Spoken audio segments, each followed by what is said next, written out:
You are listening to an authorized audio recording of the Grail and the Gavel, written by Jeff Morgan. If this material resonates with you, I invite you to like and subscribe to this channel. My other books are available on Kindle. The Grail and the Gavel. Audio version, Grail Legend and Freemasonry. By Jeff Morgan. Copyright 2025 Jeff Morgan, all rights reserved. This is a work of nonfiction. All references to historical, philosophical, and symbolic traditions are drawn from academic and esoteric sources and are intended for educational and contemplative purposes.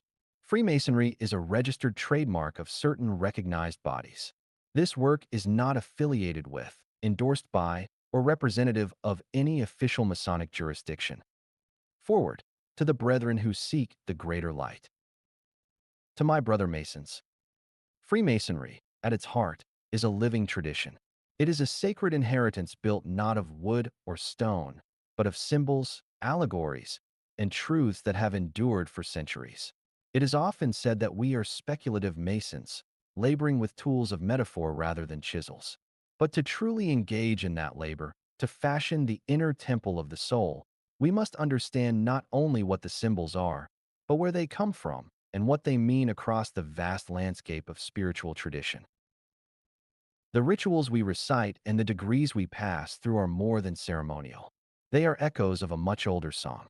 The gavel we hold in lodge is not just a reminder of discipline. It is an instrument of inner refinement, found in countless spiritual systems under different names. The light we seek is the same light pursued by initiates in Egypt, Israel, Persia, Greece, and the East. Freemasonry, though veiled in Western form, is part of a universal mystery tradition. To study it properly is to study humanity's great spiritual heritage. From the temples of Luxor to the Eleusinian mysteries of Greece, from the alchemical laboratories of the Renaissance to the meditations of the mystics and Kabbalists, the human longing for initiation and transformation has expressed itself through sacred drama. The myth of the dying and resurrected God, the hero's descent into the underworld, the lost word, the hidden light, and the quest for the Grail are not stories unique to any one tradition. They are the symbolic language of the soul's journey, encoded again and again in the rites of true seekers. Freemasonry, when seen in this wider context, becomes a synthesis of these perennial teachings and a gateway to inner transmutation. Yet in our modern age, this deeper understanding is often lost. Too many brethren are content with memorization rather than meditation, with form rather than essence. We learn the ritual, but not the meaning. We pass through the degrees, but forget the path. This is not a condemnation. It is a calling. If we are to preserve the craft for future generations, we must rediscover its inner fire. And to do so, we must become students of many traditions. Studying Freemasonry through a multi-traditional lens does not dilute the craft. It deepens it. When we recognize our symbols in the Hermetic Emerald Tablet, in the Vedic Upanishads, in the Sephirot of the Kabbalah, and in the sacred geometries of ancient architecture, we begin to see that truth is not the property of one system. It is the common inheritance of all those who seek with a sincere heart. The true Mason is not only a brother in lodge, but a brother to every seeker across time and culture who has labored to shape the rough stone of the self into something worthy of the temple not made with hands. To engage with this universal current is also to face the challenges of our time. In a world fragmented by materialism, disconnection, and spiritual confusion, the craft must become once again what it was always meant to be, a school of the soul. We must teach our candidates that the degrees are not mere rituals, but living archetypes. The altar is not just furniture. It is the axis of the inner world. The light we seek is not symbolic only. It is transformational, capable of awakening the highest within us if we are willing to walk the path sincerely. This book, The Grail and the Gavel, was written in the spirit of that path. The Grail legend, like the Masonic journey, is not about the external object, but about the inward readiness to receive. Both traditions center around a question. It is the right question, asked at the right time, from the right state of heart. It is the question that heals the wounded king. It is the question that reveals the lost word. and it is a question each of us must eventually ask within the silence of our own soul. As you read the pages ahead, you will encounter knights and initiates, legends and liturgies, architecture and archetypes. But more importantly, you will be invited to reflect on your own path as a Mason. What is the temple you are building? What tools are you using? What questions have you failed to ask? My hope is that this book serves as both companion and challenge. It is a companion to your studies and inner work, and a challenge to go deeper than the surface of ritual into the living current of wisdom that animates it. The light we seek is real, the path is real, and the great work of the soul continues. The future of Freemasonry does not lie in external expansion or institutional preservation alone. It lies in a return to its inner life. It lies in awakening Masons not just to fraternity, but to transformation. It lies in helping men not merely attend lodge, but become the lodge. May this work inspire that awakening. May you, my brother, remember the purpose of your gavel. And may the Grail, the symbol of eternal truth and inner completion, one day reveal itself to you, not as an object to be held, but as a state to be lived. Fraternally and in light, PM Jeff Morgan. Introduction: The Inner Quest of the Modern Knight. In every generation, humanity turns back to its myths, not for escape, but for meaning. Among these myths, the legend of the Holy Grail remains uniquely enduring. It glows on the horizon of literature, religion, and esoteric thought as a symbol of the soul's deepest longing, not merely for salvation, but for wholeness. Whether described as a chalice, a radiant stone, or an invisible vision of grace, the Grail has never simply been an object. It is a mirror. It reflects the seeker's heart, testing not their strength, but their sincerity.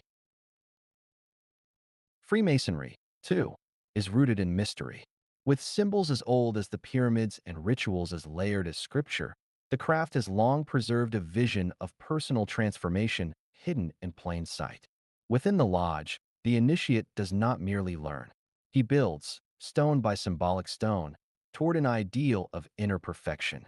The gavel in his hand is not a weapon. It is a tool, the means by which the rough ashlar, or unrefined self, is shaped into the perfect ashlar, fit to join the sacred temple of humanity. This book, The Grail and the Gavel, seeks to explore the profound resonance between these two mythic systems, the Arthurian quest and the Masonic path. One arises in medieval romance, the other in Enlightenment-era brotherhood, yet both tell the same deeper story. They recount the journey of the soul from ignorance to illumination. In a world increasingly dominated by surface, speed, and distraction, these ancient traditions offer something radical. They issue a call to silence, to depth, and to inner labor. The Grail demands no conquest, only compassion. It cannot be seized. It reveals itself only to those who are inwardly prepared. The Gavel, likewise, does not bestow power. It requires effort. These are not treasures of the world, but trials of the self. The knight who pursues the Grail and the mason who labors in the quarry are both engaged in the same spiritual work. They both undertake the refinement of the soul and the pursuit of what is eternal. This book is structured in three movements. First, we trace the evolution of the Grail legend, from its literary emergence in Chrétien de Troyes and Wolfram von Eschenbach to its Christian codification in the Vulgate cycle and its tragic culmination in Mallory's Le Morte d'Arthur. These tales are not just stories of adventure. They are maps of inner initiation. Second, we examine the Masonic journey from the entered apprentice to the master mason, interpreting each degree as a stage in the Grail quest itself. Third, we explore the psychological, mystical, and symbolic overlap between these two traditions, drawing on the insights of thinkers such as Carl Jung, Joseph Campbell, and Mircea Eliade. This is not a book of conclusions. It is a collection of contemplations. It was written not only from study, but from years of personal journey within both Grail literature and Masonic practice. It does not seek to offer final answers. Like the Grail legends themselves, it leaves room for mystery, ambiguity, and transformation. For the initiate, Whether a literal Mason or a seeker of truth in any tradition, the Grail is not out there. It lies within. It is not something to possess, but something to become worthy of. Beholding. The gavel is the tool by which the self is shaped, day by day, with humility and courage. The true quest is not for a relic, but for the vision that only the purified heart can see. May this book serve not as a map, but as a companion. The path is yours. The light is eternal. The question, the healing question, still waits to be asked. Chapter 1. The Grail Quest in Legend and Literature. The Mystery of the Grail. Few symbols in Western literature have provoked as much fascination, reverence, and interpretation as the Holy Grail. Whether described as a chalice, a glowing stone, or a mysterious vessel of divine origin, the Grail remains elusive, hidden not only in enchanted castles but also in the hearts of those who seek it. Its stories are not merely tales of chivalry and adventure, but deeply human narratives of longing, failure, and transformation. Across centuries of retelling, the Grail has come to represent something more than a physical object. It is a test, a mirror, and a revelation. The Grail first appears in written literature during the High Medieval period, a time of cultural and spiritual ferment. The 12th and 13th centuries saw the rise of the Arthurian courtly tradition, the growth of the Christian mystic movement, and the Crusades, which placed a renewed emphasis on sacred relics and holy quests. In this context, the Grail emerged as both a literary and spiritual symbol, one that combined Christian theology with older, pre-Christian mythic structures. It is no coincidence that the Grail appears in literature during an age of increasing introspection, where knights were expected not only to fight, but to seek, to pursue not conquest, but moral and spiritual truth.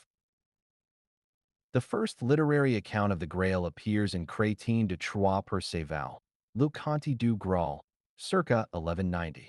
Here, the Grail is not a cup, but a mysterious golden vessel carried by a maiden in a solemn procession. Chrétien describes it simply and enigmatically. A grail, of gold, refined and costly, came in the girl's two hands, yet the youth did not dare ask to whom it was brought. This moment defines the entire genre of Grail literature, the failure to ask the question, the silence that leads to suffering.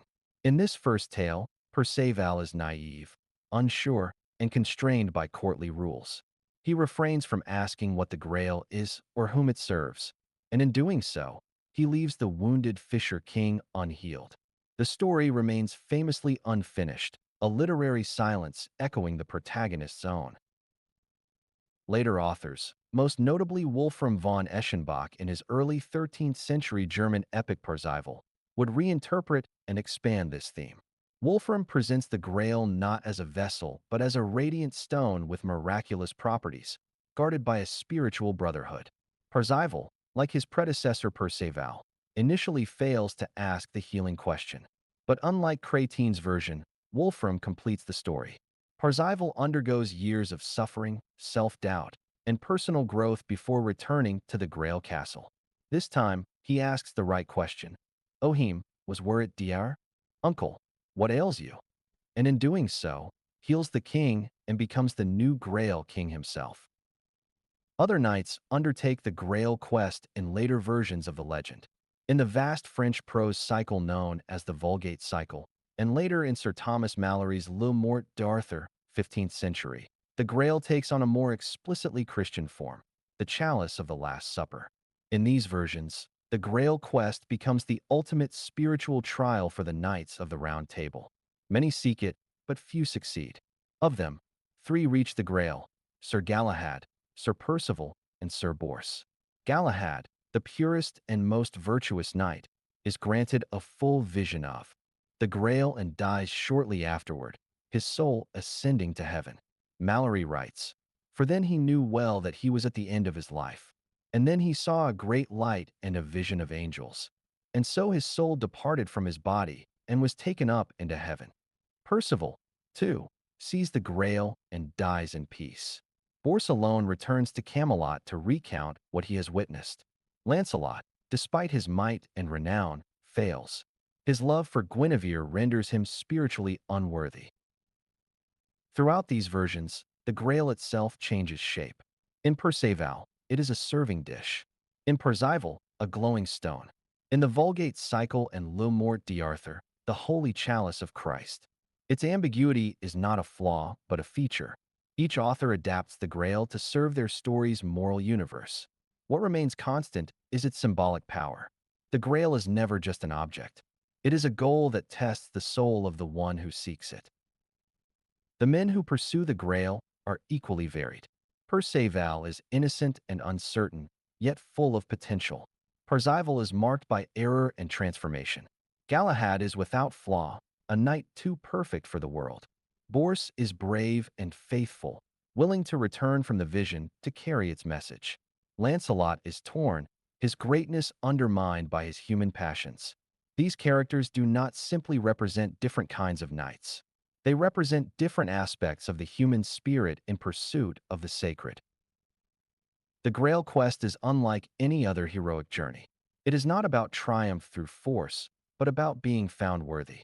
The quest demands not conquest but compassion, not answers but the courage to ask. In many versions, the moment of success is also a moment of departure. The knight sees the Grail, then disappears from the world. There is no return with a treasure, no reward of power or glory. The Grail gives no riches, only vision, and sometimes that vision is too much for this world to hold. The Holy Grail has remained a lasting symbol for over 8 centuries, inspiring countless retellings and reinterpretations. From T.S. Eliot's The Waste Land to films like Indiana Jones and The Last Crusade, the Grail continues to captivate. It is a vessel, a relic, a mystery, but most of all, it is a mirror. Each reader, like each knight, brings something different to the quest. The following chapter explores the most significant versions of the Grail legend, from Cratine and Wolfram to Mallory and beyond. In each, a knight embarks on a quest. Some find the Grail, some only glimpse it, some fail. What unites them is not the prize they win, but the path they walk and the questions they learn to ask. Cratine de Troyes Perceval, The Story of the Grail, circa 1190. The story of the Holy Grail begins not with a glorious triumph, but with a mistake, a silence that leaves a king in pain and a kingdom in ruin. In Cratine de Troyes Perceval, Le Conte du Grail, written around 1190, the Grail first enters European literature not as an object of conquest, but as an enigma. The poem, though famously unfinished, introduces many of the defining features of the Grail tradition: the wounded Fisher King, the sacred procession, and most importantly, the failed question. In this earliest version, the Grail does not grant power or eternal life. Instead, it demands attention, empathy, and the courage to ask. Perceval is introduced not as a seasoned hero, but as a sheltered and naive youth. Raised in the wilderness by his mother, who hides him from all knowledge of knighthood in hopes of protecting him from the fate of his fallen father and brothers, Perceval is utterly unprepared for the world of chivalry. His first encounter with knights is almost mystical. He believes them to be angels. Cratine writes, "He thought they were angels from paradise, and the brightness of their armor made them seem like holy beings." This moment encapsulates his innocence and the sense of wonder that drives him, traits that both endear him to readers and foreshadow his initial unfitness for the Grail quest. After joining King Arthur's court and proving himself capable in battle, Perceval begins to travel. His martial skills grow quickly, but his moral understanding lags behind. This contrast between outer success and inner incompleteness sets the stage for his encounter with the Fisher King. Eventually, he is invited to a strange and quiet castle, where he meets a wounded king who cannot rise from his bed. During his stay, Perceval witnesses one of the most haunting scenes in medieval literature, a solemn procession in which mysterious objects are carried through the hall. Cratine describes the procession in precise, symbolic detail. A squire came out of a chamber carrying a white lance with a single drop of blood running down its shaft. Then 2 other youths followed, bearing candelabra of fine gold. And after them came a maiden holding a grail of fine, pure gold set with precious stones. The items are presented with great ceremony. The Grail, in particular, glows with importance, yet its meaning remains unspoken. It passes before Perceval multiple times, yet he asks no questions. This silence defines the heart of the narrative. Earlier in his journey, Perceval had been warned not to speak too freely, to avoid seeming foolish or rude. Crétin writes, but the young man did not dare ask anything, for he remembered what his master had told him, that people should not speak too much. Ironically, in trying to behave correctly, he fails morally. He sees a man in visible pain and remains passive. He sees a miraculous object and does not inquire. His silence is not merely a narrative device. It is a profound failure of compassion. The emotional weight of this moment is intensified by the dreamlike stillness of the Grail Castle. It is a world apart from the courts of Arthur or the battles of knights. The lighting is soft, the pace ceremonial, and the atmosphere otherworldly. Perceval is surrounded by signs that something extraordinary is taking place, but he fails to move from observation to understanding. The next morning, the castle is gone, vanished as if it were never real. Soon after, a maiden rebukes him for his silence, revealing the consequences of his inaction. The Fisher King's suffering could have ended if Perceval had asked, "Whom does the Grail serve?" Or "What ails you, my lord?" Questions that would have shown concern, not curiosity. Realizing his error, Perceval falls into grief and shame. He begins a long period of wandering and penance, seeking to atone for the moment he let pass. But the poem ends before we discover whether he returns to the Grail Castle, whether he redeems himself, or whether the king is healed. Crétin died before completing the tale, leaving one of the great silences in literary history to mirror the silence of the hero himself. This unfinished quality has deeply shaped the legacy of the story. In the absence of resolution, later writers stepped in to continue Perceval's journey. The continuations of Perceval, as well as later versions such as Wolfram von Eschenbach's Percival, expand on the consequences of the failed question and offer alternate endings in which the hero matures and eventually succeeds. Yet Crétin's original retains its power because of its restraint. He does not tell us what the Grail is. He does not offer easy answers. Instead, he gives us a glimpse of something sacred, then closes the door. Notably, the Grail in Crétin's version is not explicitly Christian. It is not called the Holy Grail, nor is it identified with the cup of the Last Supper. It is simply a grail, a serving vessel carried by a maiden. Its importance is clear, but its nature is not. This ambiguity enhances its symbolic weight. As Kibler observes in his introduction, the Grail is not named, and its meaning is never explained. It functions more as a sign of mystery than a fixed theological object. This openness invites interpretation but resists certainty. What makes this tale enduring is precisely its lack of resolution. It reflects a world in which wisdom is not easily gained, where moral failure comes not from wickedness but from confusion and fear. Perceval is not punished, but he is not rewarded either. His failure is interior. He must grow, not by slaying enemies, but by learning how to see and how to care. In this way, Crétin's poem lays the foundation for the Grail tradition not through fulfillment, but through absence. The Grail is not found. The question is not asked. The story is not finished. And yet, in that unfinished space, something timeless is born. Wolfram von Eschenbach's Percival, early 13th century. Wolfram von Eschenbach's Percival, composed in the early 13th century, stands as one of the most profound and richly layered treatments of the Grail legend in medieval literature. Drawing on Crétin de Troyes Perceval, while consciously diverging from it, Wolfram reimagines the story as a full spiritual epic, transforming the Grail quest into a journey of redemption, compassion, and inner transfiguration. Unlike Crétin, who left his work unfinished, Wolfram carries the story to its conclusion, offering both closure and reinterpretation. The tale begins in familiar fashion. Percival is raised in the wilderness by his mother, Perceloid, who seeks to keep him from the dangers of knighthood. This isolation, meant to preserve his innocence, also leaves him unprepared for the moral and social complexities of the world. His first encounter with knights, like per se vows in the French tradition, is filled with awe and confusion. He believes them to be divine beings, so splendid and shining that they seem to him like angels. This moment sets the tone for his early development, a childlike purity wrapped in profound ignorance. After entering King Arthur's court and proving himself capable in battle, Percival pursues a knight's life with ambition but without wisdom. His path leads him to the castle of Enfortus, the Fisher King, who suffers from an incurable wound that has left him unable to fulfill his duties as guardian of the Grail. Parzival witnesses the Grail procession in a moment that parallels Cretine's account, yet Wolfram alters key elements to reflect his own vision. Most strikingly, the Grail is no longer a serving dish but a radiant stone, referred to as the lapsit exilis. Wolfram describes it as a stone of the purest kind, from which the phoenix rises again in flames.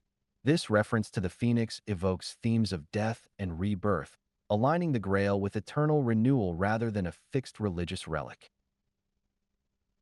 Despite the splendor of the procession and the visible suffering of Enfortus, Parzival remains silent.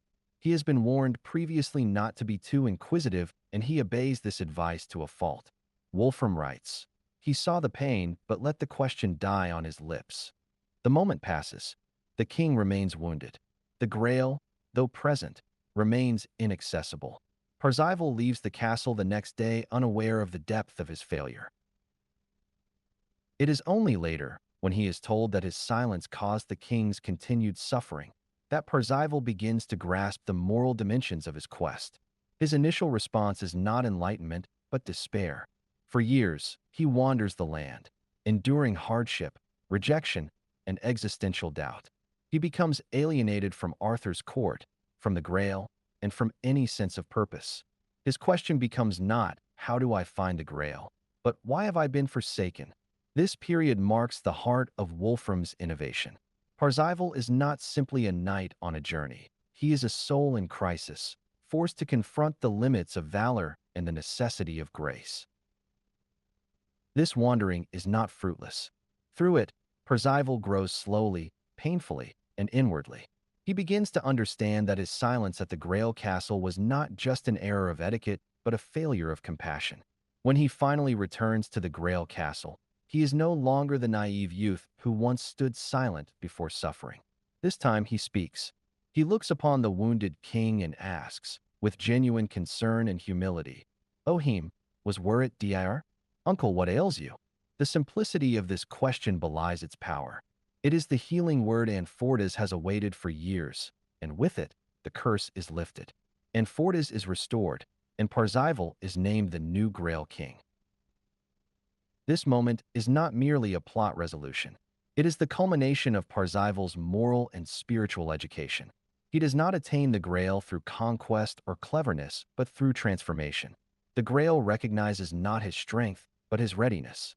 Wolfram presents the Grail not as something to be taken, but as something that reveals itself to those who have been inwardly prepared.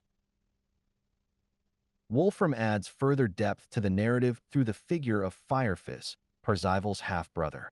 Born of the same father but from a distant land and different religion, Firefizz is a knight of great nobility and skill. He accompanies Parzival to the Grail Castle but cannot see the Grail. Wolfram writes, "To the pure, the Grail revealed itself, but to Firefizz it remained unseen." This does not mark Firefizz as unworthy, but rather highlights the Grail's mysterious selectivity. He is later baptized and marries the Grail bearer, Repance Descoy. Their son is prophesied to become a spiritual leader in the East, suggesting that the Grail's influence extends beyond boundaries of race, religion, and geography. Firefizz's inclusion complicates the idea of worthiness. He is not condemned for his background, but rather invited into the story's redemptive arc through love, faith, and alliance. His inability to see the Grail reflects not judgment, but a theme of timing and revelation. In this way, Wolfram affirms both spiritual hierarchy and human dignity. Wolfram's Parzival is not merely an extension of Cretine's narrative. It is a work of theological and psychological depth, informed by the spiritual culture of medieval Germany. The author famously claims that his source, a man named Caiet de Provençal, had access to a truer version of the story than Crétin himself. Whether or not such a source existed, this claim signals Wolfram's intention to offer something more comprehensive and profound. His audience, likely composed of both courtly elites and religiously minded readers, would have recognized the fusion of Arthurian romance with Christian allegory, personal pilgrimage, and the drama of conscience.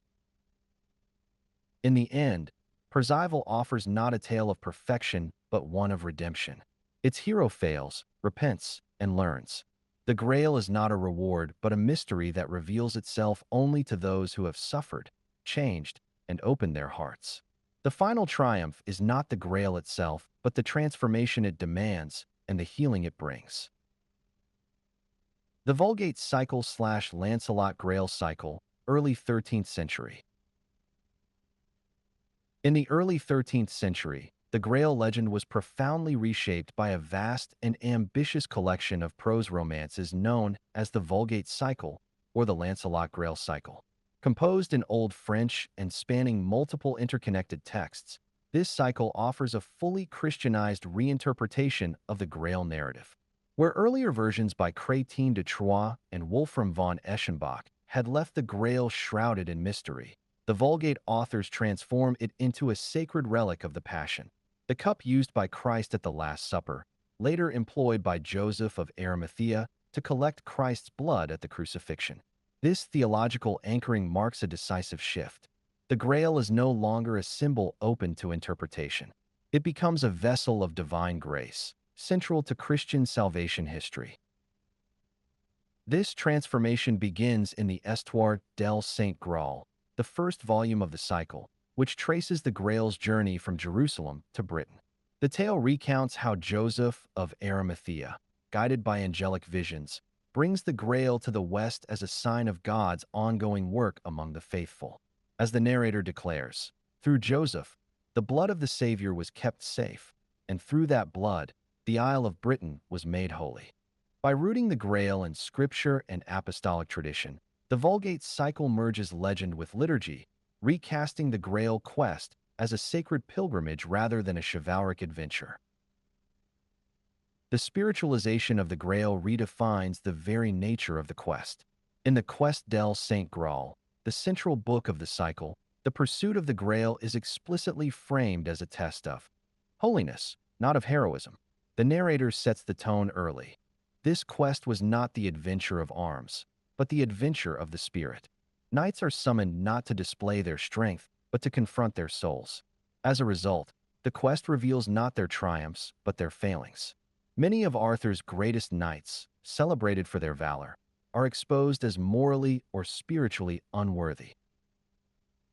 Chief among them is Sir Lancelot, long portrayed as the finest knight of the Round Table. In the Vulgate cycle, however, Lancelot's adultery with Queen Guinevere renders him impure. Despite his efforts at penance, he can never fully overcome the stain of sin. When he comes closest to the Grail, he is permitted only a veiled glimpse.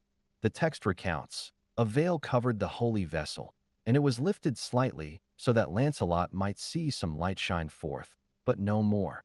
This moment of partial vision is both merciful and tragic. Lancelot is not cast out, but he is denied fullness. His greatness as a warrior is acknowledged, but it is not enough. Lancelot's failure is not a singular case. Other knights, including Sir Gawain, Sir Hector, and Sir Lionel, attempt the quest and are quickly found wanting. Gawain, known for his impetuosity and confidence, embodies the limits of secular chivalry. He begins the quest without reflection, seeking glory rather than grace. His lack of spiritual seriousness leads to failure. The cycle presents this not as punishment, but as inevitable. The Grail cannot be taken by force or wit. It reveals itself only to those whose souls have been purified by faith, humility, and love. This theme becomes more pointed in the cycle's treatment of courtly love. Earlier Arthurian romances celebrated the romantic and often adulterous bonds between knights and ladies, particularly that of Lancelot and Guinevere. The Vulgate cycle turns a critical eye towards such relationships. Lancelot's love becomes the very thing that bars him from spiritual fulfillment. As he acknowledges in a moment of anguish, I have loved too much what was not mine to love. I am not fit for holy things. The Grail quest becomes a renunciation of worldly desire in favor of divine yearning. Stylistically and structurally, the Quest del Saint Graal differs significantly from earlier romances. It adopts an austere, allegorical tone, filled with visions, angelic guidance, and biblical parallels. Its authorship remains anonymous, though many scholars associate its theological outlook with Cistercian monasticism. The narrative is tightly focused on the moral destinies of the knights. Even as it spans great distances and trials, its true terrain is the human soul.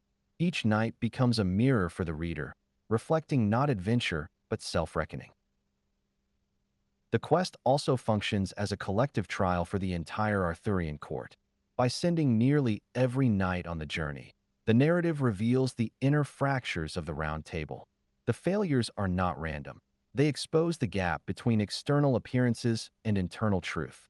The knights may be glorious in battle, but many are inwardly barren. The spiritual wasteland mirrors the gradual decline of Arthur's reign. The Round Table, once a beacon of order and unity, is now exposed as fragile and fractured, awaiting renewal from a higher source. That renewal comes in the form of Galahad, the pure knight born of Lancelot and Elaine.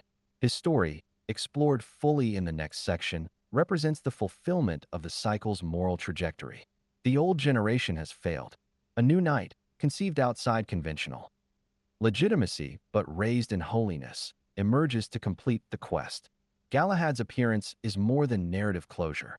It is a theological statement. Where strength and romance have failed, purity and faith succeed. The Vulgate cycle, particularly the Quest del Saint Graal, marks a turning point in the evolution of the Grail legend. It takes a mystery and makes it a sacrament. It takes a personal quest and makes it a mirror for a society's soul. Above all, it redefines what it means to be a hero. Not he who triumphs in arms, but he who humbles himself before the divine will be permitted to see the Grail. Le Morte d'Arthur by Sir Thomas Malory, 15th century. In the 15th century, the Grail legend reached a defining expression in English literature through Sir Thomas Malory's Le Morte d'Arthur, a sprawling prose work that blends the chivalric, romantic, and spiritual strands of the Arthurian tradition into a single unified narrative. Drawing heavily from the French Vulgate cycle, Malory's retelling preserves the Christianized Grail, reshapes the quests of its major knights, and integrates the story into a broader reflection on the rise and fall of Camelot. Within Malory's hands, the Grail quest is transformed into both a spiritual climax and a narrative rupture, one that exposes the inner flaws of Arthur's kingdom and foreshadows its end. At the heart of Malory's Grail narrative is the idea that the sacred cannot be approached through worldly means alone. The Holy Grail remains a Christian relic, still associated with the Last Supper and the Passion of Christ, but it is no longer merely a divine object of awe. It becomes the measure of a knight's soul. In Malory's words, "Many shall be called, but few shall come to the end." The Round Table Knights, once unified in worldly glory, are now tested on a higher plane and found wanting. Among the many who set out, only 3 knights reached the Grail: Sir Galahad, Sir Percival, and Sir Bors. Their divergent fates embody 3 distinct forms of spiritual achievement. Sir Galahad, son of Lancelot and Elaine, is marked from the beginning as a vessel of divine grace. He is introduced wearing red garments upon a white shield, a visual prophecy of sacrifice and purity. Malory emphasizes that Galahad is the good knight without fear and without reproach, and that he never felt the desire of fleshly sin. His perfection is not earned but innate, a gift that allows him to complete the quest that others cannot. His journey is one of destined fulfillment, and its conclusion is both miraculous and final. After seeing the unveiled Grail, Galahad prays for release from earthly life and dies in ecstasy.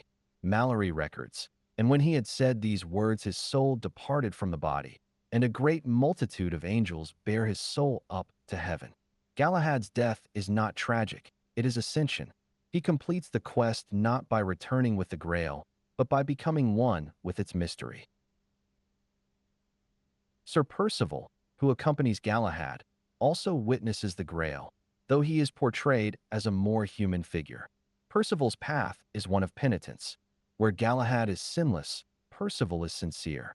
He is moved by the holiness of the vision and chooses a life of contemplation.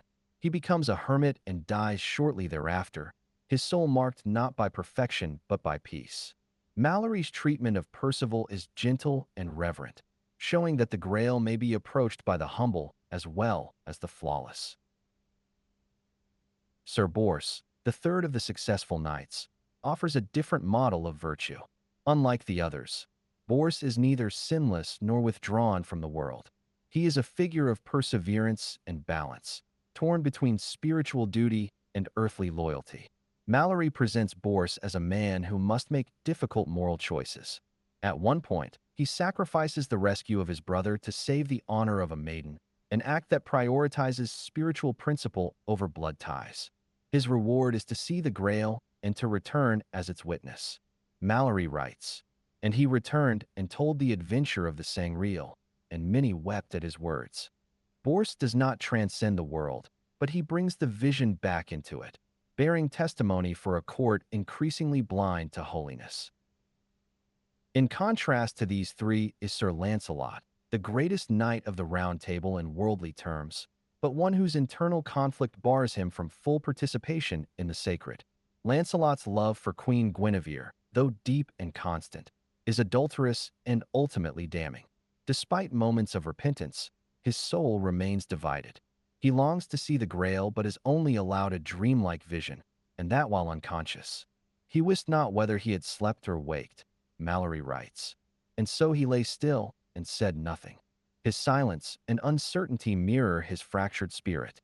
Lancelot is not condemned outright, but his failure stands as a solemn warning. Greatness in arms cannot substitute for purity of heart.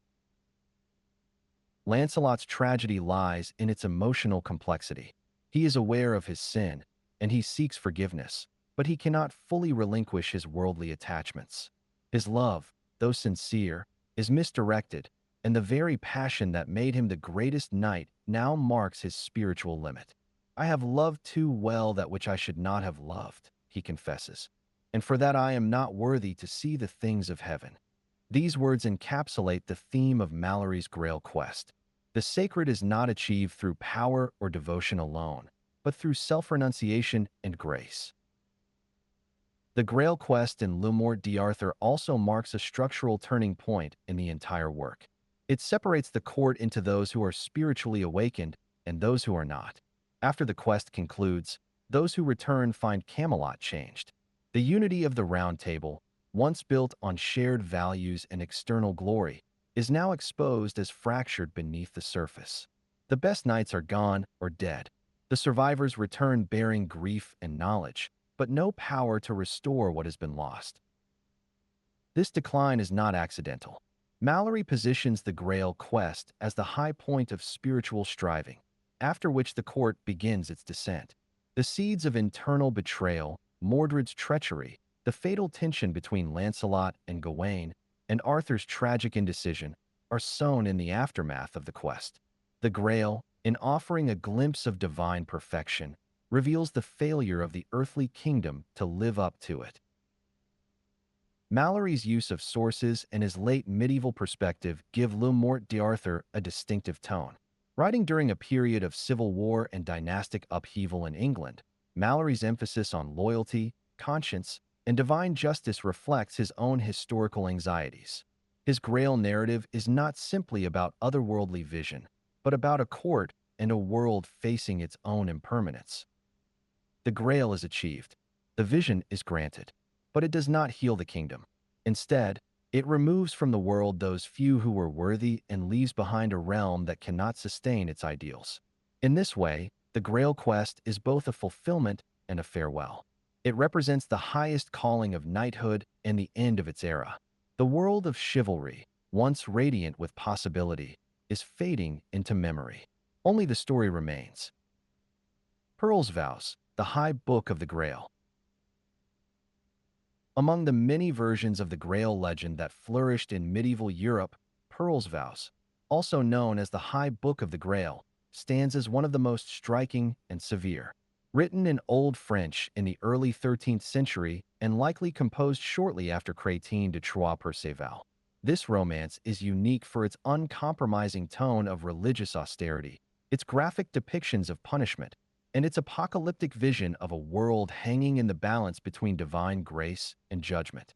It is a text shaped as much by violence as by mysticism, and it offers perhaps the most unrelenting portrayal of the Holy Grail, not as a source of enlightenment or inspiration, but as a test that condemns as readily as it redeems. At the center of Pearl's Vows is Percival, the same knight whose journey begins in Chrétien's unfinished work. Yet the Percival of Pearl's Vows is no longer the naive youth learning slowly through error and growth. Here, he is a far darker figure, a penitent warrior burdened by failure, tasked with repairing the spiritual damage his earlier silence at the Grail Castle has wrought. His world is not one of gentle correction or spiritual maturation. Instead, he moves through a landscape marred by desecrated churches, holy places turned to ruin, and divine judgment made visible in blood and flame. The narrative opens in a world where, since the death of Joseph of Arimathea, the world has been in shadow, and the Grail has withdrawn from the unworthy. This stark introduction immediately casts the quest as a matter of life and death, not personal development. Unlike the emotionally driven introspection of Wolfram von Eschenbach's Percival or the penitential humility of Sir Bors in Le Morte d'Arthur, Percival here must fight not only physical enemies, but moral corruption on a cosmic scale. His mission is to cleanse a world plagued by apostasy. The narrative is filled with episodes in which those who approach the holy without proper purification are struck down. One chilling scene recounts how several impure knights, attempting to touch a sacred altar, are consumed in a pillar of fire, their flesh burned away by the justice of God. These moments illustrate the unforgiving divine logic that governs Pearl's Vows. The Grail is no longer a vessel of potential grace, but an instrument of spiritual discernment. It accepts the pure and annihilates the impure. Percival's own transformation is brutal and unrelenting. He is not guided by visions of healing, but driven by guilt, duty, and a militant understanding of divine command. He becomes a type of warrior priest, engaging in sacred violence in the name of cleansing heresy and restoring divine order. In one scene, he defeats a knight who has defiled a chapel and, rather than accept his surrender, declares, "No mercy for those who mock the Lord's house," and strikes him down before the altar. This act, shocking in its brutality, exemplifies the text's fusion of religious piety and punitive zeal. The Grail itself in Pearl's Vows is rarely seen directly and never described with the clarity or radiance found in Percival or Le Morte d'Arthur. Its mystery is preserved, but it is a mystery that terrifies. Unlike in Chrétien's Perceval, where the question, "Whom does the Grail serve?" is left hauntingly unanswered, Pearl's Vows offers definitive answers but burdens them with theological severity. The Grail serves Christ and Christ alone, and any deviation from his law invites divine retribution. The text leaves no room for ambiguity. Holiness is not an invitation. It is a judgment. In terms of tone and narrative construction, Pearl's Vows is more fragmented and surreal than the polished arc of Malory's Le Morte d'Arthur. Its world seems to hover between dream and nightmare. Ghostly figures, talking relics, angelic pronouncements, and divine punishments crowd its pages. One moment, Percival receives a vision of heaven with choirs of saints. The next, he rides through a kingdom where all the churches have been defiled and every priest murdered. This extreme contrast mirrors the spiritual state of the world. Light and darkness battle visibly and violently, and the Grail sits at the heart of that conflict. Historically, Pearl's Vows is deeply shaped by its era. Written in the wake of the Crusades and likely influenced by the increasing pressures of orthodoxy and anti-heresy movements, the text reflects a worldview of embattled sanctity. The obsession with purity, the fear of desecration, and the glorification of violent retribution align with the theological currents of the early 13th century. The narrative's punitive God and militant saints would have resonated with a generation accustomed to war fought in the name of salvation. When compared to other Grail narratives, Pearl's Vows stands out for its stark rejection of redemptive failure. In Parzival, the failed knight becomes the Grail king through compassion. In Le Morte d'Arthur, Lancelot's failure is tragic but tempered by grace. In Pearl's Vows, failure brings destruction, and there is little space for repentance unless it is enacted through violence and total submission. The Grail does not invite the brokenhearted. It demands the righteous. Yet for all its severity, Pearl's Vows leaves a lasting impression on the Grail tradition. It marks a point at which the Grail legend merges fully with apocalyptic imagination. The sacred is no longer distant and enigmatic. It is imminent, wrathful, and dangerous. The Grail no longer stands at the end of a journey of discovery. It stands at the center of a battlefield. Pearl's Vows may not offer the beauty of Galahad's ascension or the insight of Wolfram's compassion, but it offers something else, a vision of the Grail that is both holy and terrible. It reminds us that to seek the divine is also to risk everything, and that the sacred may burn as well as bless. Summary of key characters who find the Grail. The Grail legends, across their many iterations, portray a variety of knights who approach or attain the sacred vessel. Yet these figures do not succeed through strength of arms alone. Rather, each character reflects a distinct moral, spiritual, or narrative function within their respective texts. The Grail reveals itself not to the boldest or most famous, but to those who embody certain ideals, whether compassion, purity, repentance, or fidelity. The following overview explores 5 key Grail knights, drawn from the major literary works discussed thus far, and situates each within the broader architecture of the Grail tradition. Parzival. Text: Parzival by Wolfram von Eschenbach. Outcome: becomes Grail king after asking the healing question. Parzival's journey is one of ignorance, failure, exile, and hard-won transformation. He begins as a boy ignorant of chivalry and God, guided only by instinct and ambition. His first encounter with the Grail ends in silence, when he fails to ask the suffering Anfortas, "What ails you?" The consequences of this silence are profound. Parzival is cast into spiritual exile and spends years wandering in grief, doubt, and introspection. When he finally returns to the Grail castle, his growth is evident. With humility and love, he asks the question that redeems the wounded king. Was were it Dr. Or uncle, what ails you? This simple act of empathy, spoken without fear or pride, heals Anfortas and restores the Grail's purpose. Parzival is named the new Grail king, not because he was always worthy, but because he became worthy through transformation. His story affirms that compassion and perseverance can overcome even the gravest mistakes. Galahad. Text: Le Morte d'Arthur by Sir Thomas Malory. Outcome: achieves full vision of the Grail and ascends to heaven. Galahad represents an ideal of purity that is both awe-inspiring and unreachable. Born of Lancelot and Elaine but raised apart from worldly corruption, he enters Arthur's court already set apart for divine purpose. Malory describes him as the good knight without fear and without reproach. Throughout his quest, Galahad performs miracles, defeats wickedness without moral compromise, and never wavers in faith or virtue. When he beholds the Grail fully unveiled, he prays not for honor or glory, but for release from the mortal world. Malory recounts, "And when he had said these words, his soul departed from the body, and a great multitude of angels bear his soul up to heaven." Galahad does not return with the Grail. He becomes one with it. His journey is less a quest and more a consummation. He embodies divine perfection and serves as the Grail's ultimate vessel. But his purity also removes him from the human world, leaving behind only the echo of holiness. Percival.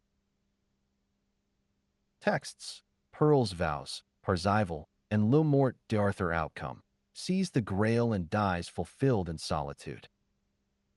Percival's character varies significantly across versions, but he consistently represents the sincere and faithful seeker. In Mallory's account, he accompanies Galahad and Bors on the Grail quest, showing quiet dedication and reverence.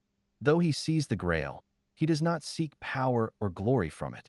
After Galahad's ascension, Percival retreats from the world, and he became a hermit, and after a little season, he passed out of this life in holy contemplation.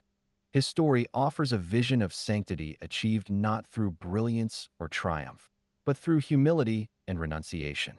Unlike Galahad, Percival is not perfect, but he is faithful. He does not reign over the Grail, but he dies in its light. Bors. Text. Le Mort d'Arthur outcome. Witnesses the Grail and returns to Camelot. Sir Bors occupies a unique position in the Grail cycle as the knight who balances the spiritual and the worldly. His trials test not just his strength, but his ethical priorities. In one pivotal moment, he must choose between rescuing his brother or preserving his chastity and defending an innocent maiden. He chooses the latter, sacrificing personal ties for spiritual integrity. He is rewarded with a partial vision of the Grail and is selected to return to Camelot to report what has been seen.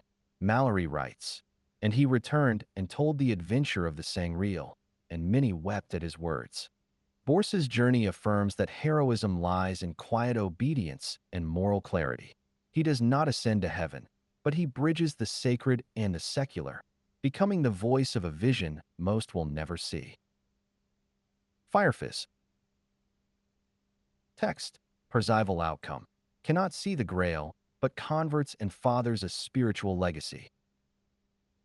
Firefizz, the mixed-race half-brother of Percival, presents a significant extension of the Grail's reach. Though noble and honorable, Firefizz does not behold the Grail. To the pure, the Grail revealed itself, but to Firefizz, it remained unseen. Yet his exclusion is not final. After witnessing Percival's fulfillment, Firefizz converts to Christianity and marries Repance Descoy, the Grail bearer. Their son is prophesied to become a great spiritual leader in the East. Firefizz's story suggests that while the Grail is selective, its blessings can extend beyond immediate vision. He represents the idea that legacy and transformation may follow faith, even when direct revelation is denied.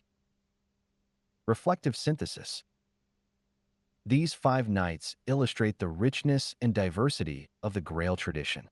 Each stands at a different point on the spectrum of spiritual achievement. Galahad is the saint, achieving divine union through perfect purity. Percival is the redeemed, rising from ignorance and failure to compassion and healing. Percival is the penitent, faithful and fulfilled. Bors is the witness, navigating the tension between worldly duty and heavenly vision. Firefizz is the outsider who becomes part of the Grail's future through faith and love. Together, they suggest that no single archetype defines the Grail Knight. Instead, the tradition offers a mosaic of virtues, purity, humility, compassion, courage, and belief, through which the sacred becomes visible. The Grail reveals not one path, but many. It responds not to force or fame, but to the quiet turning of the soul toward what is most true. Summary: the Grail as a literary legacy. From its first enigmatic appearance in Crétin de Troyes Perceval, to its radiant fulfillment in Le Mort d'Arthur and its fearsome severity in Pearl's Vows, the Holy Grail has remained one of the most powerful and protean symbols in Western literature. Though shaped and reshaped by the authors who inherited it, the Grail continually returns to the same essential theme: the search for something greater than the self, something hidden, sacred, and transformative. It is a symbol of transcendence that unites nobility with failure, longing with loss, and purity with sacrifice. The Grail's evolution across medieval literature reflects a broader historical and spiritual arc. In Crétin de Troyes late 12th century Perceval, the Grail first appears not as a defined religious relic, but as a mysterious object carried through a castle of unspoken sorrow. The young knight's failure to ask the healing question leaves the reader in suspense, and the tale itself unfinished. This ambiguity allowed later writers to project new meanings onto the Grail. In Wolfram von Eschenbach's Parzival, the story becomes one of redemption. Parzival's growth from naive silence to compassionate speech transforms him into the Grail King. His asking, "Uncle, what ails you?" is not only an act of love, but a recognition of responsibility for another's suffering. In the Vulgate cycle, the Grail becomes explicitly Christian, a vessel of the Last Supper and a sign of divine grace. It demands purity and punishes sin. The quest transforms from a knightly adventure into a spiritual trial. As the anonymous author of the Quest of the Holy Grail writes, this quest was not the adventure of arms, but the adventure of the spirit. The Round Table becomes a testing ground, and few are found worthy. This spiritualization reflects the religious anxieties of the 13th century, a world increasingly obsessed with purity, orthodoxy, and the tension between worldly glory and eternal truth. In Le Morte d'Arthur, Sir Thomas Malory weaves these threads into a unified and tragic vision. Galahad, the knight of divine perfection, sees the Grail and is assumed into heaven. Yet his very success isolates him. And when he had said these words, his soul departed from the body, and a great multitude of angels bear his soul up to heaven. He achieves what no one else can, but he leaves the world unchanged. Meanwhile, Lancelot's failure, caused by his love for Guinevere and his divided heart, marks the beginning of the end for Arthur's court. The Grail here does not restore Camelot. It reveals its moral decline.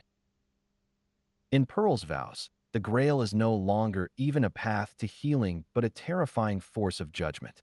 Only the truly pure may approach it. All others are punished, often violently. They had not cleansed their hearts, and so their bodies were broken. The sacred is no longer enigmatic or gentle. It is absolute, implacable, and armed. The knight who seeks the Grail must not only be willing to die, but must already have renounced all claims to self. This darker vision likely reflects the theological harshness of the post-Crusade era, where heresy, failure, and moral impurity were believed to endanger not only individuals, but entire kingdoms. Despite the differences in tone, theology, and structure, each Grail romance affirms the same fundamental truth, that the Grail is never truly about the cup. It is about the cost of the quest. Galahad's purity, Parzival's compassion, Borsa's integrity, Percival's humility, and even Firefiz's conversion each offer different answers to the question of what makes one worthy. The Grail does not reveal itself to the strongest or most successful, but to the one who has undergone a transformation of soul. This is why the Grail endures. Long after the collapse of medieval Christendom, the Grail continues to speak to readers, poets, philosophers, and filmmakers. In the 19th century, Alfred Tennyson revived the Grail quest in his Idylls of the King, casting Galahad as a mystical visionary. In the 20th, writers like T.S. Eliot used Grail imagery to symbolize the spiritual desolation of the modern world. Today, the Grail appears in novels, cinema, and other popular media, always elusive, always symbolic of something more. Its persistence lies in its mystery. The Grail cannot be captured, only approached. It never means the same thing twice. To Crétin, it was a question unanswered. To Wolfram, it was a mystery revealed through empathy. To Malory, it was a glory that cost the world its unity. To Pearl's Vows, it was a fire that burned away all falsehood. To modern readers, it may be a metaphor for wholeness, healing, or transcendence. Each generation writes its own Grail. In the end, the Grail is a literary legacy not because of what it contains, but because of what it asks. It asks each reader, as it asked each knight, to search within, to risk failure, to become worthy, to ask the question, and to be willing to be changed by the answer. Chapter 2. The Mythic Architecture, Why Legends Matter. Introduction, Foundations of the Sacred Story. Myth, in its deepest sense, is not merely a tale told to entertain or explain the ancient world. It is a spiritual blueprint, a symbolic architecture of the soul's journey through life, death, and rebirth. Far from being outdated or irrelevant, myth is a living language, composed not of facts but of truths too deep for literal speech. In every age and across every culture, myth has functioned as a sacred vessel, carrying the wisdom of the ancients through time. In the ancient world, myths were not optional stories for the curious but essential frameworks for life. In Egypt, the journey of Osiris through death and resurrection taught the soul how to conquer chaos. In Greece, the trials of Odysseus mapped the path of return from wandering to homecoming. In Mesopotamia, the descent of Inanna into the underworld revealed that true power arises only after surrender. These were not fairy tales. They were initiatory texts, told in symbol, performed in ritual, and lived in experience. Their function was to orient the soul toward the eternal. Yet in the modern world, myth is often misunderstood, reduced to fantasy, confused with fiction, or dismissed as superstition. But myth was never meant to explain the world in scientific terms. It was designed to transform the one who hears it. As Joseph Campbell writes in The Hero with a Thousand Faces, myth reveals the inner significance of life, of which outer life is but the shell and semblance. Myth is not literal, but it is real. It points not to surface events, but to the underlying spiritual realities we are all born to confront. Carl Jung similarly recognized myth as arising from the collective unconscious, a psychic layer shared by all of humanity, where timeless images and archetypes emerge.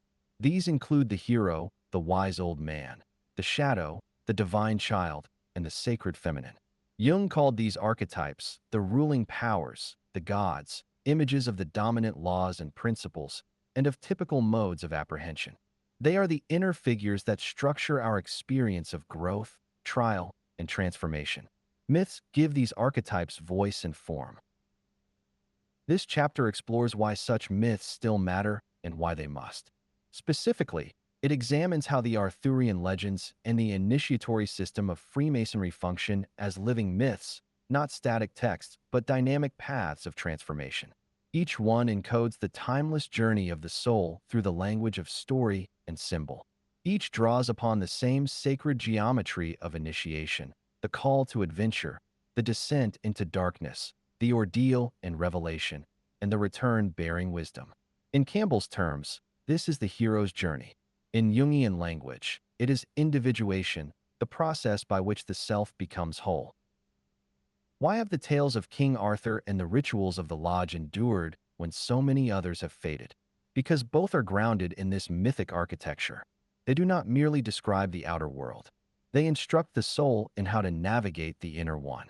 Whether one enters the Grail castle or the lodge room, the path is the same: to leave behind ignorance, to confront the self, and to seek the light. The Arthurian legend, with its enchanted forests, sacred vessels, and trials of purity, is not just medieval romance. It is a symbolic landscape in which each seeker must wander. Likewise, Freemasonry is not simply a social fraternity or a moral code. It is a modern mystery school, cloaked in allegory, where the ancient truths of the soul's journey are preserved and enacted. As W. L. Wilmshurst writes in The Meaning of Masonry, Freemasonry is the dramatized story of the soul's journey through death to resurrection. What follows in this chapter is a meditation on why these symbolic systems continue to speak to us across time, across language, across religion and dogma. Because deep down, we are all still on the same journey. We are all still seeking the Grail, building the temple, slaying the dragon, passing through the veil. The stories live not only in the past, but in us.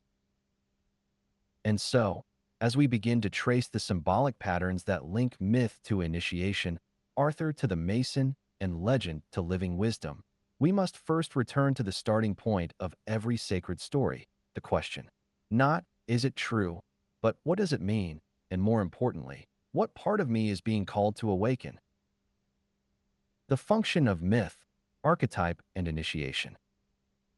Myth is not merely a collection of ancient stories. It is a profound and symbolic language through which the soul speaks to itself. It transmits timeless wisdom in forms that the rational mind cannot fully grasp, but the heart instinctively understands. Through its symbols, characters, and narrative patterns, myth teaches us how to live, how to suffer, how to grow, and how to transform. Joseph Campbell describes myth as the secret opening through which the inexhaustible energies of the cosmos pour into human cultural manifestation. Myth is not just about gods and heroes. It is about us. It reveals the structure of the soul's journey, offering a map that guides the seeker through the most difficult passages of life. Through its veiled language, it connects the personal with the universal and the temporal with the eternal. Carl Jung expanded this understanding by identifying the psychological foundation of myth in what he called the collective unconscious, a deep, inherited layer of the psyche shared across all cultures and times. Within this realm live the archetypes, recurring symbols, and patterns that shape human experience. These include familiar figures such as the hero, the shadow, the wise old man, the divine child, and the sacred feminine. Each archetype embodies a fundamental human reality. The hero represents courage and transformation. The shadow holds the repressed and unacknowledged parts of the self. The wise old man offers counsel and spiritual vision. These figures arise again and again in myths, dreams, literature, and ritual because they mirror the structure of our inner lives. Additional archetypes enrich this framework.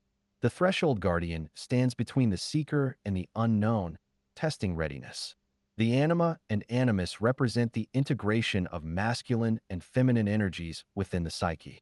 The trickster disrupts order to create. Unexpected growth. The wounded healer guides others only after first descending into suffering. All of these appear across cultures and all emerge within the stories of King Arthur and within the initiatory path of the Freemason. In Arthurian legend, Merlin is the wise old man. Mordred is the shadow that threatens the kingdom from within. The Grail is the divine object that can only be approached by those who have integrated their inner selves. In Freemasonry, Hiram Abiff embodies the archetype of the wounded healer and the sacrificed king. His death and raising mirror ancient mythic patterns of descent, loss, and resurrection. The lodge itself is a temple of archetypal encounter where the initiate becomes both the hero and the healer, the builder and the seeker. This symbolic architecture is not confined to the Western tradition. The same mythic structure is visible in the Epic of Gilgamesh, where the hero mourns the death of his friend and seeks immortality through wisdom. It echoes in the Odyssey, where Odysseus faces monsters and trials to return home transformed. It is present in the Mahabharata, the Tao Te Ching, and the story of the Buddha, each reflecting the same journey from fragmentation to wholeness. But myth is not just narrative. It is initiation. In the ancient world, myth was not merely told. It was enacted. In the Eleusinian mysteries of Greece, initiates passed through ritual dramatizations of Persephone's descent and return. In Egyptian temple rites, the death and resurrection of Osiris were ritually performed to awaken the soul to its eternal nature. Myth was not entertainment, but transformation. The initiate did not hear the story. They lived it. Freemasonry preserves this initiatory structure. Its rituals are not passive recitations. They are active dramas designed to imprint truth upon the soul. The candidate, blindfolded and seeking light, becomes a participant in the very myth that is being told. Each degree marks a stage of inner awakening. The entered apprentice undergoes purification, the fellowcraft receives illumination, and the master mason is raised to union with a higher reality. The lodge becomes sacred space. The symbols, the square and compass, the pillars, the trowel, the rough and perfect ashlars, are all tools for building the inner temple. The Arthurian knight follows a parallel path. The enchanted forest represents the unknown, the subconscious terrain of trial and temptation. The Grail castle is the hidden center of truth, the innermost chamber of the soul. The quest is both outward and inward. To reach the Grail, the knight must confront his shadow, renounce his pride, and become worthy through virtue, not valor. Galahad succeeds not because he is powerful, but because he is pure. His purity is not naivety, but inner alignment. In this way, the myth teaches that the sacred cannot be seized. It reveals itself only to those who are ready. This mythic framework is not only timeless, but urgently relevant. In an age dominated by rationalism, materialism, and distraction, the soul starves for meaning. Modern life often offers data but not wisdom, connection but not depth. Myth provides the depth that technology cannot. It invites us into symbolic consciousness where life is understood not just as a series of events, but as a journey of awakening. It reminds us that our trials are not random, that suffering can become sacrifice, and that what we seek outwardly must first be found within. To read a myth or to enter a rite is to enter a space of transformation. It is to step across a threshold and into mystery. The stories of Arthur and the rites of the lodge do not give answers. They give us the structure by which to find our own. In myth, we meet the self we could become. In initiation, we begin to become it. The function of myth, then, is not to explain life, but to guide it. The function of initiation is not to inform, but to transform. And through the union of both, the seeker is led not just to knowledge, but to wisdom, not just to history, but to destiny. Freemasonry as a living mythic system. Freemasonry is not merely a fraternal order, a network of benevolence, or a system of moral philosophy. It is a living expression of myth enacted in ritual form. Beneath its veiled language and ceremonial symbolism lies a sacred drama of inner transformation, an initiatory journey that mirrors the archetypal pathways encoded in the world's enduring myths. Like the quest for the Grail or the descent into the underworld, the Masonic path leads the seeker through darkness, trial, revelation, and rebirth. At its core, Freemasonry is concerned with the building of the inner self. It does not impose doctrine. It offers symbols and experiences.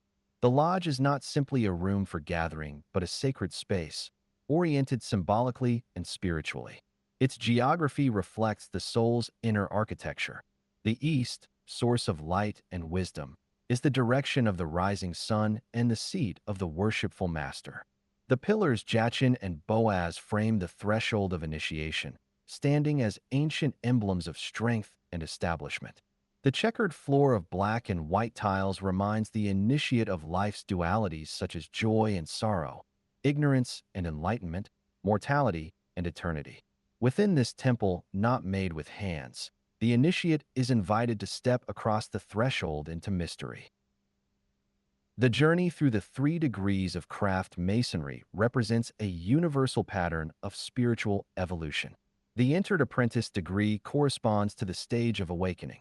Here, the candidate is blindfolded, symbolically in darkness, yet seeking light. This moment recalls the beginning of the hero's journey, the call to transformation and the crossing of the first threshold. The initiate is taught to subdue passions, learn obedience, and recognize that moral discipline is the foundation of all spiritual work. The Fellowcraft degree marks the next phase, the cultivation of understanding. This stage engages the intellect and begins the work of synthesis. The initiate explores the liberal arts and sciences, ascends the winding staircase, and is introduced to the mysteries of geometry and architecture. These are symbols not only of operative building, but of the spiritual construction of self. This is the realm of illumination, where knowledge is gathered and the inner temple begins to take form. The Master Mason degree, the capstone of the symbolic journey, confronts the initiate with the ultimate mystery, death. But this death is not the end. It is symbolic of the ego's surrender, the shattering of illusion, the stripping away of all that is false. The raising of the Master Mason is not merely the conclusion of the ritual, but its fulfillment. It mirrors ancient rites in which the candidate dies to the world and is reborn as a bearer of light. The grip of the lion's paw, the raising from the grave, the loss and hope of the lost word, all signify the soul's passage through suffering toward the recovery of meaning. W. L. Wilmshurst captures this inner drama when he writes, Freemasonry is the dramatized story of the soul's journey through death to resurrection. The ritual is not symbolic in the abstract. It is symbolic in the transformative sense. It does not tell the initiate what to believe. It invites him to become something more than he was. This structure is not a modern invention. Freemasonry draws upon a perennial lineage of initiatory wisdom. Its motifs and methods echo the Eleusinian mysteries of ancient Greece, where candidates reenacted the descent of Persephone and emerged with a vision of eternal life. It reflects the Egyptian rites surrounding the death and resurrection of Osiris, where the soul passed through trials in the Duat, the underworld, and was weighed in the balance of truth. The Masonic Lodge, like the ancient temple, is a place of symbolic death and sacred rebirth. Its symbols, too, are deeply archetypal. The square teaches the initiate to walk uprightly in both action and intention. The compass draws the circle of self-restraint and spiritual balance. The plumb line ensures upright conduct before heaven and earth. The ashlar, both rough and perfect, presents the soul as it is and as it may become. These are not metaphors for passive contemplation. They are tools for active self-construction, the crafting of a spiritual edifice from the raw stone of human nature. The psychological and emotional impact of this journey cannot be overstated. To stand blindfolded before the altar, to swear an oath in darkness, to be led in mystery toward light, these moments strike not only the mind but the heart. The initiate is not simply learning. He is being reshaped. The symbols stay with him. They work upon his conscience and imagination. He begins to measure his life not by success, but by sincerity, not by knowledge, but by inner transformation. In this way, Freemasonry functions as a living mythic system. Its rituals are not relics, but revelations. They are myth made motion, wisdom made visible. The journey of the initiate is the journey of every true seeker, to die to illusion, to live in truth, and to labor, stone by stone, to build the temple within. In a world that often prizes information over wisdom and spectacle over silence, the Masonic path offers something sacred, a return to mystery. It reminds the seeker that truth cannot be taught, only discovered, that light cannot be given, only revealed, that the word is not merely spoken, it must be found. Symbolic parallels, the Grail and the Temple. The Arthurian and Masonic traditions, though separated by form and origin, are united by a shared symbolic language. Both traditions do more than preserve myths or perform rituals. They encode a sacred journey. Each symbol encountered, each test endured, reflects an inward process of transformation. These are not just stories of knights and builders. They are spiritual blueprints, maps of the soul's progress toward its highest destiny.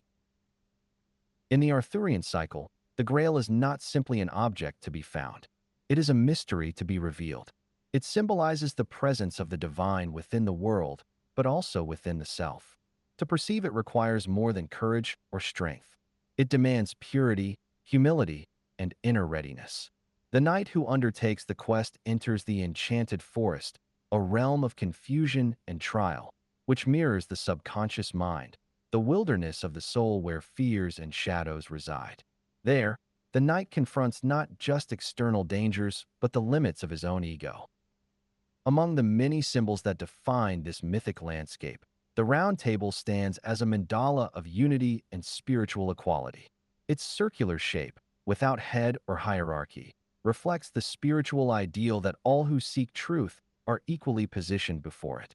The sword in the stone, meanwhile, is more than a test of strength. It is a test of worthiness. Only one whose soul is in alignment with divine will can draw it forth. It is not seized. It yields only to the one prepared. The Grail itself, in its many literary forms, a chalice, a stone, a radiant light, represents the soul's longing for union with the divine.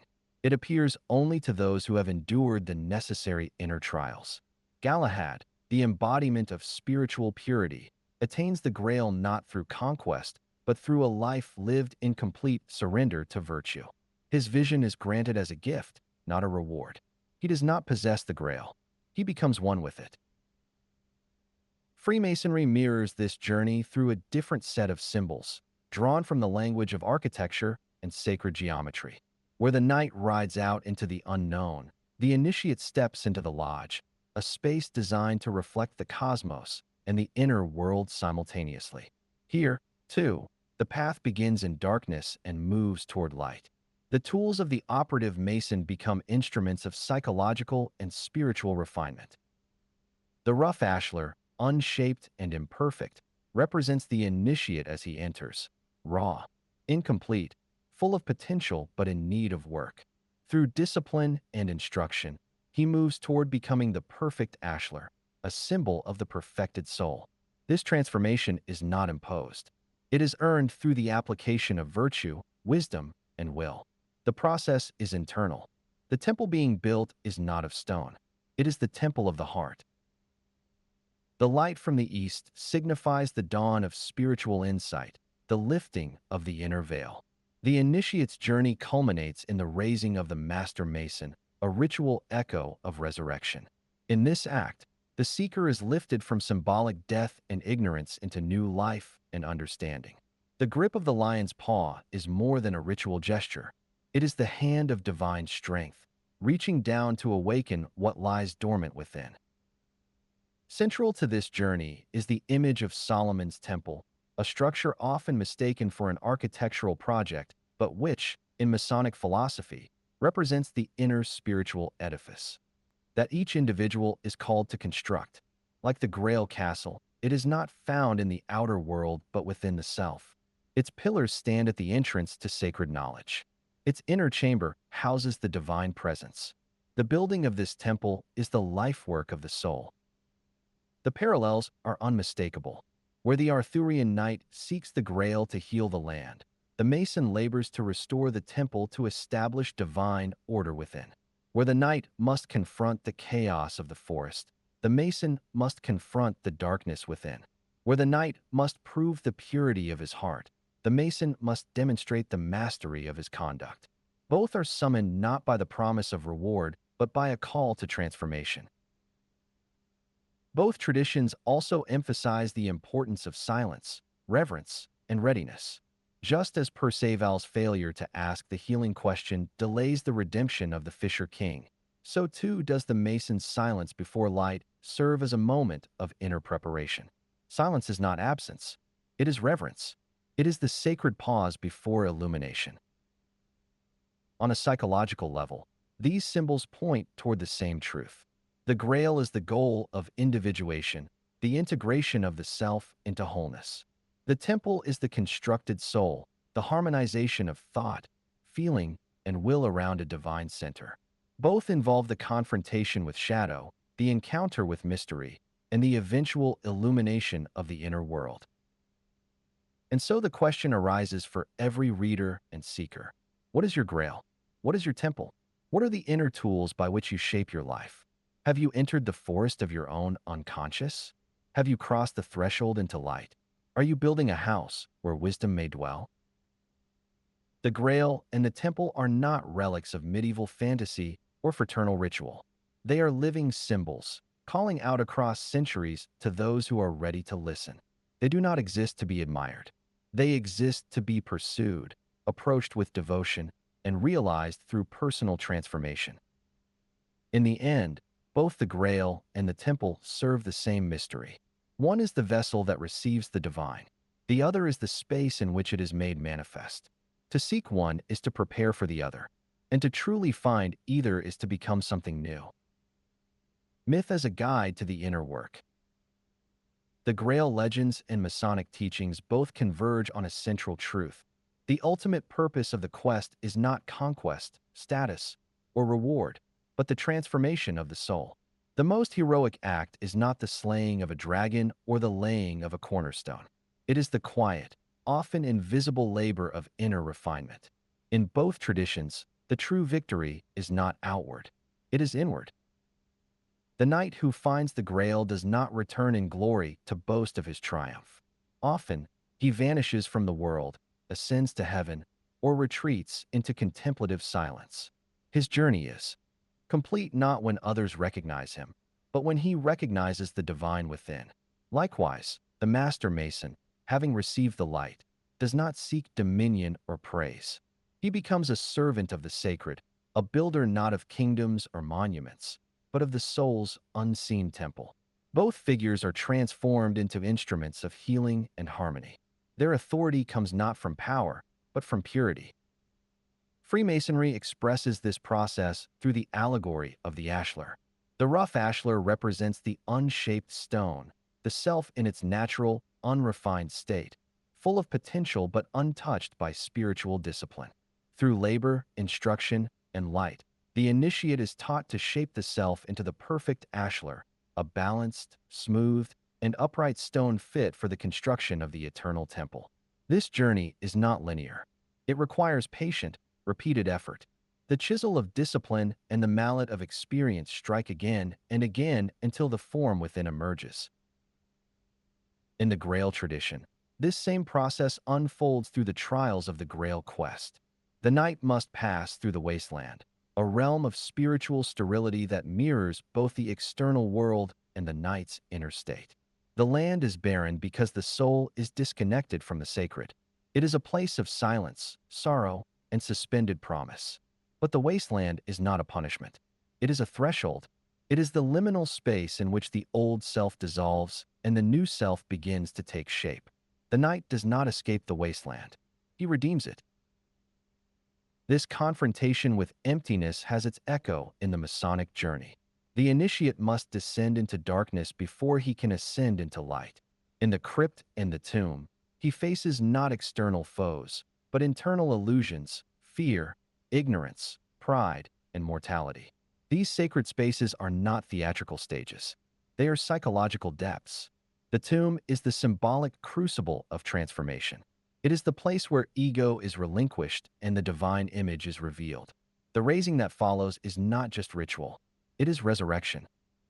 Both traditions teach that illumination follows suffering, that clarity arises from confusion, and that the key to transformation lies in asking the right question.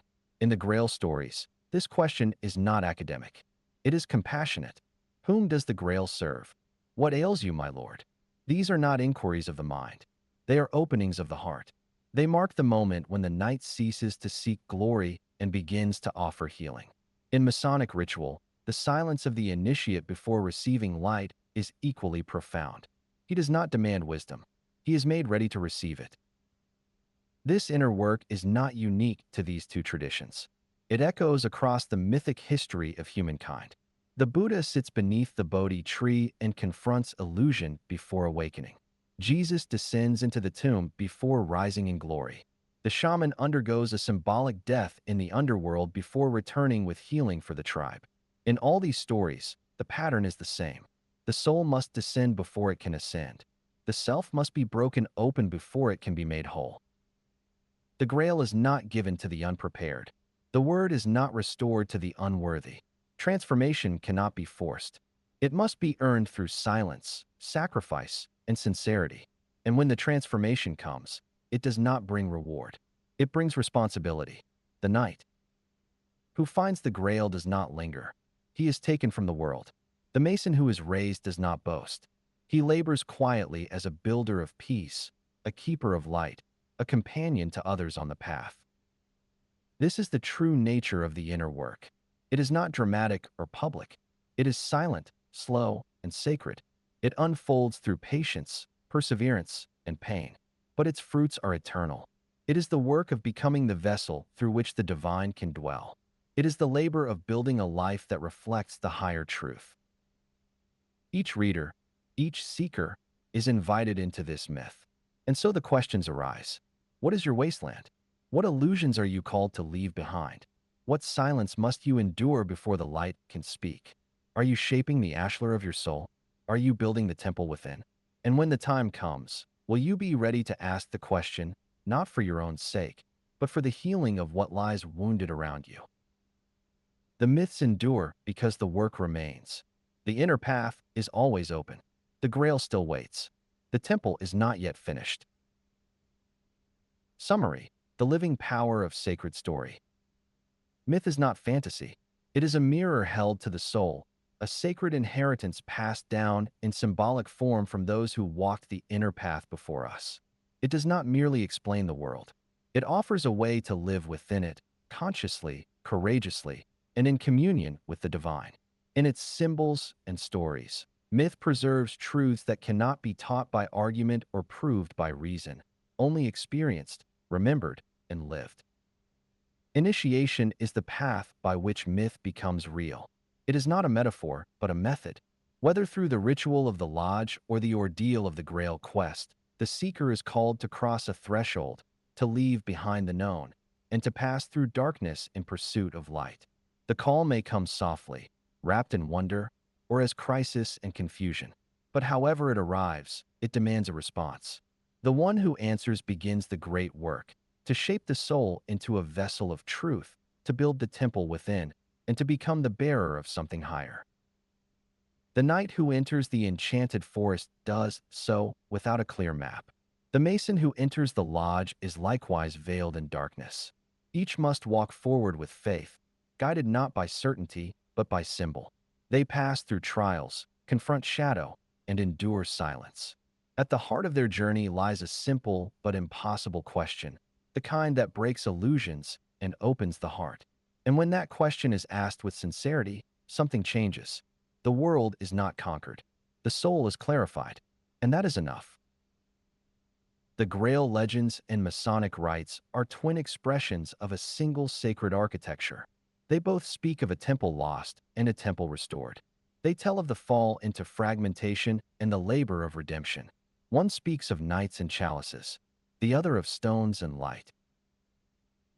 But their purpose is the same: to initiate the seeker into transformation, to awaken a deeper vision, and to bring the sacred back into the world through the refinement of the self. These stories endure because they continue to name something we still long for. In an age of noise and confusion, of rapid change and spiritual hunger, they offer more than nostalgia. They offer orientation. They remind us that there is a path, that meaning can be recovered, and that the sacred still waits behind the veils of ordinary life. They teach that suffering is not senseless, that questions are holy, and that each soul is called to build something lasting from the ruins of the unexamined self. And yet myth does not end in explanation. It begins in encounter. Its truth unfolds not in a single moment, but across a lifetime. We return to its symbols again and again, not to master them, but to let them master us. Each telling deepens the meaning. Each silence invites us further in. So the final question is not, what does the story mean? But where are you in the story? Are you at the threshold or in the forest? In the tomb or on the mountain? Are you still searching for the Grail? Or have you begun to build the temple? What tools are in your hand? What light have you received? The sacred story is not confined to parchment or ritual. It lives wherever the soul is willing to seek. It walks beside the one who dares to cross the boundary between the seen and the unseen. It dwells within the one who chooses to ask the question, bear the silence, and build, stone by stone, a life that reflects the divine. The Grail still waits. The temple is not yet finished, and the story is not over. Chapter 3: The Grail Quest and the Lost Word. Introduction: Sacred Geometry and Spiritual Equality.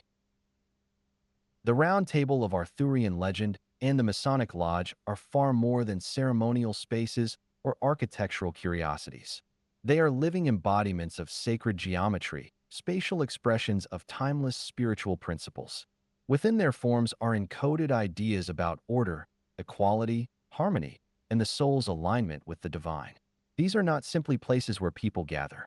They are sanctuaries where the soul is taught through symbol and where the structure itself becomes a silent instructor. In Arthurian tradition, the Round Table was created, according to legend, by Merlin as a gift to King Arthur, an intentional departure from the hierarchies of other royal courts. Rather than elevate one voice above the rest, the round design ensured that no knight sat at the head and none at the foot. The circle eliminated hierarchy by its very shape, creating a fellowship where every knight was equal in position and moral responsibility. It was not just a place to eat or to plan. It was a physical manifestation of Arthur's vision for a just kingdom, one built on honor, trust, and shared purpose. In parallel, the Masonic Lodge is arranged to reflect sacred order. It is a carefully structured space that represents the universe in miniature. Its layout is oriented to the cardinal directions and rooted in proportions and patterns that echo ancient temples. More than a hall, The lodge is a microcosm of divine order, constructed to align the initiate with spiritual truth. Here, too, the theme of equality governs all. Masons are said to meet on the level, an expression rich with moral and metaphysical meaning. Status, wealth, and rank are left at the door. Within the lodge, the soul stands unveiled, judged not by birth or station, but by virtue, intention, and readiness to undertake the work. Manly P. Hall writes, "Sacred architecture is not constructed for beauty alone, but to reflect the divine order and spiritual structure of the universe." The lodge and the round table both reflect this truth. In their geometry, they teach a metaphysics. In their silence, they proclaim a law. The circle, in particular, is a profound symbol. It represents wholeness, eternity, and unity. It has no beginning and no end, no corner and no center of power. It is the shape of celestial motion, the sun, the wheel of time, and the eternal return. To sit in a circle is to enter a sacred covenant, one that affirms the dignity of each soul and the balance of all. The Masonic tradition, rich in symbolic tools and shapes, elevates geometry to the status of moral philosophy. The square teaches rectitude. The compass inscribes boundaries of restraint and aspiration. The circle encloses the sacred, creating a space where ego dissolves and the eternal becomes perceptible. These instruments, while operative in form, are speculative in essence. They measure not stone, but the soul. Both the round table and the lodge are intentional responses to the question, how should spiritual communities be structured? Their answer is clear. True spiritual work does not unfold in systems of domination, but in circles of shared labor. The environment must reflect the ideal it seeks to instill. Sacred space is not a backdrop. It is a co-teacher. The way we sit, speak, and share reflects the kind of world we are trying to build, within and without. This principle is echoed across cultures. In the mandalas of Tibetan Buddhism, in Native American medicine wheels, and in the circular council fires of tribal governance, the circle recurs as a symbol of sacred inclusion. It is an archetype not invented, but remembered, found in the architecture of the cosmos and the depths of the soul. Wherever human beings have sought to approach the divine in humility and reverence, they have turned to the circle. And so we are invited to consider, what happens when we step into such a space? What shifts in the soul when we are no longer above or below, but among? When the outer architecture affirms the inner truth that all who seek light are equals in its presence. These are not abstract ideals. They are realities made visible in stone, in timber, in symbol, and in silence. The round table and the lodge are not relics. They are living forms of wisdom. They invite us to step into their geometry and remember that true greatness is not asserted from above, but discovered in unity. Within these circles, the soul is humbled, elevated, and prepared. The journey toward the higher self begins not in separation, but in sacred symmetry. The circle as a moral structure. The circle is one of the most ancient and universal symbols of sacred order. In the traditions of both the Round Table and the Masonic Lodge, it serves not merely as a spatial arrangement, but as a living emblem of moral equality and spiritual harmony. It is a geometry that teaches. Its silent form carries a profound lesson, that the path to wisdom begins not in dominion, but in unity. That true greatness arises not from standing above others, but from standing with them. When King Arthur established the Round Table, it was a revolutionary act. In a world where status was visibly enforced through seating, protocol, and rank, Arthur's table abolished the throne. There was no head and no foot. The circle removed the vertical structure of power and replaced it with a horizontal field of mutual respect. Each knight was given not only a place, but a voice, and that voice carried equal weight. This was not simply a political decision. It was a moral and spiritual statement about the kind of world Arthur intended to build, one governed by virtue, trust, and shared purpose. This same vision is embodied in the Masonic Lodge, where Masons are said to meet on the level.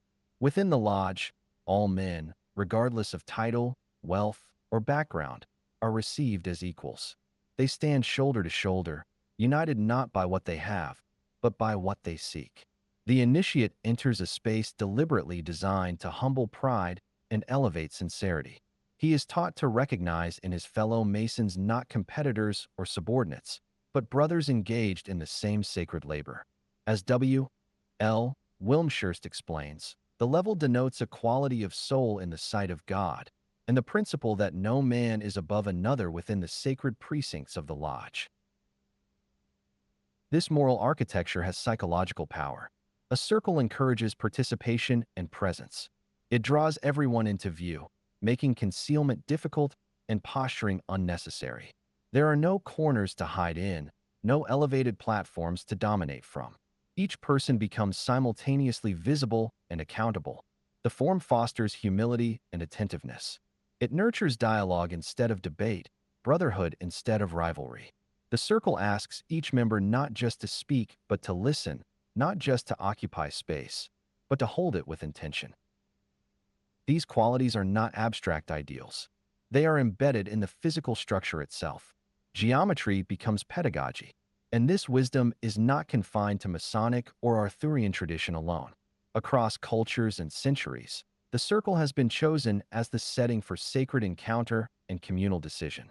The Native American medicine wheel, the mandalas of Eastern spirituality, the druidic groves of Old Europe, and the circular fireside councils of tribal societies all share the same insight, that the circle restores balance, centers intention, and reflects the unity of life.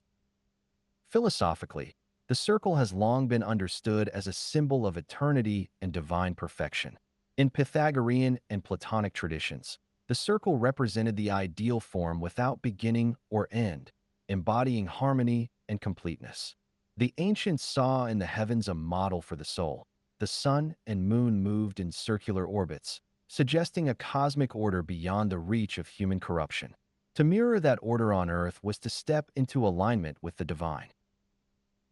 Freemasonry, rooted in sacred geometry, makes this alignment conscious. The circle, like the square and the compass, is not just a tool. It is a truth. It reveals that all who enter the lodge are builders in the same cosmic architecture. It reminds each Mason that the work of spiritual refinement does not belong to the elite or the privileged, but to all who labor sincerely. The Round Table teaches the same, that the worth of a knight lies not in lineage, but in loyalty, not in conquest, but in character. Together, these traditions affirm a vision of life where sacred space creates sacred mind. They invite us to ask what might happen in our own lives if we shaped our relationships, communities, and institutions according to the circle's logic. What would change if we truly met one another on the level? What kind of society might we build if every voice was heard with equal reverence? Where in our lives do we resist the circle in favor of hierarchy? And what is lost in that resistance? The Round Table and the Lodge answer these questions not with commandments, but with design. They ask us to sit down as equals, to listen, to labor together, to remember that the soul is not measured by height, but by harmony, that the path to the highest must begin on level ground. In the embrace of the circle, there are no kings, only seekers, only builders, only brothers. The Grail and the Word, symbols of what was lost. If sacred geometry teaches us how spiritual truth can be expressed through space, then the myths of the Grail and the lost word teach us that truth is often hidden, buried, or forgotten, and that the soul's task is not to conquer, but to remember. The Grail and the Word are not simply mystical artifacts or ceremonial relics. They are spiritual emblems of a primordial loss, an existential forgetting that defines the human condition. In both Arthurian legend and Freemasonry, the initiate does not go forth to possess something external. Rather, he begins a journey to recover a truth buried within himself. The path is not one of acquisition, but of recollection. The theme of sacred loss appears early and often in Grail literature. The Grail does not disappear because it is taken. It vanishes because the world has become blind to it. In Wolfram von Eschenbach's Parzival, the Grail is no longer a chalice but a radiant stone, called the lapsit exilis, kept within a remote castle, guarded by a wounded king. When Parzival, The hero of the tale first encounters the Grail and its silent procession. He fails to speak the necessary question. He saw the pain, but let the question die on his lips. The wound remains, the land stays barren, and Parzival is cast into years of wandering and remorse. His silence is not just a narrative pause. It is the spiritual condition of unreadiness. He sees suffering but does not respond. He stands before mystery but remains passive. The result is exile, not just from the Grail, but from himself. This moment of failure has a parallel in Masonic tradition. In the Master Mason degree, the candidate enacts the myth of Hiram Abiff, the chief builder of Solomon's temple, who is struck down by 3 ruffians before he can reveal the Master's word. That word, symbol of divine identity and sacred truth, is buried with him. As Albert Pike writes, the search for the lost word is the search for the divine in man, the eternal logos, which no man may utter until he himself is reborn in truth. The loss of the word is not historical, but spiritual. It marks the soul's fall into forgetfulness. The initiate does not recover the word by memorizing symbols, but by undergoing the inward transformation that makes the word living within him. Both Parzival and Hiram represent a profound esoteric truth. Sacred knowledge cannot be given, only remembered. This idea of anamnesis, recollection of eternal truth, is rooted in Platonic philosophy and echoed in the teachings of the mystery schools, Hermeticism, and even Kabbalah. In Jewish mystical tradition, the ineffable name of God, the Tetragrammaton, was once spoken in the Holy of Holies but is now hidden from human lips. In Gnostic mythology, the divine feminine figure Sophia, wisdom herself, is fragmented and concealed within the world of matter. In all these traditions, a sacred reality is lost through separation from the divine, and the path of the seeker becomes a process of spiritual reintegration. As Manly P. Hall observes, all the great world religions contain in their mysteries the doctrine of the lost word and the steps necessary to recover it. Importantly, neither the Grail nor the word can be found until the seeker is inwardly changed. The Grail will not appear to those who seek it out of ambition or pride, nor will the lost word return to lips that have not first been purified by symbolic death. Parzival must undergo years of grief, isolation, and moral reckoning before he can return to the Grail castle and ask the healing question. The Masonic initiate, too, must pass through the ritual grave before he can be raised, not merely in body, but in soul. As W. L. Wilmshurst writes, the divine truth, the lost word, cannot be communicated to the unpurified or the unready. It must be found by the soul through regeneration. This regeneration comes not through study alone, but through an initiatory descent into the shadow. Psychologically, these myths echo what Carl Jung called the process of individuation. The confrontation with the unconscious, the integration of the shadow, and the gradual realization of the self. In Jungian terms, the Grail is the symbol of the wholeness of being, the conjunction of opposites, while the word is the archetype of meaning itself, the logos emerging from the depths of the psyche. Parzival's silence is a form of repression. Hiram's death is a metaphor for the ego's surrender. In both cases, the soul cannot ascend until it first descends into confusion, exile, and silence. As Joseph Campbell remarks, the hero must die to the known life in order to be reborn into the transcendent. This is the paradox of the sacred loss. It is both wound and invitation. The Grail is hidden not to punish the world, but to teach it to see again. The word is lost not because it was taken, but because it was forgotten. And so the silence of Parzival and the grave of Hiram become thresholds not of despair, but of awakening. What is required is not effort alone, but readiness. The seeker must be reshaped by the very act of seeking. In the end, the Grail and the word are not prizes won through conquest. They are mysteries that reveal themselves to those who have become what they seek. The knight does not take the Grail. He becomes worthy of its presence. The Mason does not pronounce the word. He becomes its living expression. As the initiate comes to understand, what was lost was never truly gone. It was hidden within, awaiting the light of remembrance. Silence, trial, and the threshold of transformation. In both Arthurian legend and Masonic tradition, silence is not simply the absence of speech. It is a crucible, a sacred pause, a threshold across which the soul cannot stride until it has first surrendered something of itself. The myths do not treat silence as an error to be corrected, but as a condition of spiritual maturation. Silence marks the moment when the seeker is not yet ready to receive the mystery, not because he is unworthy, but because he is unfinished. It is a necessary emptiness, a sacred withholding, in which the soul begins to be reshaped. This paradox is nowhere more poignant than in the story of Perceval, the original Grail Knight in Chrétien de Troyes Perceval, Le Conte du Grail.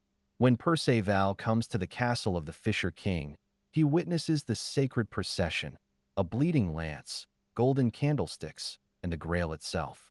And yet, he says nothing. But the young man did not dare ask anything, for he remembered what his master had told him, that people should not speak too much. His silence is not born of apathy, but of restraint, a misguided obedience to social decorum that suppresses his inner compassion. He sees a wounded king, a divine mystery passing before his eyes, and he remains still. In that stillness, the Grail disappears. The castle vanishes. The world is veiled once more. What follows is not immediate punishment, but exile, both geographical and spiritual. Perceval wanders not simply across the land, but across the terrain of his own soul. He bears the weight of his silence, the ache of not knowing whether the mystery will ever return. His exile is a space of longing, of inner refinement, of slow realization that what he failed to ask was not a question of curiosity, but of care. He was not tested on his intellect, but on his empathy, and that failure begins the journey toward his eventual readiness. In the Masonic tradition, the motif of silence reaches its dramatic expression in the ritual of the Master Mason. Before he can receive the light, the candidate must pass through a symbolic death. The story of Hiram Abiff, the builder of Solomon's temple, becomes his own. Hiram is struck down before he can reveal the Master's word. The sacred name is buried with him. As Albert Pike writes, the search for the lost word is the search for the divine in man, the eternal logos, which no man may utter until he himself is reborn in truth. In this myth, as in the Grail, truth cannot be inherited. It must be recovered through loss. The silence of the tomb is not the end. It is the beginning of the inner work. There is, however, more than one kind of silence. There is the silence of ignorance, when we do not know. There is the silence of awe, when we are overwhelmed. There is the silence of reverence, when we know something sacred is present but dare not speak its name. And there is the silence of transformation, when the soul waits in stillness while something within it begins to change.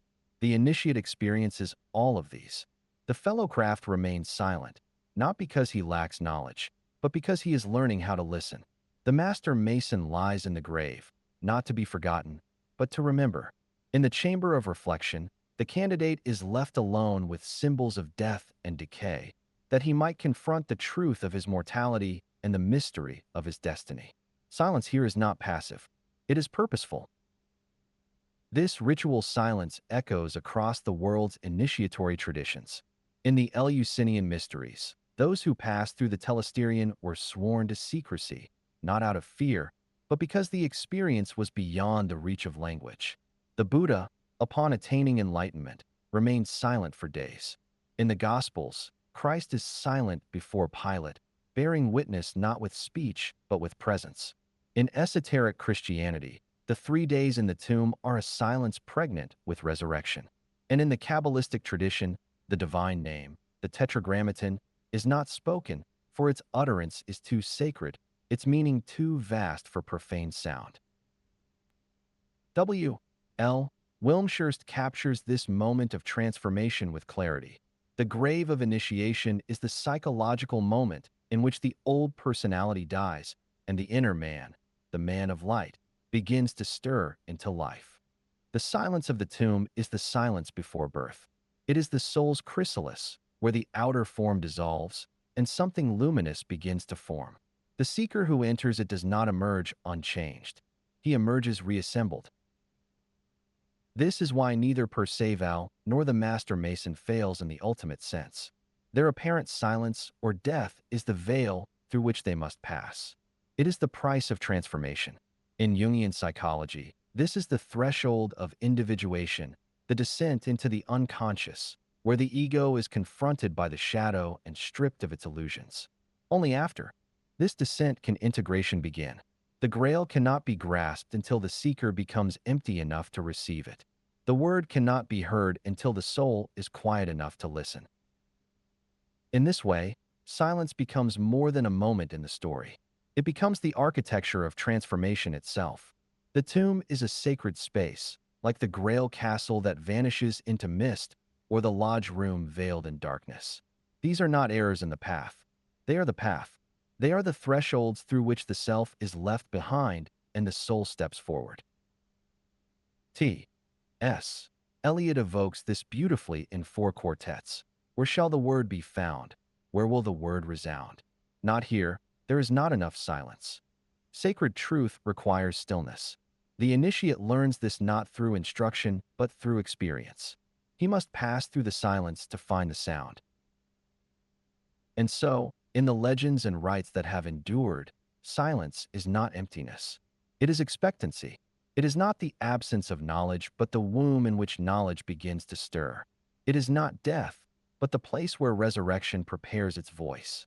To be silent before the Grail or before the altar is to acknowledge that what is sought cannot be demanded. It must be revealed. And revelation, as all the traditions agree, begins not in noise, but in stillness. Anamnesis, sacred remembering. At the end of the Grail quest and the Masonic journey alike, the seeker does not triumphantly win a prize or retrieve a lost object in the literal sense. There is no golden cup to carry home, no divine syllable to inscribe in stone. Instead, what is discovered is something remembered. The Grail is not won, and the word is not recovered. They are recalled from within. This is the deeper current beneath the myth, that spiritual knowledge is not new information but ancient memory. The final realization is not an attainment but a recognition, a sudden clarity that what we have long sought has been with us all along. This mystery is best described through the Platonic concept of anamnesis, sacred remembering. In the Meno, Socrates suggests that all true learning is recollection. The soul, he says, is immortal and has been born many times, and has seen all things, so there is nothing which it has not learned, and it is no wonder that it can remember what it once knew. In this view, the soul carries within itself a hidden wisdom, the echo of its divine origin. The role of the quest, whether Arthurian or Masonic, is to clear away the debris that obscures that inner voice. The seeker does not gain the Grail. He becomes ready to see it. This theme of inner remembrance appears powerfully in Perceval. When the young knight finally returns to the Grail castle after years of suffering and wandering, he does not achieve victory through force or knowledge. He simply asks the question he once failed to ask. "Uncle, what ails you?" It is a question born not of instruction, but of empathy, the fruit of a transformed heart. The Grail was always there. What changed was Perceval himself. In that moment of care, of inner resonance, the mystery reveals itself. The Masonic tradition carries the same logic. The initiate journeys through the degrees not to earn secrets, but to awaken to them. The lost word, never truly lost, is the symbol of divine identity hidden within. As W. L. Wilmshurst explains, the lost word is the soul's consciousness of its own divine nature. It was never truly lost, only forgotten. The raising of the Master Mason is not merely symbolic of resurrection. It is the soul remembering what it is and always was. The word is not given. It is remembered through transformation, made audible only when the heart becomes attuned. This movement from forgetting to remembering is echoed across spiritual traditions. In Gnostic Christianity, the soul's entrapment in the material world is framed as a fall into forgetfulness, and salvation comes through gnosis, self-knowledge, and remembrance of divine origin. In Sufism, the central practice is dhikr, the remembrance of God as a return to primordial union. Hindu philosophy teaches that Maya, the illusion of separateness, causes us to forget our true self, Atman, which is none other than Brahman, the Absolute. In Kabbalah, teshuvah, often translated as repentance, literally means return, a return to the divine center from which we unknowingly wandered. This sacred remembering is also the essence of Carl Jung's notion of individuation. Jung writes that individuation means becoming a single, homogeneous being, becoming one's own self. For Jung, the self already exists in fullness within the unconscious. The task is not to create the self, but to become conscious of it, to integrate it into waking life. This process is mirrored in both the Grail legend and the Masonic path. The initiate must descend into the unknown, confront shadow and illusion, and re-emerge not as someone new, but as someone whole. Individuation, like the Grail and the Word, is a process of recollection. The hero's journey, as Joseph Campbell outlines, culminates not in external glory but in inner return. The hero, he writes, comes back from this mysterious adventure with the power to bestow boons on his fellow man. The knight who achieves the Grail, like the master mason who is raised, does not possess something to be displayed. He becomes a vessel for something greater than himself. The journey returns him to the world with a new awareness, one that radiates inward wisdom and outward service. Consider the symbolic moment when the initiate, in darkness, stands before the altar and receives the light. It is not a light from without. It is a rekindling of something within. Or imagine a dream. A knight enters the ruined Grail chapel, shattered and empty. He kneels where the altar once stood, but then he notices a mirror, broken but glowing faintly. As he peers into it, he does not see the Grail as a cup, but as a reflection of his own face, transfigured by love, scarred by failure, yet radiant with something eternal. That is the Grail. That is the Word. Even the very architecture of the traditions teaches this. The circle of the round table is not only a symbol of equality, but of return. Its shape has no beginning and no end. The lodge, oriented to the cardinal directions and entered through darkness, is a ritual journey back to center. The wasteland is not simply a curse. It is a forgetting of the sacred. The healing of the land requires the healing of the soul's memory. And the temple of the master mason is not built from without, but from within. Anamnesis gives resolution to the entire structure of the myth. The Grail is not an external object to be claimed. It is the soul's vision when it remembers its source. The word is not a password to be uttered, but the name that the soul has always borne in silence. To find either, the seeker must become what he seeks. The Grail shines from within the transformed knight. The word resounds through the risen master. Nothing is gained. Everything is remembered. And in that remembrance, the journey completes itself. The initiate returns, not with answers, but with presence, not with conquest, but with compassion. The light was never far. The word was never gone. The Grail was never lost. Only we were.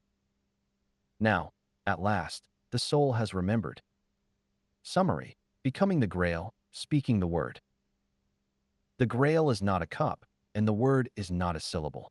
They are not prizes bestowed at the end of a quest, but revelations awakened in the silence of the soul. They are not won, but remembered. They do not reward conquest, but invite transformation. What the knight finds and what the mason receives is not a sacred object to be held in the hand, but a sacred identity that emerges from within. The journey begins in longing. Perceval rides out in innocence, believing that greatness lies in valor.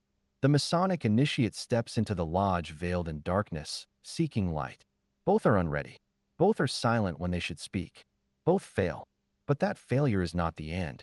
It is the beginning of wisdom. As the quest continues, what once seemed like heroic ambition gives way to interior struggle.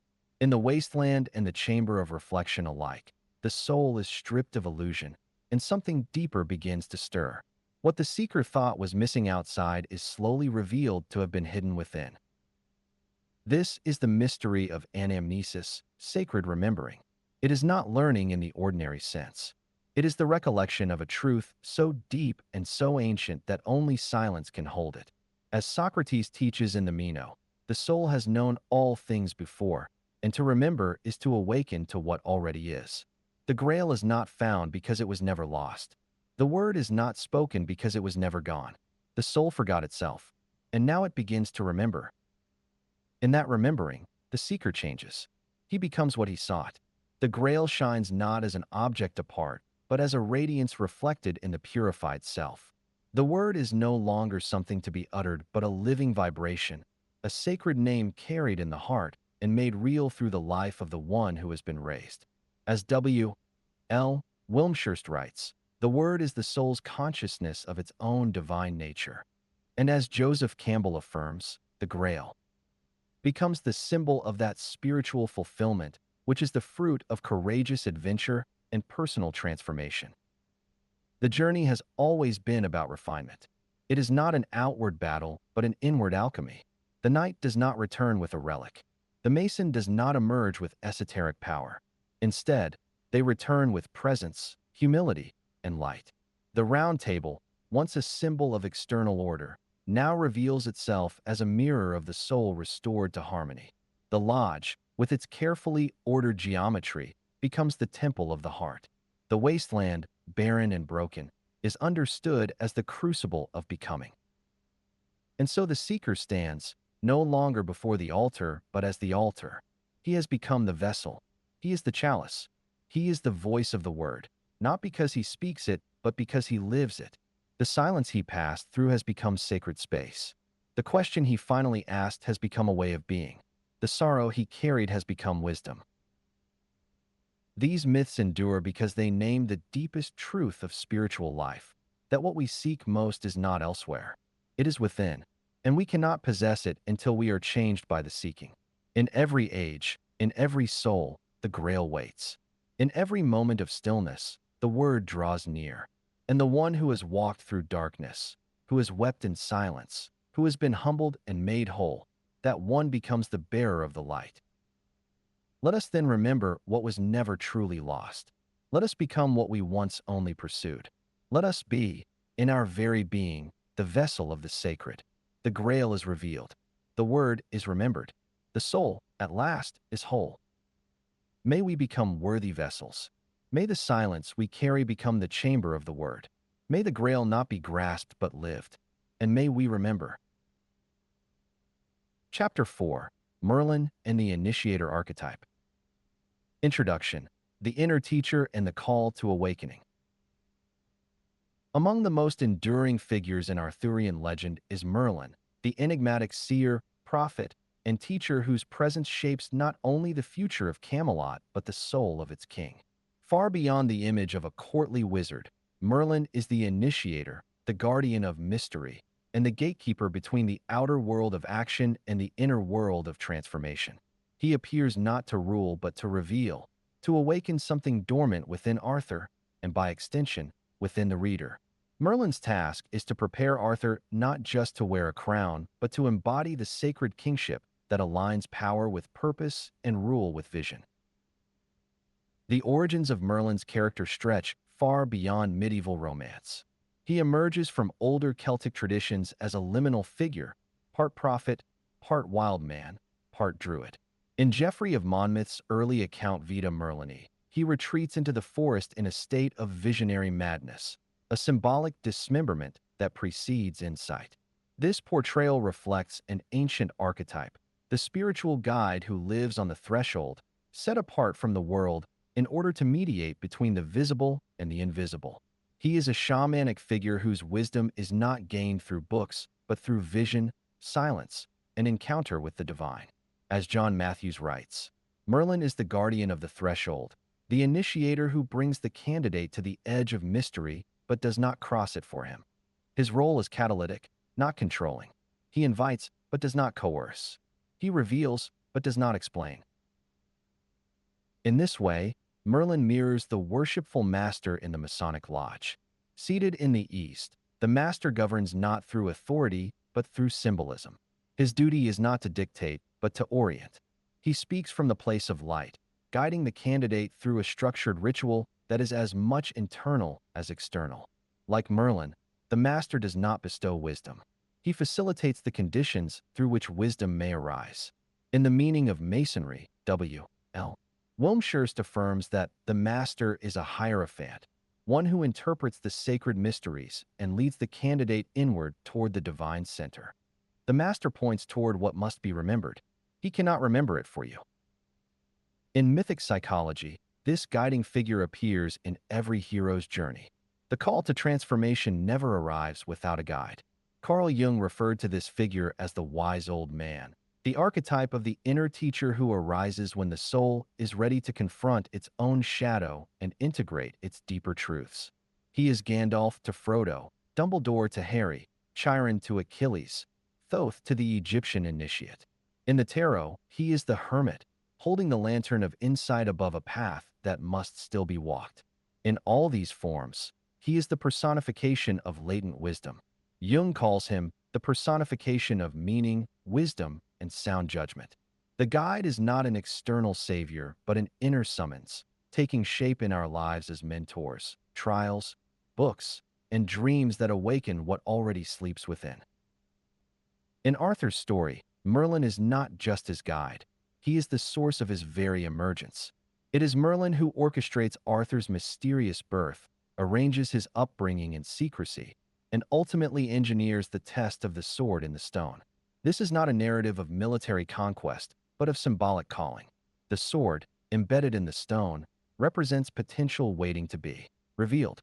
Only one attuned to divine purpose can draw it forth. Merlin knows this. He understands that kingship must be earned not by lineage alone, but by spiritual fitness. His work is to prepare Arthur to become worthy of that task. That preparation, like all true initiation, involves mystery, trial, and inner reformation. This initiatory structure is preserved in Freemasonry, where the journey from darkness to light is mediated by the presence of the master and the sacred geometry of the lodge.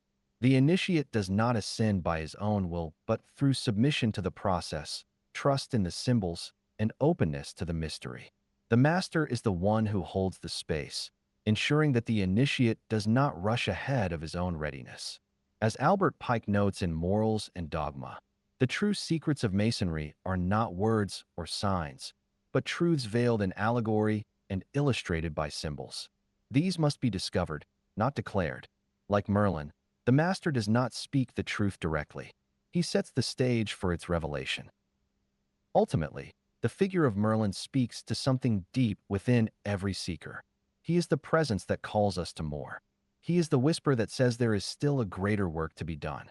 He may appear in the form of a teacher, a life crisis, a dream, or a sudden intuition. But he always calls us to cross a threshold. He reminds us that the path of awakening does not begin in mastery, but in mystery. And like the worshipful master, he is not meant to remain forever. His task is to initiate. Once the king is crowned, the guide must vanish into the mist. To encounter Merlin is to encounter the inner teacher. To step into the lodge is to hear the call to light. Every soul that undertakes the great journey must meet this figure, whether in story, in ritual, or in the silent stirrings of the heart.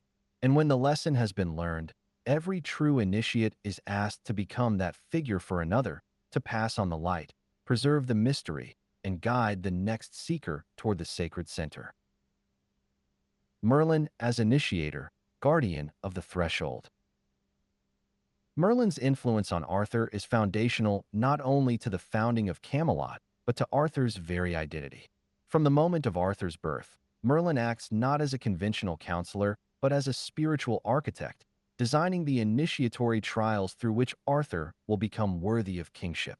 As John Matthews notes, Merlin is the guardian of the threshold, the initiator who brings the candidate to the edge of mystery but does not cross it for him. He does not declare Arthur king by proclamation or lineage. Instead, he creates a symbolic test, the sword in the stone, that can only be fulfilled by one who is spiritually prepared. Arthur's act of drawing the sword is not an act of strength, but of alignment with destiny. In this moment, the outer sign matches the inner readiness. Arthur does not win the throne. He awakens to it. This theme of awakening echoes across the traditions of spiritual initiation. In Freemasonry, the worshipful master plays a role parallel to Merlin's. He presides from the east, the seat of light, and guides the initiate through the degrees not by instruction, but by symbolic trial. Like Merlin, the master does not force knowledge upon the candidate. Instead, he preserves the sacred order of the ritual, allowing meaning to emerge only when the initiate is inwardly prepared. As W. L. Wilmshurst writes in The Meaning of Masonry, the master is a hierophant, one who interprets the sacred mysteries and leads the candidate inward toward the divine center. The initiator does not grant light. He opens the way. The sword in the stone is itself a powerful ritual object. It represents the moment when the soul reaches maturity and is ready to claim its purpose. It is not a weapon in the usual sense, but a key sealed in stone, awaiting the hand of one whose spirit is in harmony with its mystery. As Arthur places his hand upon the hilt, he does more than fulfill a prophecy. He fulfills an inner archetype. The stone is the barrier of unawakened potential. The sword is the will of the higher self. The act of drawing it is the moment of self-realization. Merlin's initiation of Arthur does not end with this act. His influence shapes the very structure of the Round Table, which itself reflects sacred geometry and spiritual equality. By designing a table with no head and no foot, Merlin introduces not only a new form of governance, but a new model of consciousness. Arthur's reign is to be one of unity, not domination. This reflects the initiatory ideal that power must be tempered by wisdom and leadership must be founded on virtue. As Arthur later learns, kingship is not given for personal glory. It is a sacred trust, and only through inner transformation can it be rightly fulfilled. Throughout Arthurian legend, Merlin appears and disappears with rhythm and purpose. His presence is most often felt at the beginning of great transitions, not because he commands events, but because he prepares others to walk into them. His retreat into the forest or into silence is not abandonment. It is symbolic of the initiator's withdrawal once the threshold has been crossed. Like the guide who leads the neophyte to the temple door and then turns away, Merlin knows that the deeper mysteries must be faced alone. This archetype of the initiator is found in many traditions. Chiron, the wounded teacher of Greek mythology, trains heroes but cannot accompany them on their full journey. In Dante's Divine Comedy, Virgil leads the poet through the inferno but cannot pass into paradise. The initiator is always the guardian of the threshold, not the one who possesses the truth, but the one who ensures that the seeker is ready to encounter it. Carl Jung identifies this figure as the wise old man, an archetype of inner wisdom that arises at moments of profound change. Jung writes, "He is the personification of meaning, wisdom, and sound judgment, an archetype of the spirit who appears when the hero is ready to move beyond the ego." Merlin is this archetype made manifest, an external symbol of the internal guide. In the Masonic tradition, this guide is embodied in the worshipful master and in the ritual structure itself. The initiate is led through trials of darkness and silence, culminating in the raising of the master mason. But it is not the master who performs the transformation. It is the ritual. It is the moment. The master is there to maintain the sacred container, to ensure that what unfolds is in harmony with the spiritual law. Albert Pike affirms this in Morals and Dogma, writing, "The true secrets of Masonry are not words or signs, but truths veiled in allegory and illustrated by symbols. These must be discovered, not declared. Like Merlin, the Masonic master initiates by presence, not prescription." Even Merlin's concealment of Arthur's identity as a child is a symbolic act. Just as the Masonic candidate enters the lodge hoodwinked and in darkness, so too does Arthur begin his journey without full knowledge of who he is. The concealment is not deception. It is preparation. The soul must gestate in mystery before it is revealed in truth. Revelation without readiness is not illumination. It is disruption. Merlin's silence protects Arthur from premature greatness. His guidance ensures that when Arthur does come into his power, it is rooted not in inheritance, but in inner realization. Thus, Merlin stands not as a magician of spectacle, but as a master of initiation. He appears at the beginning, disappears at the turning point, and remains in the background of Arthur's myth as a reminder that true transformation is always guided but never forced. The initiator is not a hero. He is the one who prepares heroes. And in the figure of Merlin, as in the worshipful master, the hierophant, and the wise guide, we encounter the one who points the way, holds the silence, and waits for the soul to awaken. The wise old man, archetype and inner guide. In the psychological framework of Carl Jung, the figure of the wise old man is a recurring archetype that emerges when the ego reaches a limit and must surrender to a deeper, more ancient intelligence within the psyche. This figure does not merely offer comfort or encouragement, but arrives bearing challenge, paradox, and the possibility of transformation. Jung describes him as the personification of meaning, wisdom, and sound judgment, a guide who appears not to explain the world, but to awaken the soul to a higher order of truth. The wise old man, Jung writes, often appears in dreams or myths at critical moments, bearing keys to the self's deeper wholeness and inviting the seeker into the unknown terrain of the soul's unfolding.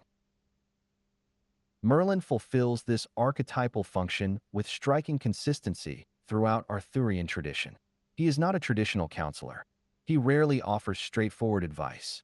Instead, he appears at moments of symbolic crisis such as Arthur's birth, the pulling of the sword from the stone, and during key junctures in the king's development. He does not simply prepare Arthur to rule a kingdom. He prepares him to embody sacred kingship, a union of worldly authority and divine will. Merlin's presence, like that of the wise old man, signals not certainty but initiation. As Matthews writes, Merlin is the guardian of the threshold, the initiator who brings the candidate to the edge of mystery but does not cross it for him. He appears as a mirror for Arthur's latent divinity, not as its master but as its awakener. In one particularly rich episode, found in Geoffrey of Monmouth's Vita Merlini, Merlin retreats into madness following a vision of death and battle. But this madness is not psychological collapse. It is a symbolic descent into the unconscious, into the forest of initiation, where ordinary speech dissolves and only riddles remain. In his wild solitude, Merlin communes with animals, dreams of stars, and receives visions of future kingdoms. This descent mirrors the shamanic journey, the mythic underworld voyage, and the symbolic death that must precede spiritual rebirth.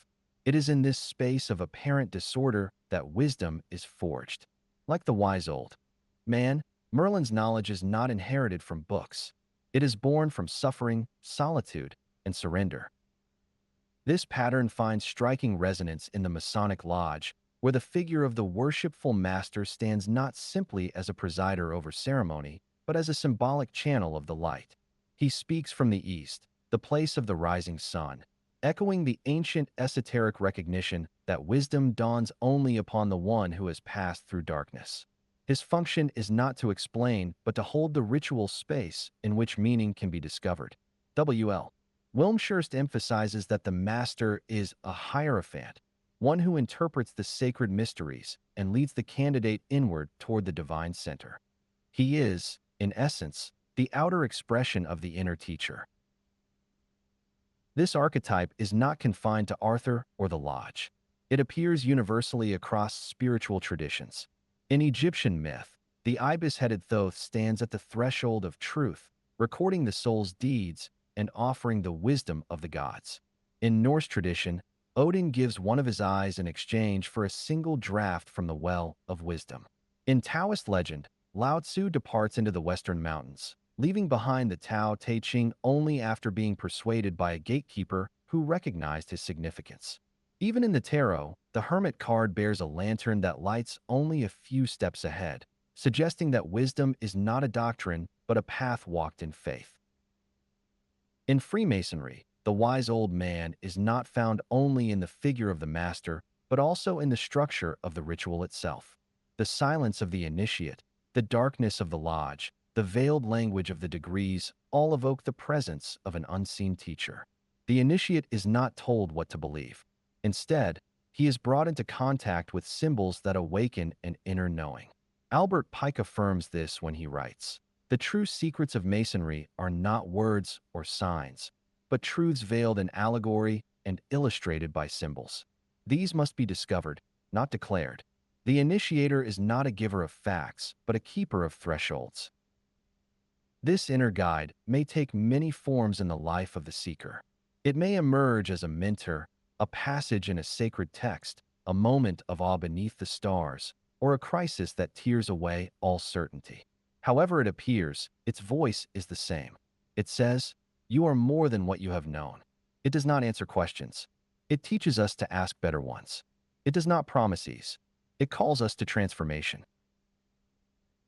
In this way, Merlin and the worshipful master both point beyond themselves. They are not the goal of the journey. They are its guardians. They stand at the gate, reminding us that wisdom is not something we are given. It is something we must become. The wise old man is the one who shows us that the sacred is near, but only the awakened heart may find it. Transmission and the veil of mystery. In the realm of sacred teaching, truth is never handed over as a possession.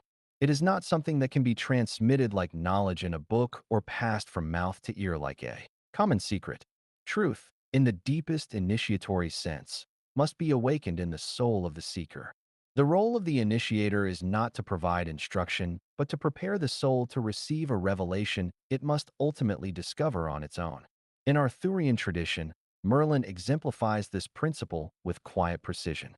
He does not tell Arthur how to rule, how to feel, or even how to draw the sword from the stone. Instead, he creates the conditions in which truth might be revealed. He teaches Arthur to wait, to observe, to trust the process of becoming. The test of the sword is not about strength. It is about alignment. Only the one whose soul is attuned to the higher will of destiny may draw it. And Merlin does not interfere. He stands at a distance, silent, waiting for the inner truth to surface through symbolic action. This theme is echoed again when Merlin orchestrates the union of Uther Pendragon and Igraine, planting the seed for Arthur's miraculous birth. Here too, the magician does not act as a moral judge or ruler. He acts as a cosmic facilitator. He bends time and form, veils appearances, and ensures that what must be born into the world can arrive through veiled and symbolic means. Later, as Arthur comes of age, Merlin disappears. In many versions of the legend, he is bound or enchanted by Nimue, or else retreats into a solitary forest. This withdrawal is not a defeat. It is the final act of initiation. The true teacher must one day vanish, leaving the student to walk forward alone. Freemasonry preserves this same initiatory ethic. The worshipful master, seated in the East as the living symbol of light, does not declare doctrines or explain symbols. He presides in silence, ensuring that the ritual flows in its sacred order, but never breaking the mystery with plain speech. He is the guardian of the symbolic world, the facilitator of an experience that cannot be rationally dissected. His role is to prepare the candidate's mind and spirit for awakening. The initiate is not told what the working tools mean.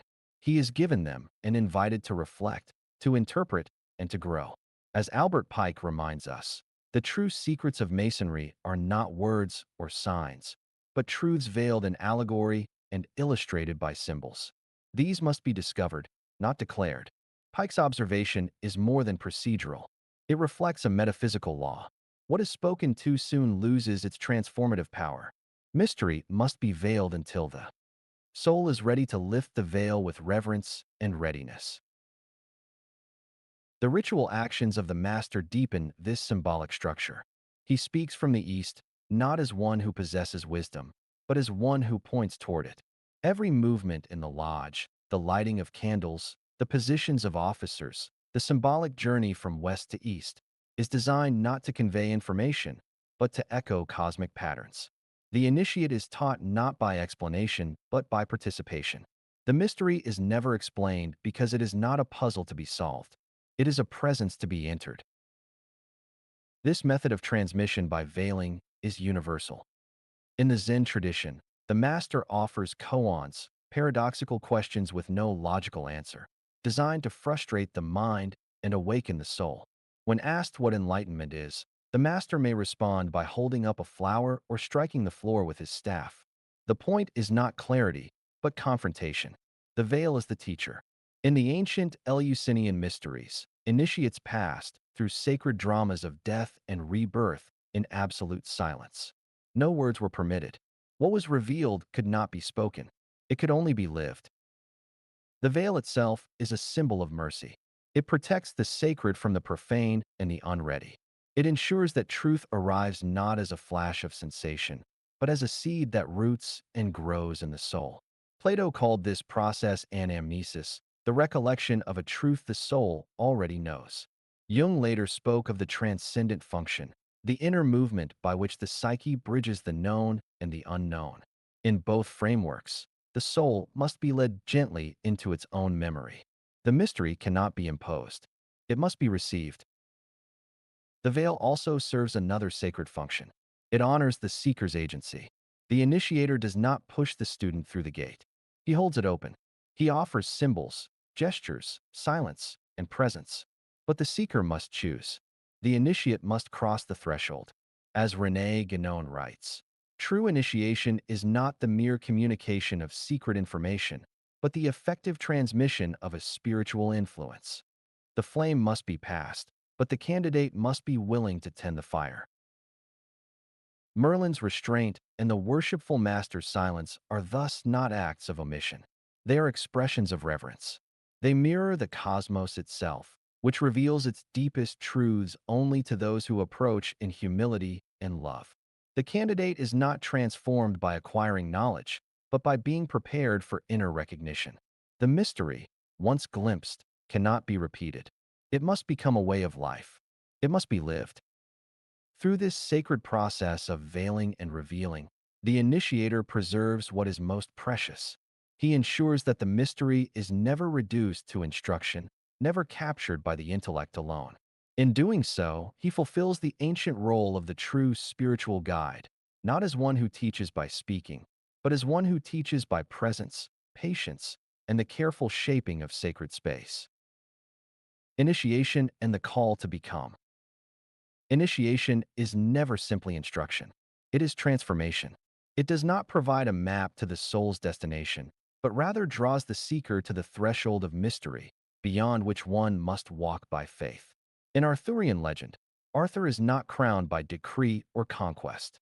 He is revealed as king through a symbolic act, the drawing of the sword from the stone. But this act is not a test of strength. It is a spiritual unveiling. Only one who is inwardly aligned, whose soul is silently prepared, can perform it. As Merlin understands, this moment is not about might. It is about destiny ripened through humility. Arthur does not grasp power. He receives recognition because he is already inwardly crowned. The sword in the stone itself is a symbol of the logos, truth buried in matter, waiting to be drawn forth by the one who remembers who he is. Merlin does not instruct Arthur how to do this. He watches, as all true initiators do, in silence. His task is not to direct, but to prepare. He is the midwife of revelation, not its author. And once Arthur fulfills the sign, Merlin's presence begins to recede. His work is not to rule, but to awaken the ruler within. This is precisely the task of the worshipful master in the Masonic Lodge. He does not transmit knowledge in the manner of a lecturer. Rather, he presides over a sacred space of symbolic action, where light is not taught, but encountered. The initiate is brought from darkness to illumination not by argument, but through ordeal, ritual, and sacred architecture. The journey is interior. It begins with the silence of the chamber of reflection, where the candidate confronts his mortality and culminates in the raising of the Master Mason, a resurrection that echoes countless initiatory traditions. As W. L. Wilmshurst explains, initiation is not an external act imposed upon the soul, but an interior process of emergence, of awakening to a higher order of being. The rituals do not create this transformation. They reveal it. The candidate is not made into something new. He is brought to remember something ancient, something that has been buried beneath the distractions of the profane world. In Platonic terms, this is anamnesis, the recovery of sacred memory. As Plato writes in the Meno, all learning is remembering. What the soul needs most has not been lost. It has been forgotten. René Guénon echoes this in his assertion that true initiation is always a transmission of a spiritual influence that awakens in the initiate a latent knowledge of the eternal. This awakening is not conceptual. It is existential. It shifts the axis of the self from ego to essence. It reveals that the light one seeks has always been present, waiting for the veils to lift. The master does not give the light. He ensures the chamber is prepared for it to appear. This initiatory pattern is not unique to Arthurian or Masonic tradition. It appears in the ancient mysteries of Eleusis, where the candidate passed through the darkness of Demeter's grief into the revelation of Persephone's return. It is present in the Egyptian Book of the Dead, where the soul journeys through the underworld to be weighed and awakened. It lives in the rites of shamanic death, where the initiate is symbolically dismembered and reassembled with new vision. In each, the teacher does not rescue. He reveals.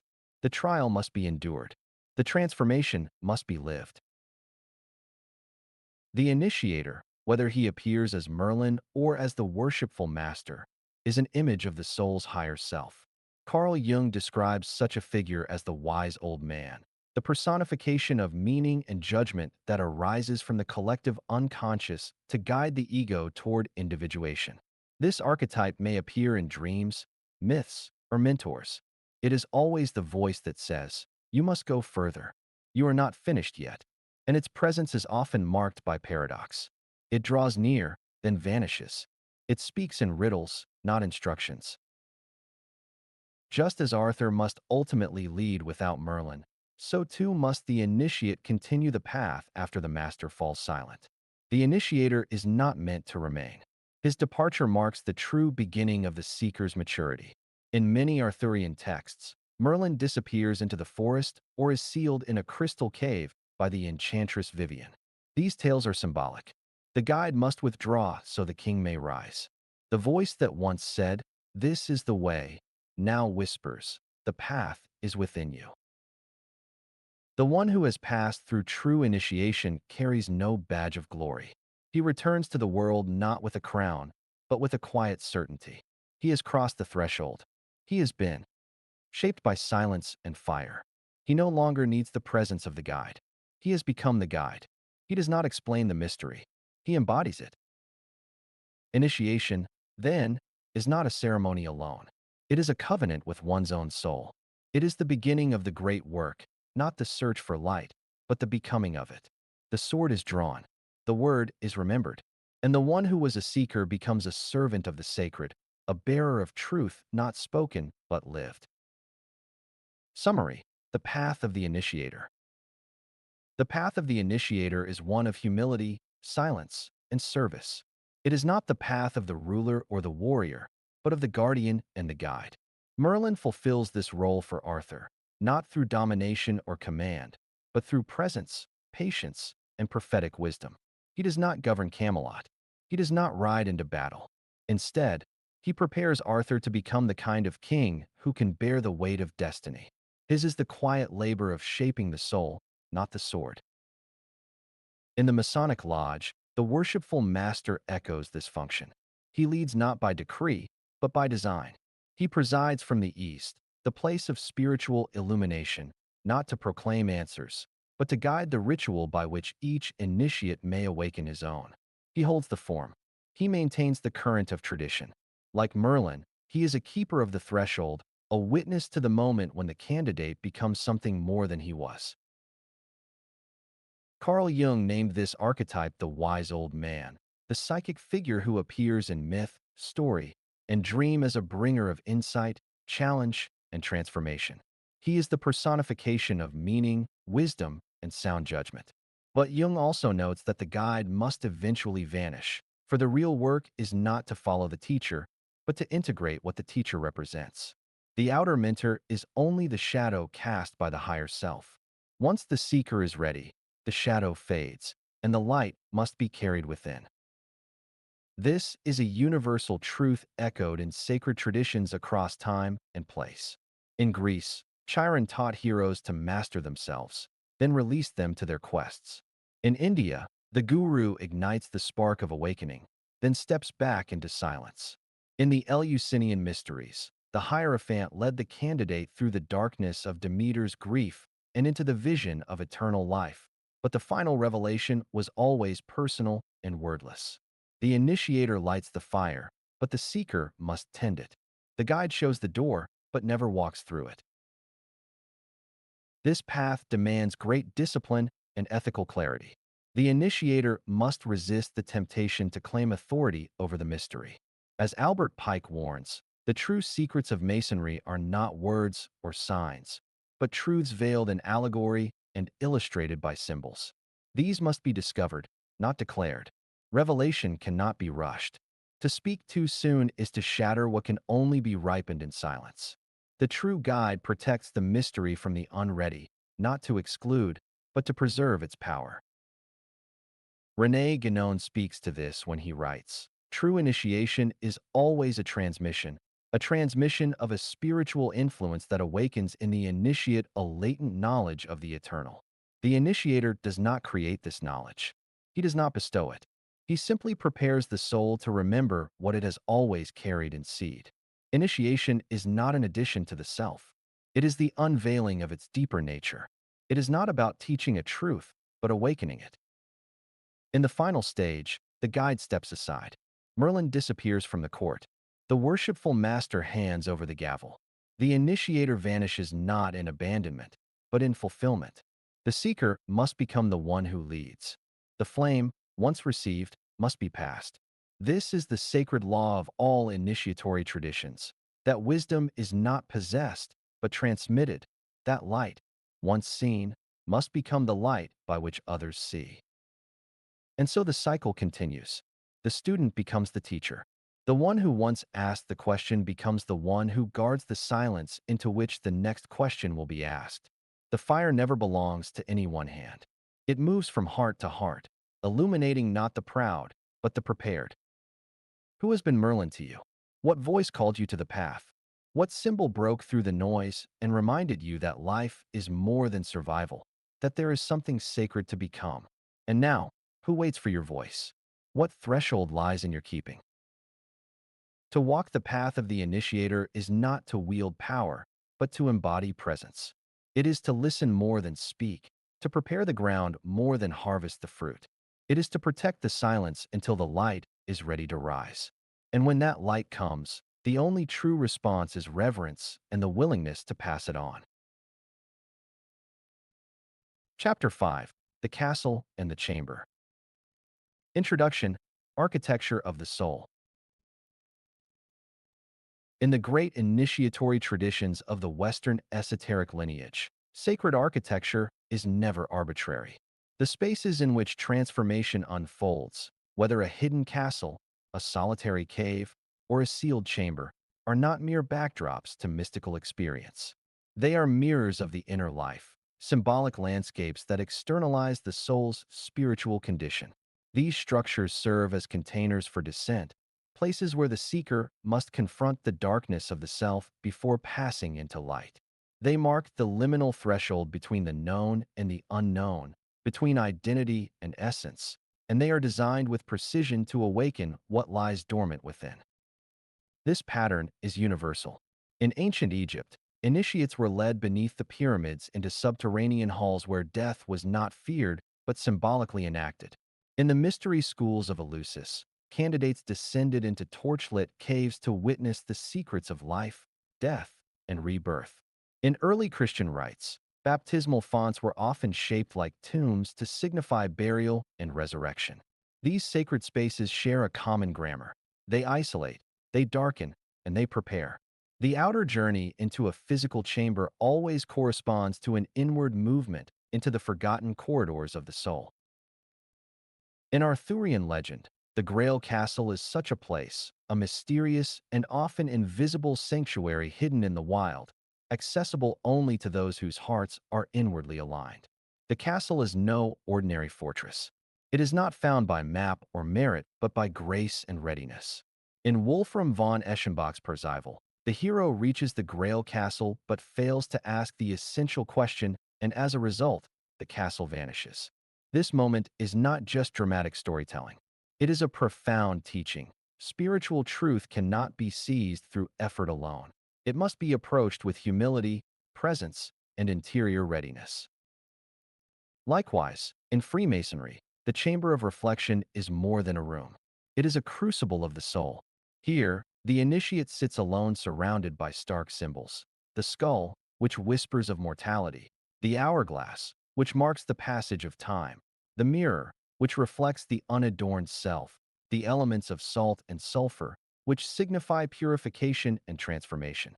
On the wall is often inscribed the acronym VTROL, Visita Interior Terrae, Rectificando Invenis Occultum Lapidem, or visit the interior of the earth, and by rectification, you will find the hidden stone. This is not merely alchemical advice. It is the essence of spiritual work. Descend into your depths, and you will recover the forgotten jewel of the soul. Carl Jung described this psychological process as essential to human awakening.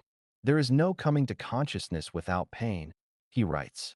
People will do anything, no matter how absurd, to avoid facing their own souls. The chamber and the castle thus serve not only as outer symbols, but as inner necessities. They provide the sacred container in which the ego is destabilized, the illusions of the profane world fall away, and the soul is brought face to face with what it truly is and what it truly lacks. Mythically, these spaces correspond to the underworld, the cave of Elijah, the tomb of Osiris, the belly of the whale in the hero's journey. Psychologically, they represent the alchemical nigredo, the blackening phase in which the base substance of the soul is dissolved, purified, and made receptive to higher influence. Philosophically, they remind us that one cannot ascend without first descending. No light is truly seen until one has sat in darkness. No crown is truly worn until one has passed through the grave. To cross the threshold of such a place is to submit to a mystery larger than oneself. It is to recognize that the soul's wholeness is not found on the surface of life, but in the hidden chambers of its own interior.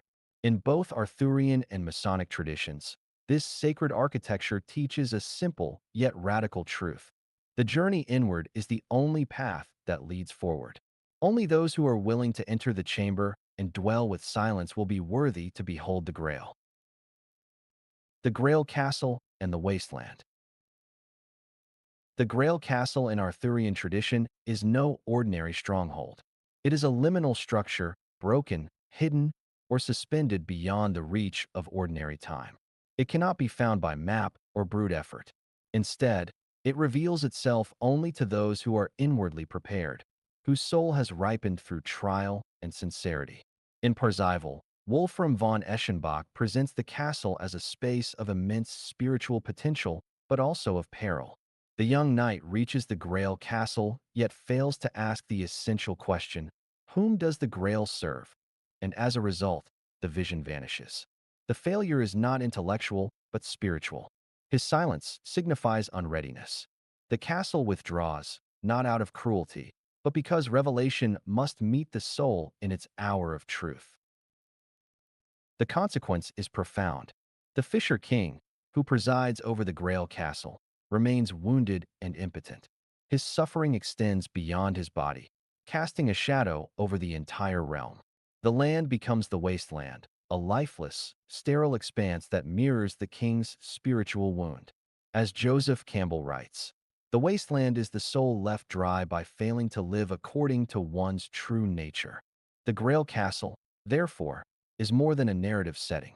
It is a symbolic representation of the inner temple of the soul, estranged from its divine function, veiled by illusion, and waiting to be redeemed through consciousness and compassion. This theme resonates across spiritual traditions. In the mystical texts of Christianity, the soul lost in sin wanders in a spiritual desert. In the Hebrew scriptures, the Israelites wander the wilderness for 40 years, a symbolic exile in search of divine alignment. In the writings of St. John of the Cross, the dark night of the soul precedes illumination. In Buddhism, the barren world of samsara is sustained by ignorance and craving, a spiritual wasteland of illusion. These traditions agree. Barrenness is not punishment, but a signal. It marks the distance between the soul and its source. The Grail Castle becomes an icon of this truth. It is not lost because the seeker has failed to look hard enough. It is hidden because the seeker has not yet become who he must be to see it. The architecture of the castle reflects the architecture of the soul, its hidden rooms, its enchanted walls, its locked doors that yield only to inward transformation. The wasteland, likewise, is not an external tragedy, but an interior projection. It is the world rendered dry by the soul's refusal to awaken. The Fisher King's suffering is the world's suffering, and Parzival's silence is humanity's silence in the face of its own divine longing. Carl Jung offers a psychological interpretation that illuminates this dynamic.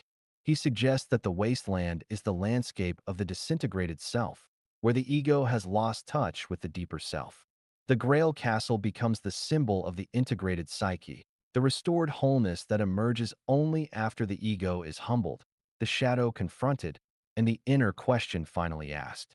There is no coming to consciousness without pain, Jung reminds us. People will do anything, no matter how absurd, to avoid facing their own souls. Parzival's journey becomes our own. The failure to ask is not an error of curiosity, but a blindness of soul. Until we turn inward and ask with sincerity, the castle remains invisible. This mystery has its reflection in esoteric traditions beyond Arthurian myth. Manly P. Hall describes the Grail Castle as the invisible temple of the initiated soul, where the cup of immortality is kept for those who have overcome the illusions of selfhood and shadow. The seeker's task is not to conquer the world, but to restore it by restoring himself. The wasteland will bloom when the soul is healed. The land will flourish when the king within is made whole. The Grail Castle is not a destination to be reached. It is a truth to be revealed. The seeker who enters its gate must first descend into the depths of his own being, face the silence of his own ignorance, and awaken the compassion that alone can heal what is broken. Only then does the castle appear. Only then does the question arise. Only then does the world begin to mend. The chamber of reflection and the descent into self. In the initiatory structure of Freemasonry, few spaces are more charged with spiritual significance than the chamber of reflection. This small, unadorned room is the place where the candidate begins his journey, not into a lodge of light and fellowship, but into solitude, silence, and symbolic death. It is here that the outward trappings of identity begin to fall away, and the inward work of the soul begins. Before he can receive any degree or illumination, the initiate must first confront himself, alone and unguarded. The room becomes a symbolic tomb, echoing ancient initiatory traditions, where the old self is buried so that a new being may rise.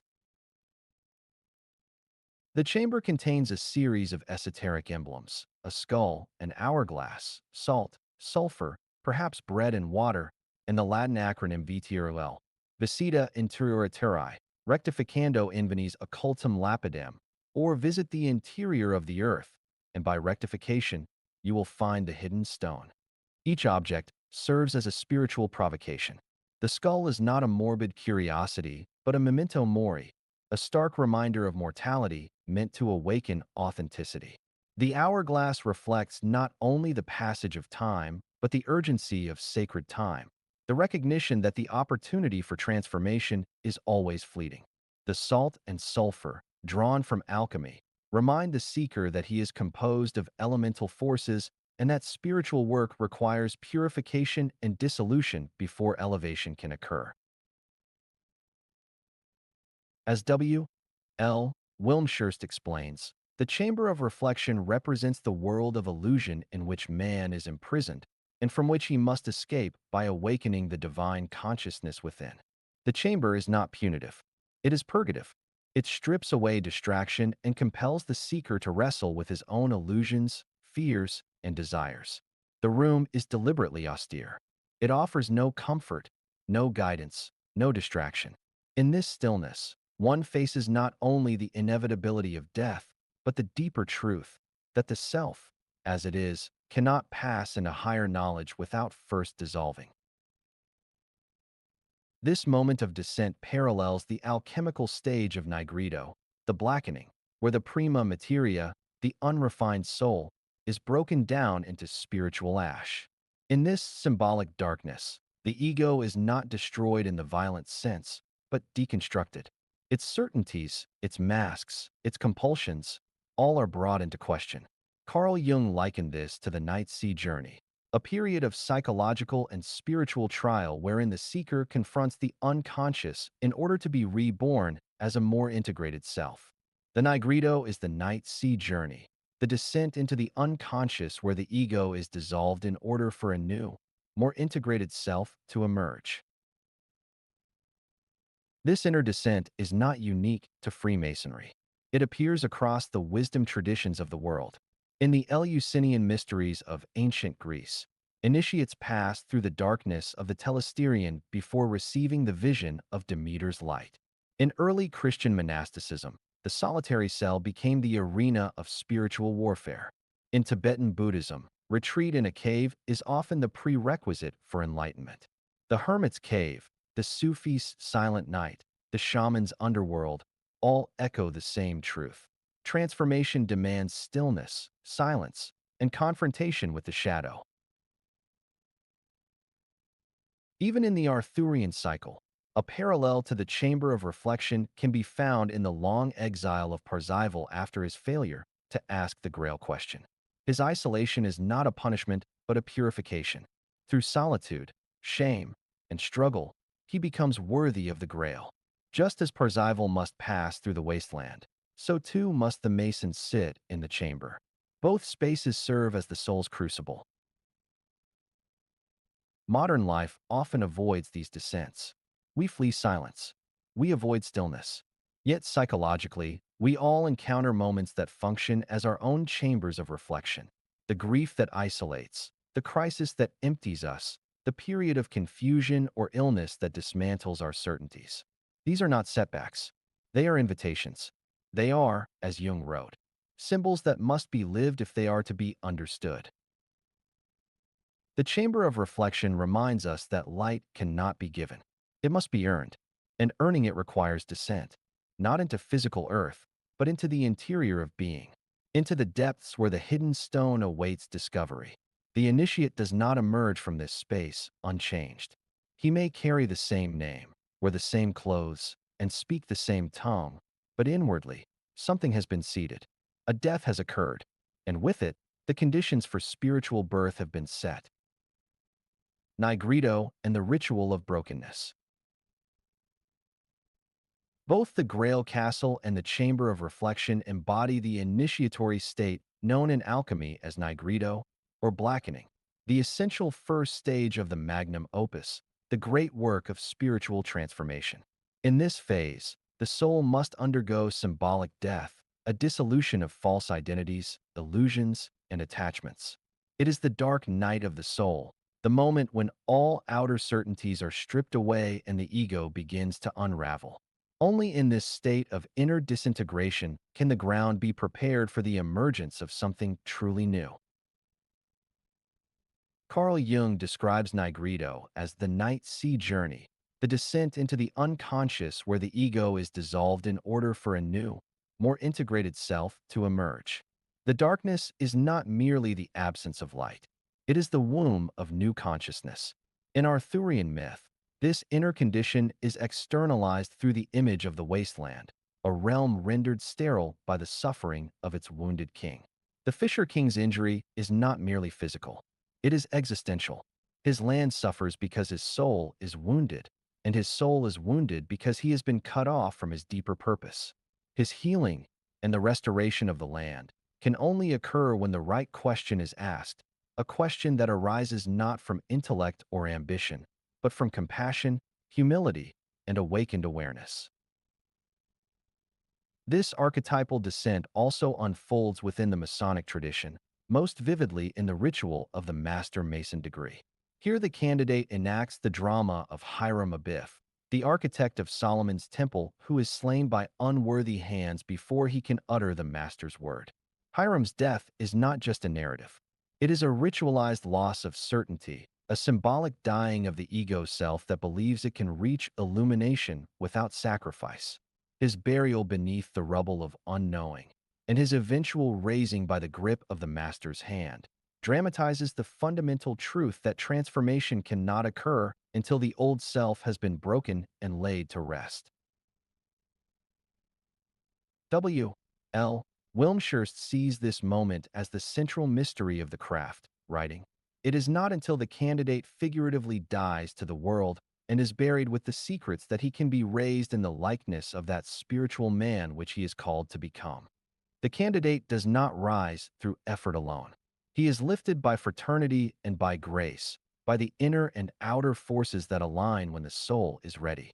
This resurrection, like that of the Fisher King's land, is not guaranteed. It depends upon the sincerity of the seeker's descent, the depth of his silence, and his willingness to endure the trial of not knowing." Across esoteric traditions, this pattern of descent before ascent appears again and again. In the Eleusinian mysteries, the initiate enters the dark hall of Hades before beholding the vision of Persephone's return. In the myth of Osiris, the god is torn apart and scattered before being reassembled and made whole. In the Kabbalistic concept of Shevet HaKalim, the vessels of divine light must break before new forms of consciousness can emerge. These are not variations on a theme. They are expressions of a universal law. Initiation begins in brokenness, not in mastery. Even the alchemical formula found in the chamber of reflection, visita interiora terrae, rectificando invenis occultum lapidem, visit the interior of the earth, and by rectification you will find the hidden stone, points to this sacred descent. The earth is the body, the unconscious, the forgotten self.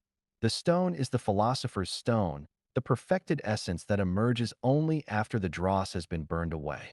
The journey to find this stone is not a search across lands, but a pilgrimage into the depths of the soul. And so the seeker is invited to ask, what must be surrendered to enter the Grail castle? What must be buried to rise as a master mason? Where is the soul still clinging to what is already dead? These questions are not academic. They are invitations. They are thresholds. In the darkened chamber or the ruined castle, the soul is asked not to succeed, but to yield, to fall, to dissolve. Only then can the deeper work begin. Transformation through trial. These symbolic spaces, the ruined Grail castle and the silent chamber of reflection, are not prisons nor punishments. They are crucibles. Their purpose is not to humiliate the seeker, but to humble him. They ask him to surrender what is known, to step beyond the safety of certainty, and to enter a darkness that cannot be measured by time. In both Arthurian and Masonic traditions, darkness is not an absence, but a presence. It is not the enemy of light, but its womb. Only in the void can new sight be born. In Wolfram von Eschenbach's Parzival, the hero fails not through cowardice, but through spiritual unreadiness. He reaches the Grail castle, but does not ask the healing question. His silence is not a passive moment. It is a mirror of inner confusion. Because he does not yet understand the nature of suffering, he cannot recognize compassion as the Grail's true key. As Campbell explains, it is the unawakened heart that keeps the wasteland barren. Parzival's exile is necessary, for only in wandering does he ripen into the man who can ask not from curiosity, but from care. Freemasonry reflects this same truth in the ritual descent of the chamber of reflection. The initiate is placed in a room of silence and death. The skull, the hourglass, the sulfur and salt, these are not props, but signs. They do not teach with words, but with weight. Vitri well, the ancient alchemical formula inscribed upon the wall, instructs, visit the interior of the earth, and by rectifying, you will find the hidden stone. The earth is not literal. It is the base substance of the soul. And the stone is not external. It is the perfected self, buried under layers of illusion. As W. L. Wilmshurst observes, the chamber of reflection represents the world of illusion in which man is imprisoned, and from which he must escape by awakening the divine consciousness within. The initiate is not punished by solitude. He is entrusted to it. In that space, the soul is stripped of its public face and forced to confront what is enduring and what is not. It is here that the ego must die not as a theatrical gesture, but as an existential necessity. Without that death, no true rebirth is possible. This initiatory rhythm, descent before ascent, is echoed in the alchemical process of nigredo, or blackening.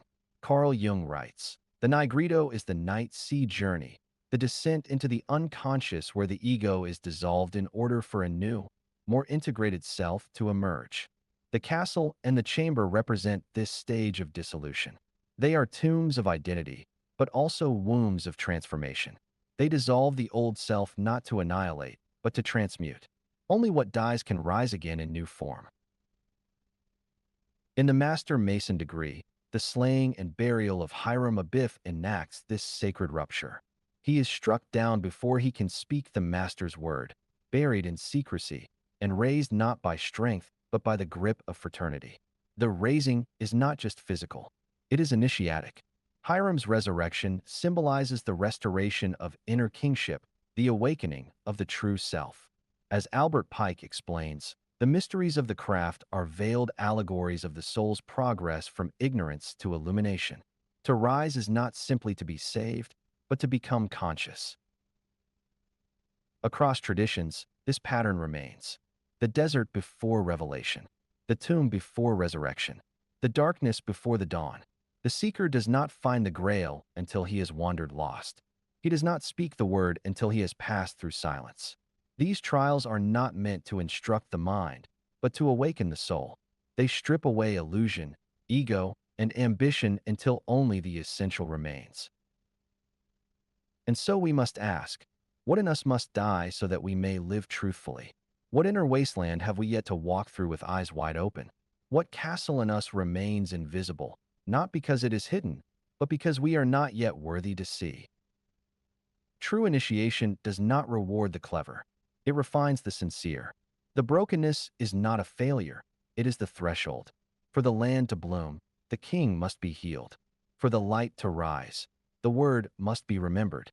And for the soul to ascend, it must first be willing to kneel before its own mystery. Summary: the soul's descent and ascent. The castle and the chamber are not merely remnants of myth or ritualistic scenery. They are sacred crucibles in which the soul undergoes its most essential work. In Arthurian legend, the Grail Castle and the Wasteland are externalized reflections of inner estrangement, a soul cut off from divine harmony, crying out for healing and remembrance.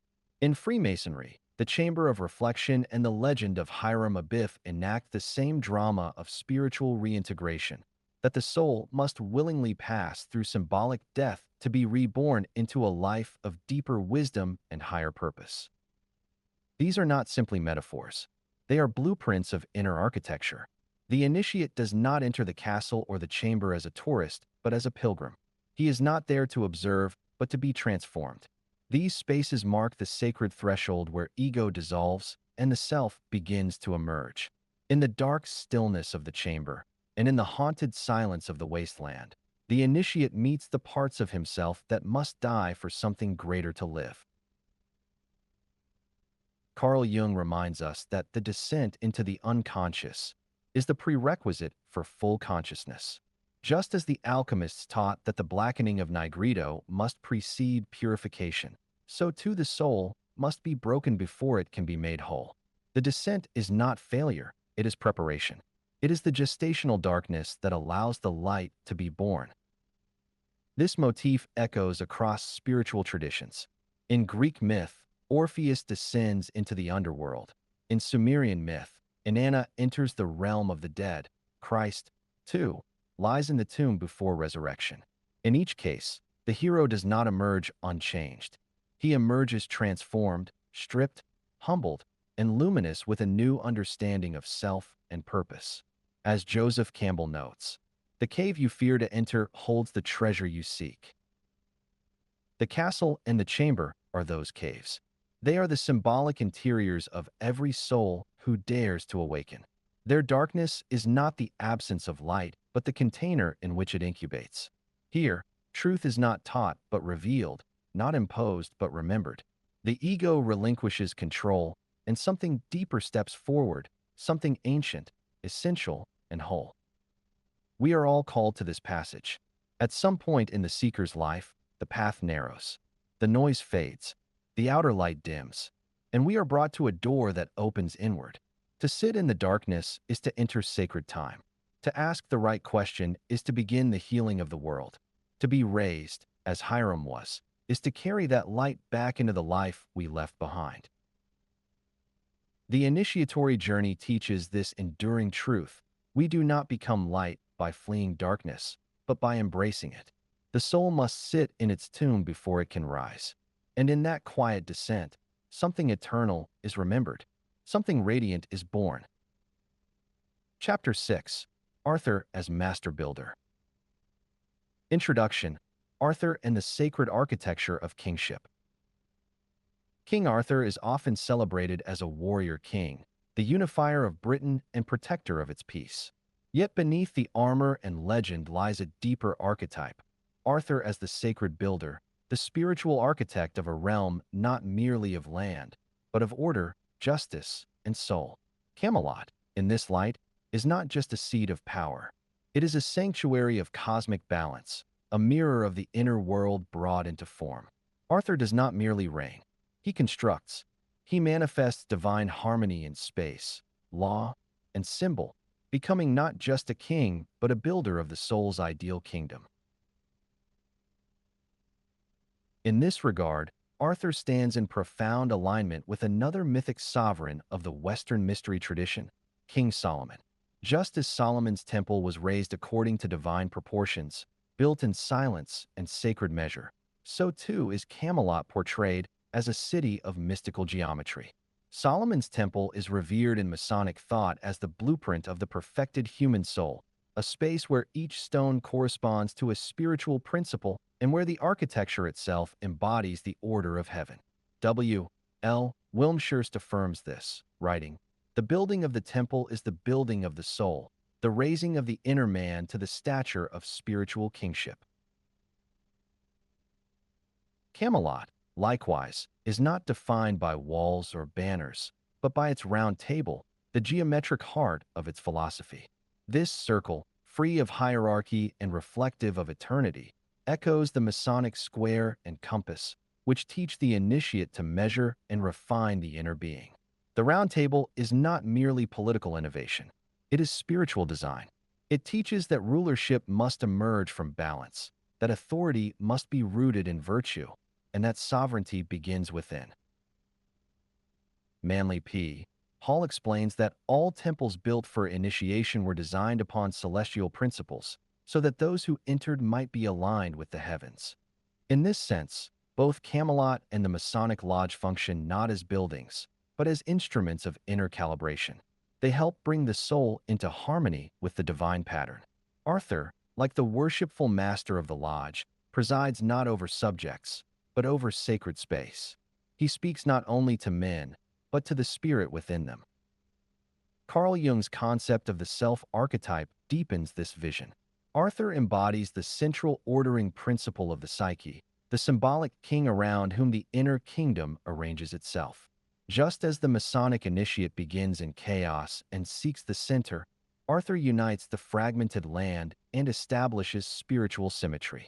The city he builds and the circle he forms are images of inner integration, reflecting the soul that remembers its origin in unity.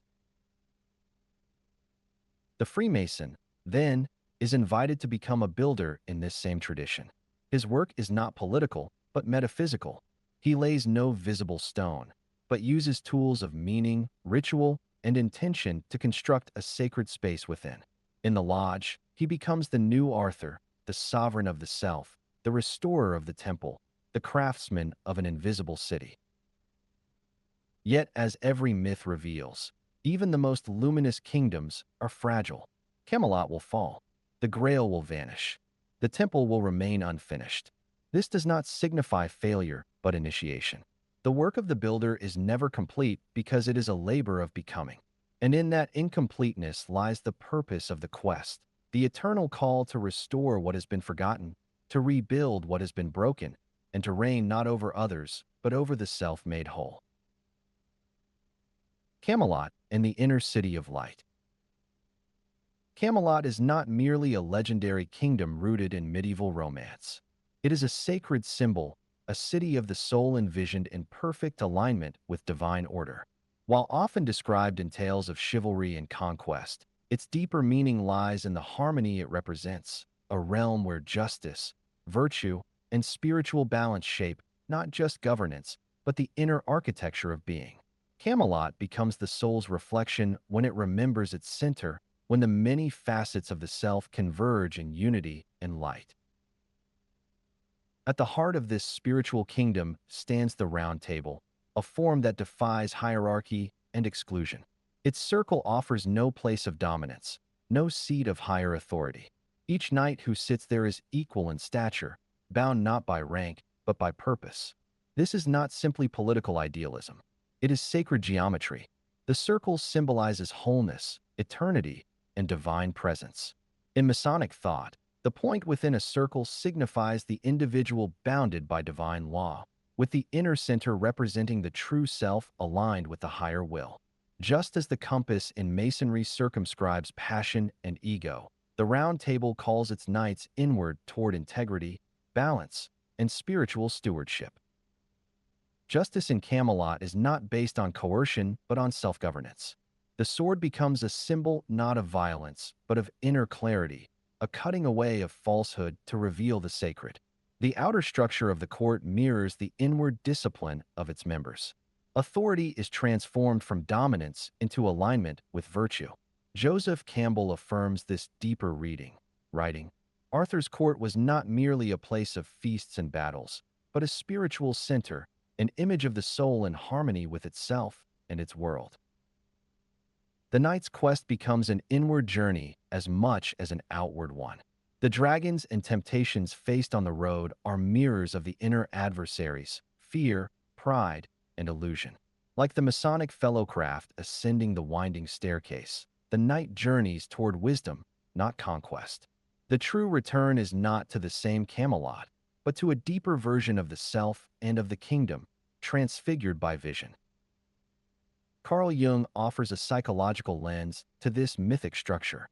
He describes the self as the central archetype of wholeness, the regulating center of the psyche around which all other aspects arrange themselves.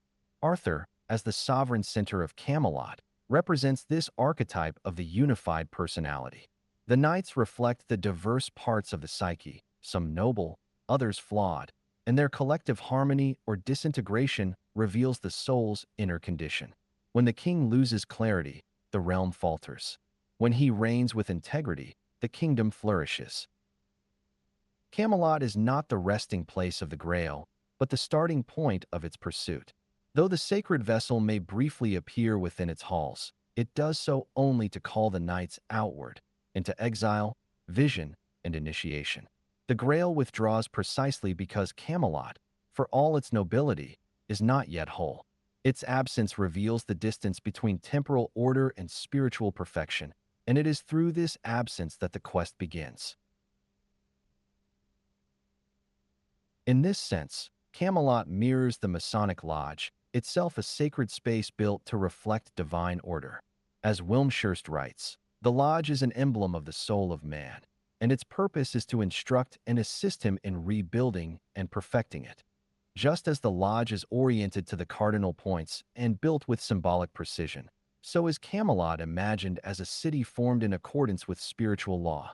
Both spaces instruct through form. Both reveal that truth must be lived to be known.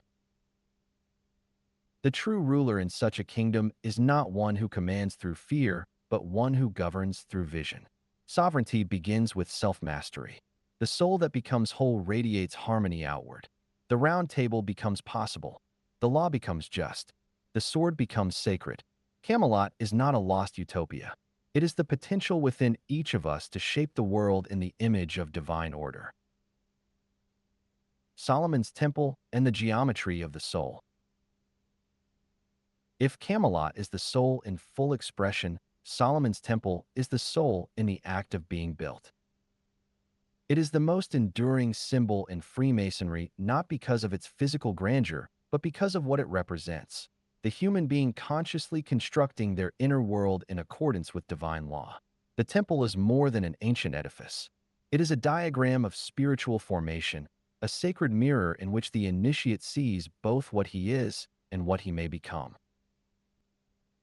According to Masonic tradition, Solomon built the temple according to a divine plan, revealed through sacred geometry and guided by heavenly proportion. It was not constructed by accident or whim, but in harmony with the cosmic order. Its measurements, though literal in scripture, are symbolic in the craft, embodying ideals of balance, number, and proportion that correspond to principles of soul formation. These ideas have ancient roots.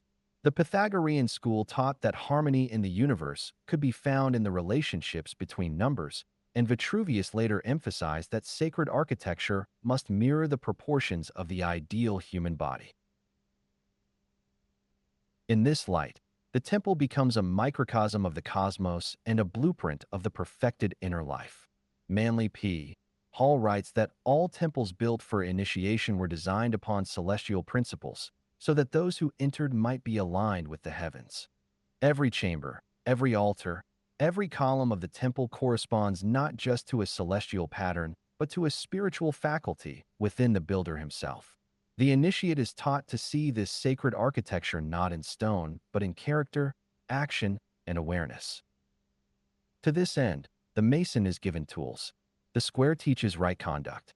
The compass teaches spiritual boundaries. The plumb reveals the importance of uprightness. But there are others. The gavel removes what is coarse and excessive. The chisel refines what remains. The trowel spreads the cement of brotherly love. The tracing board reminds the initiate of the pattern he is working to recreate from memory. None of these are literal implements. They are psychological and spiritual instruments, teaching the soul to shape itself into a vessel capable of bearing light. As W. L. Wilmshurst writes, the building of the temple is the building of the soul, the raising of the inner man to the stature of spiritual kingship. This kingship is not external dominance, but interior sovereignty. It is the reintegration of thought, emotion, will, and spirit around a divine center. In Jungian terms, the temple is the self, the archetype of wholeness. The initiate becomes the architect of his own integration. The lodge is not just a symbolic space. It is a diagram of the psyche and a theater of transformation. The three great pillars, wisdom, strength, and beauty, support both the lodge and the soul. Wisdom corresponds to vision and higher intellect. Strength sustains the discipline required for the work. Beauty is the harmony that results when the parts of the self are brought into proportion. Albert Pike notes that these three principles form the equilibrium of life and the condition of perfection. When internalized, these pillars become the columns of the soul's own sanctuary. But the story of the temple is not one of perfection.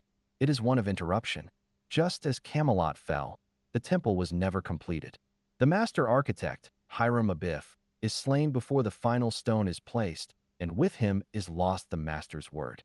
This word is more than a password or a name. It is the symbol of the soul's ultimate purpose, the sacred knowledge of its origin and destiny. Its loss is the soul's forgetting. The temple stands unfinished, and the work is paused. This is not failure. In esoteric traditions, this pause is essential. The initiate must experience incompletion in order to understand the nature of true transformation. The building cannot continue until the builder is changed.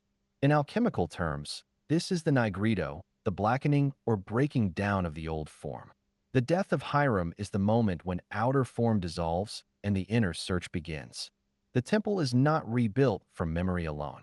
It is resurrected through initiation, through descent and return, through fire and refinement. The temple also represents the elemental forces that shape the inner world. Earth is the foundation, the body and its structure. Water is the flow of emotion and intuition. Air is reason and clarity of thought. Fire is will and transformation. Spirit is the fifth principle, the unseen pattern that gives the whole its purpose. Each of these must be integrated if the temple is to rise. Without one, the structure collapses. Withal, the soul becomes a living sanctuary. Though the Temple of Solomon no longer stands in stone, its image endures in the rituals of the craft and in the memory of the initiate. It is not a lost building, but a present task. Every act of justice, every pursuit of truth, every effort to align with the divine becomes a stone laid in silence. The temple is not completed by finding the master's word, but by becoming it. The initiate does not rebuild history. He restores what history has symbolized all along, the light within. Collapse and the loss of sacred order. Sacred orders do not fall all at once. They dissolve gradually, eroded from within long before they collapse from without. Both the Arthurian and Masonic traditions preserve this truth in the mythic language of kingship and construction. Camelot begins as a city of justice and cosmic order, and the Temple of Solomon as a sanctuary of divine proportion. Yet both descend into fragmentation. The circle breaks. The temple stands unfinished. These are not simply historical losses. They are spiritual archetypes, teaching that when the inner pattern is forgotten, the outer form can no longer hold. The decline of Camelot unfolds in subtle stages.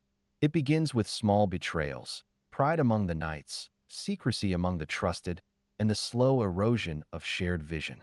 The Round Table, once a perfect symbol of unity, begins to fracture. The affair between Lancelot and Guinevere does not simply break vows. It ruptures the metaphysical covenant on which the kingdom rests. The sacred order depends not on strength, but on fidelity to a higher pattern.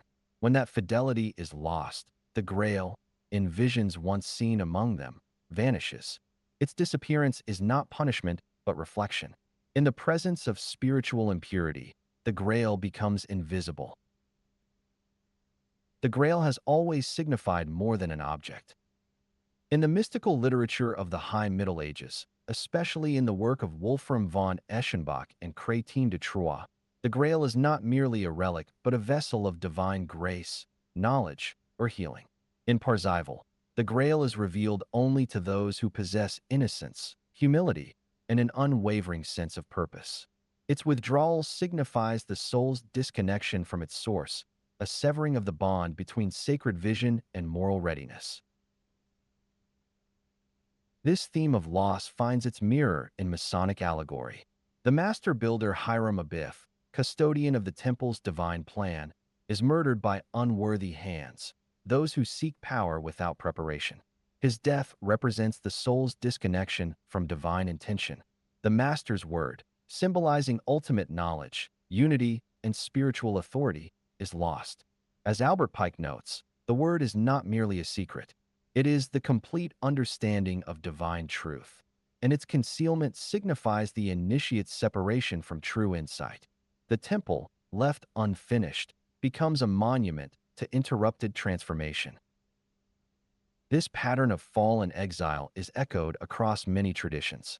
In the book of Genesis, Adam and Eve are expelled from Eden after breaching divine trust.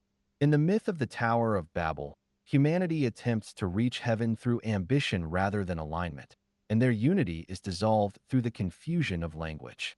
In each case, the loss of sacred space results from a turning away from the divine center.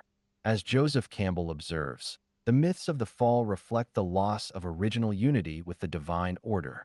These stories are not about punishment, but about consequence, about the soul losing its place in the pattern and descending into fragmentation. Psychologically, this descent corresponds to what Carl Jung describes as a disconnection between the ego and the self. The self is the organizing principle of the psyche, the archetype of wholeness. When the ego no longer orbits this central light, the inner world becomes chaotic. Jung writes that when the ego identifies solely with its own will, the psyche becomes divided and possessed by one-sidedness, leading to alienation and neurosis. The betrayal in myth is not just interpersonal, it is intrapsychic.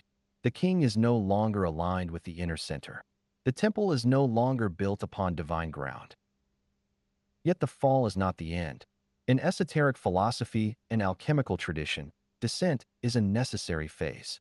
The nigredo, or blackening, is the first step in the magnum opus, the process by which the base matter of the soul is broken down in order to be purified and transmuted.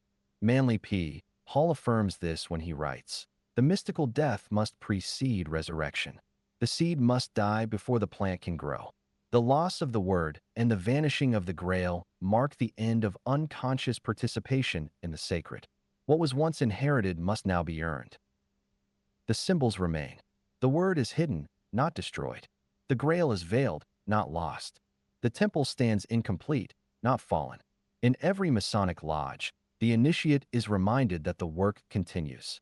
The pattern remains, waiting to be recovered. The sacred myths do not end in despair. They end in transition.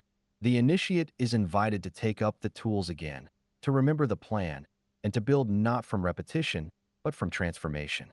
The fall becomes the threshold of a greater ascent. The work of restoration, Mason and King alike. The fall of sacred order, whether depicted through the disintegration of Camelot or the unfinished construction of Solomon's temple, does not mark an end. It marks a threshold. It is in the silence that follows collapse that the true work begins. Both in Freemasonry and myth, the initiate is not asked to repair stone or kingdom, but to remember the original pattern and labor inwardly to restore it. The great work of spiritual reconstruction is not a return to the past, but a transmutation of what was broken into something wholly new. Freemasonry teaches that the temple is not simply a holy building, but the archetype of the perfected soul. It is constructed not of marble and cedar, but of virtues and inner order. As W. L. Wilmshurst writes, "The building of the temple is the building of the soul, the raising of the inner man to the stature of spiritual kingship. The tools of the craft are the instruments of this formation. The square disciplines action, urging the initiate to deal justly. The compass encircles desire, directing it towards sacred ends. The plumb centers truth in the vertical axis of the self. The gavel breaks away the hardened shell of ego. The chisel refines thought and motive. The trowel unites fragmented parts of the personality with love, binding each to the higher whole." Albert Pike affirms that this work is the true labor of the Mason. The true Mason builds not only a temple of stone, but a temple of the spirit. The initiate is not merely instructed in ritual, but shaped by it. The symbolic labor is not metaphorical. It is transformative. Every act of honesty becomes a stone. Every moment of humility becomes mortar. The tracing board ceases to be an image and becomes a memory of something the soul already knows. The temple must be rebuilt, not as it was, but as it is meant to become. Parallel to this image stands the legend of Arthur. Though his court falls and the Grail departs, Arthur is not slain. He is taken to Avalon, a symbolic space of healing and incubation beyond the reach of time. There he rests until he is needed again. This return is not only mythic, but psychological. Arthur is the archetype of inner sovereignty, the self in Jungian terms, withdrawn when the ego breaks from its center, but never destroyed. Jung explains that the self remains active in the background of the psyche, awaiting the ego's return to wholeness, writing that the ego is the subject of a broader totality, the self. Arthur's return is the psyche's reintegration. It is the rising of inner order after the descent into division. This sacred return is not merely personal. It is collective. Arthur does not rise for one soul alone, but when the world is once again prepared to receive light. In this, he becomes a cosmic symbol of the rebirth of divine kingship. His awakening reflects the same truth that animates Masonic ritual. The sovereign self, the just ruler, and the true builder are all one. Each labors to restore harmony not through domination, but through inner clarity and spiritual alignment. The Hermetic tradition affirms this vision with the principle, as above, so below, as within, so without. The restoration of the temple is simultaneously the restoration of the soul and the world. In Kabbalistic thought, this corresponds to Tiferet, the central sapphira on the tree of life that harmonizes the upper and lower worlds through beauty and balance. When the initiate rebuilds the inner temple, he is not merely aligning his psyche. He is participating in the mending of creation. The work becomes not only personal, but cosmic. Sovereignty, in this context, is not control over others. It is the mastery of the self. It is the ability to govern one's own passions, to live according to higher law, and to serve something greater than ambition.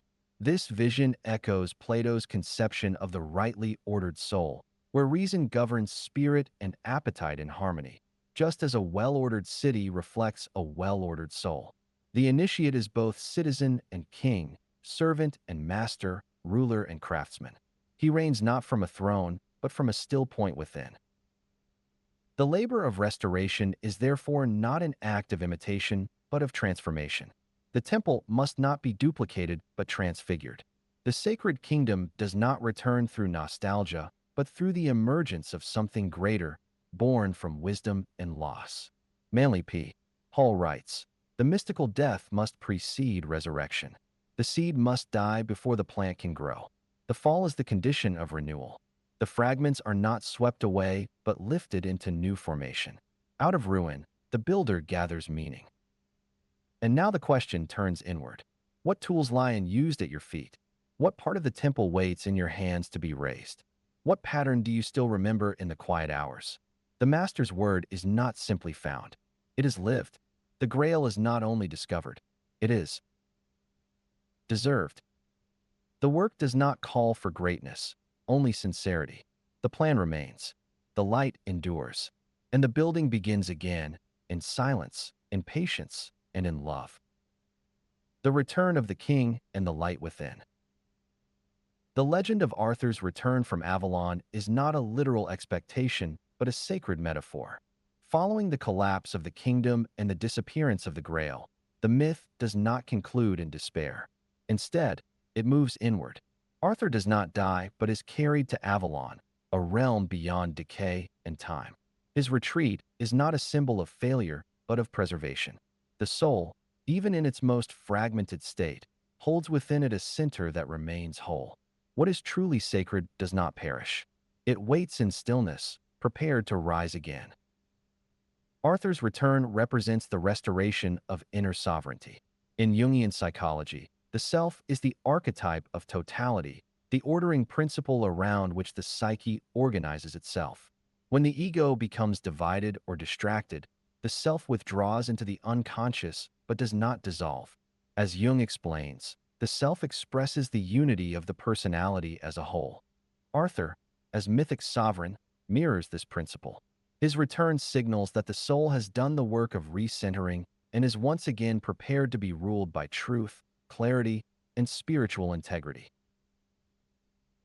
Avalon, in this context, becomes the sanctuary of the unconscious, the inner lodge where the blueprint of the sacred is preserved.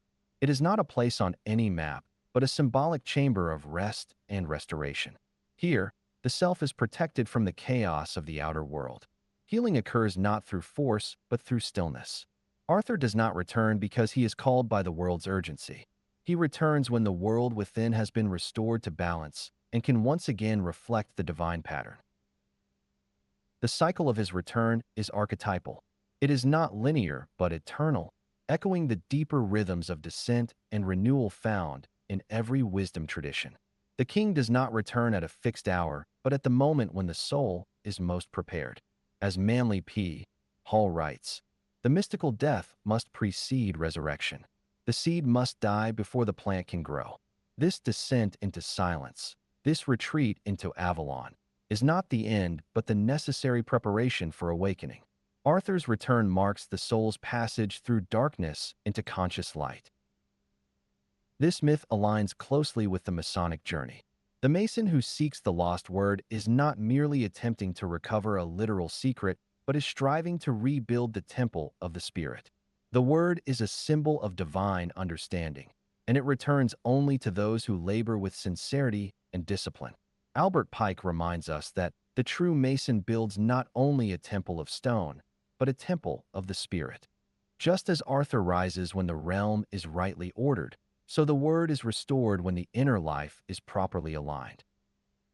The return of the king is therefore the resumption of sacred labor. It marks the moment when the initiate, no longer a passive seeker, becomes an active builder. The temple begins to rise anew, not as it once was but transformed by the lessons of loss. The sword is no longer a tool of conquest, but of discernment. The Grail is no longer distant, for the soul has become clear enough to reflect it. The round table reforms within, and each aspect of the self takes its place in the harmony of a reawakened kingdom. To speak of Arthur's return is to speak of the soul's invitation to remember its original order. The throne is not out there, but within. The crown is not given but earned through clarity, devotion, and the courage to rebuild. The sacred center, once lost, is never gone. It waits in Avalon, in silence, in us. The return of the king is not just the end of a story. It is the beginning of the true work. Summary: rebuilding the inner temple. The story of Arthur, like the path of the Masonic initiate, is not a closed myth but a living blueprint. It outlines a journey that begins in ideal harmony, passes through fragmentation, and finds its fulfillment not in a return to the past, but in the construction of something greater. Camelot is the perfected inner world, the kingdom of soul governed by divine symmetry. Its fall signifies the soul's forgetting of its higher pattern, and its rebuilding becomes the eternal labor of those who seek truth. The initiate does not reconstruct history. He raises a temple that never existed in the world but always existed in potential. This inner temple is not built in haste. It is constructed stone by stone, through acts of courage, humility, discipline, and love. Each tool of the craft reveals a virtue to be developed. The square shapes thought and action into integrity. The compass circles the will and keeps it aligned with purpose. The plumb sets the soul in vertical truth, balanced between earth and heaven. The trowel seals each effort with the cement of harmony. The builder is not only an architect, he is the material, the labor, and the breath that gives life to sacred form. The labor of building is not accomplished in a single life. The temple evolves with the soul. It is unfinished not because it is incomplete, but because it is alive. Each generation must take up the work anew. What is remembered must be embodied. What is received must be passed forward. The initiate builds not for himself alone, but for the light that will inhabit the structure long after he has laid down his tools. He joins a lineage of builders who understand that the sacred must be continually renewed to remain visible in the world. This work is not abstract. It unfolds in the quiet moments of conscience, in the strength to speak truth, in the stillness that listens inward. The initiate begins the journey in confusion and chaos. He may search outside for answers or mistake ornament for essence. But with time, he learns that the true Grail is not a prize but a reflection, not a vessel to be taken but a presence that appears only when the soul is clear enough to mirror it. The round table is restored within. The king rises. The word returns. But none of this happens without the inner labor of building. To rebuild the temple is to live as if every thought were a blueprint and every act a foundation. It is to carry the sacred into the smallest corners of the day, to govern the self with the same reverence once reserved for kings. It is to recognize that the soul is not a battlefield but a sanctuary waiting to be restored. The stones are not far. They are the raw material of our habits, our values, our silence. The plan is not hidden. It is etched in conscience and illuminated in the moments when we choose love over fear, truth over comfort, purpose over pride. And what of the light? It waits, not in distant heavens, but in the place we clear for it. The temple is not a monument to the past. It is an altar to what can still be. The builder does not labor alone. He follows a path walked by those who fell and rose, who forgot and remembered, who wandered and returned. The work is not the end of the story. It is the beginning of sacred living. It is the slow unfolding of the soul into form, the raising of something invisible into visibility. The kingdom is not lost. It is waiting to be built again. Chapter 7: The Sword and the Trowel. Two paths, one work. Initiation does not instruct through abstract theology or philosophical debate. It teaches through symbols. Symbols are not mere illustrations of knowledge. They are carriers of truth embedded in form, resonating with the soul in a way that reason alone cannot reach. As W.L. Wilmshurst writes, "Symbolism is the only possible language through which divine truth can be communicated. To engage with symbols is not simply to understand, but to be transformed." Among the most enduring in the Western initiatic tradition are the sword and the trowel, two tools that, though they operate in different realms, ultimately serve the same purpose: the sanctification of the world and the refinement of the soul. These two symbols emerge from rich lineages of myth and ritual. The sword has long been the emblem of kings, warriors, and divine authority. From the flaming blade guarding Eden to Excalibur drawn from the stone or bestowed by the Lady of the Lake, it represents the power to divide, defend, and discern. It is not a weapon of conquest alone, but a symbol of justice. In many traditions, the sword is wielded not by the ambitious, but by the worthy, those who act in service to truth and peace.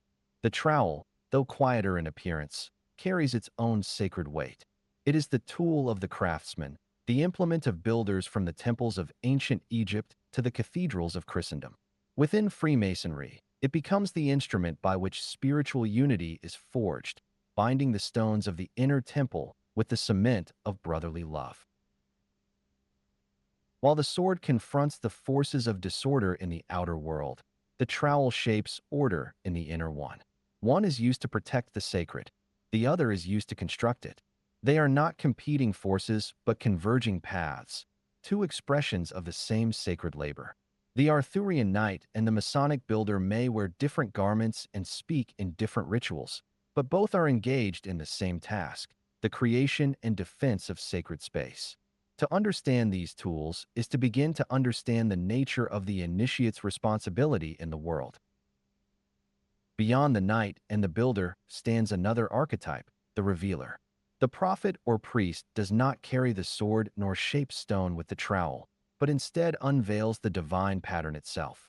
This figure brings vision, speaks truth, and reminds both the warrior and the worker of the higher law that governs their actions. Together, these three form a symbolic trinity: the defender, the builder, and the seer. Each holds a key to transformation, and none can fulfill their role without the guidance of the others. Power must be grounded in structure, and structure must be illuminated by truth.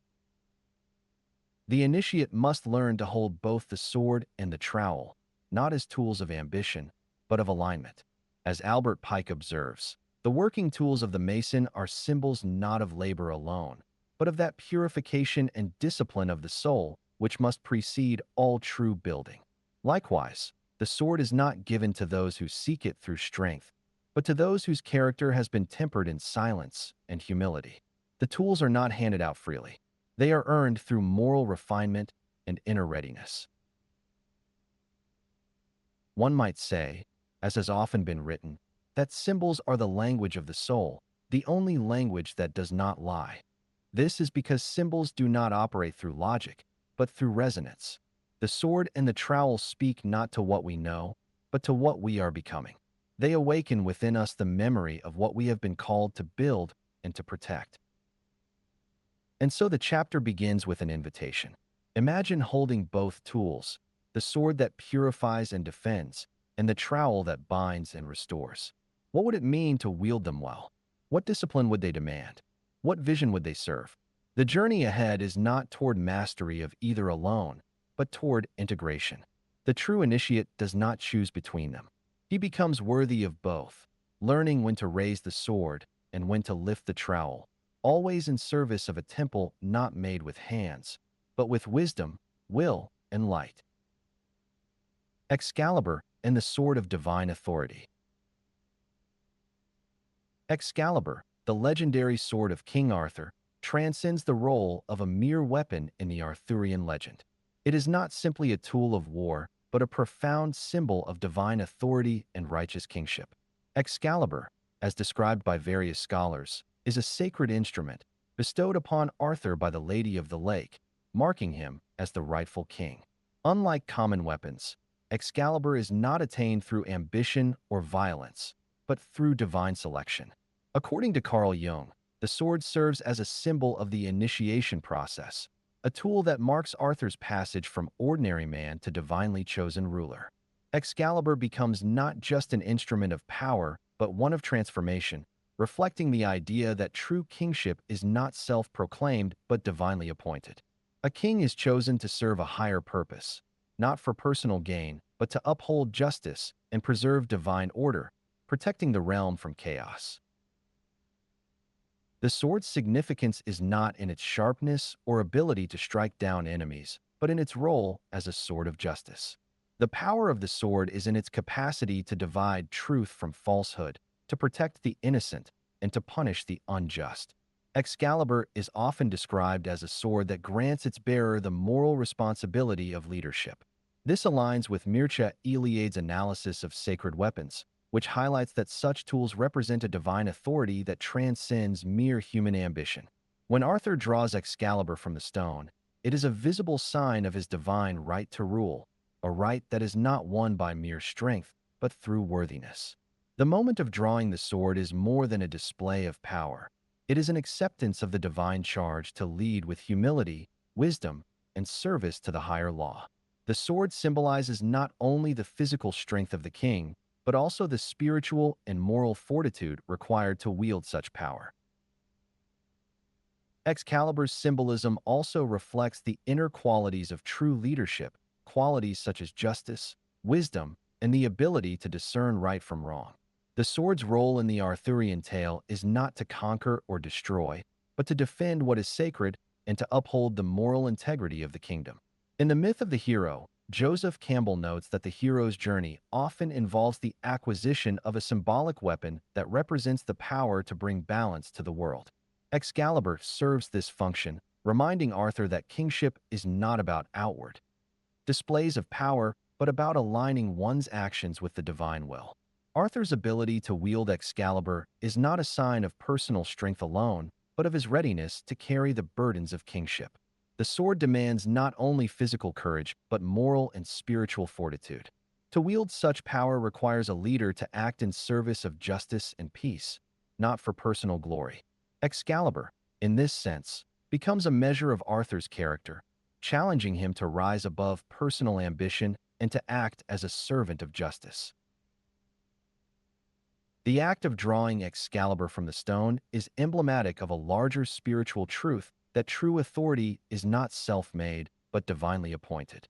The sword's origin in the stone underscores the idea that power, particularly the power to lead, is not something that can be claimed through ambition or force. Instead, it is something that must be revealed through worthiness. Arthur's pulling of the sword is not just a moment of physical strength, but a recognition of his destiny. In this moment, Arthur is not choosing the sword is choosing him. This divine selection is central to the Arthurian mythos, reinforcing the idea that leadership comes not from personal desire but from a calling, a sacred responsibility to serve the higher good. Excalibur's symbolism extends beyond its function as a weapon. It also represents the moral and spiritual journey that Arthur must undertake. To wield Excalibur is not merely to hold power, but to carry the weight of justice. Excalibur calls Arthur to a higher purpose, pushing him to rise above personal ambition and to act always in the service of divine order. As Richard Tarnas points out in The Passion of the Western Mind, Excalibur embodies the tension between power and responsibility. Arthur must learn to balance his external role as king with his internal growth as an individual. It is through his interactions with Excalibur that Arthur is shaped into the ruler he is meant to be. The sword is a tool of both power and purification, its blade serving to cut away the falsehoods and illusions that may cloud the heart of a king. In this sense, Excalibur is not only a weapon of the external world, but also a symbol of the internal transformation that every king and every initiate must undergo in order to fulfill their sacred duty. In this light, Excalibur becomes more than just a weapon. It represents the ideal of leadership as it is meant to be. It is a symbol of justice and divine authority that must be wielded with humility and moral integrity. As Arthur grows into his kingship, he must learn to balance the power of the sword with the wisdom to use it rightly. The sword is a reminder that true power is not for domination or personal gain, but for the protection and preservation of the sacred. Excalibur's presence in Arthur's life serves as a guiding force, constantly reminding him of the sacred responsibilities he has taken on. It is through Excalibur that Arthur learns that kingship is not a privilege but a burden, a responsibility to serve both the realm and the divine order that governs all things. The trowel and the work of inner building. The Masonic trowel, a seemingly simple tool, holds profound symbolic significance within Freemasonry. It represents not just physical labor, but the quiet, ongoing work of internal transformation. Just as a mason uses the trowel to apply mortar and bind the stones together in the construction of a physical building, the initiate uses the trowel to bind together virtues within the self, constructing a soul worthy of divine habitation. This symbolic tool is not about outward conquest, but about inward alignment with divine will. Through its application, the initiate engages in spiritual refinement, turning the rough material of the soul into something fit for divine presence. Albert Pike, in Morals and Dogma, describes the trowel as the symbol of the building of the inner temple, for it is the instrument by which the soul is formed into harmony with the divine will.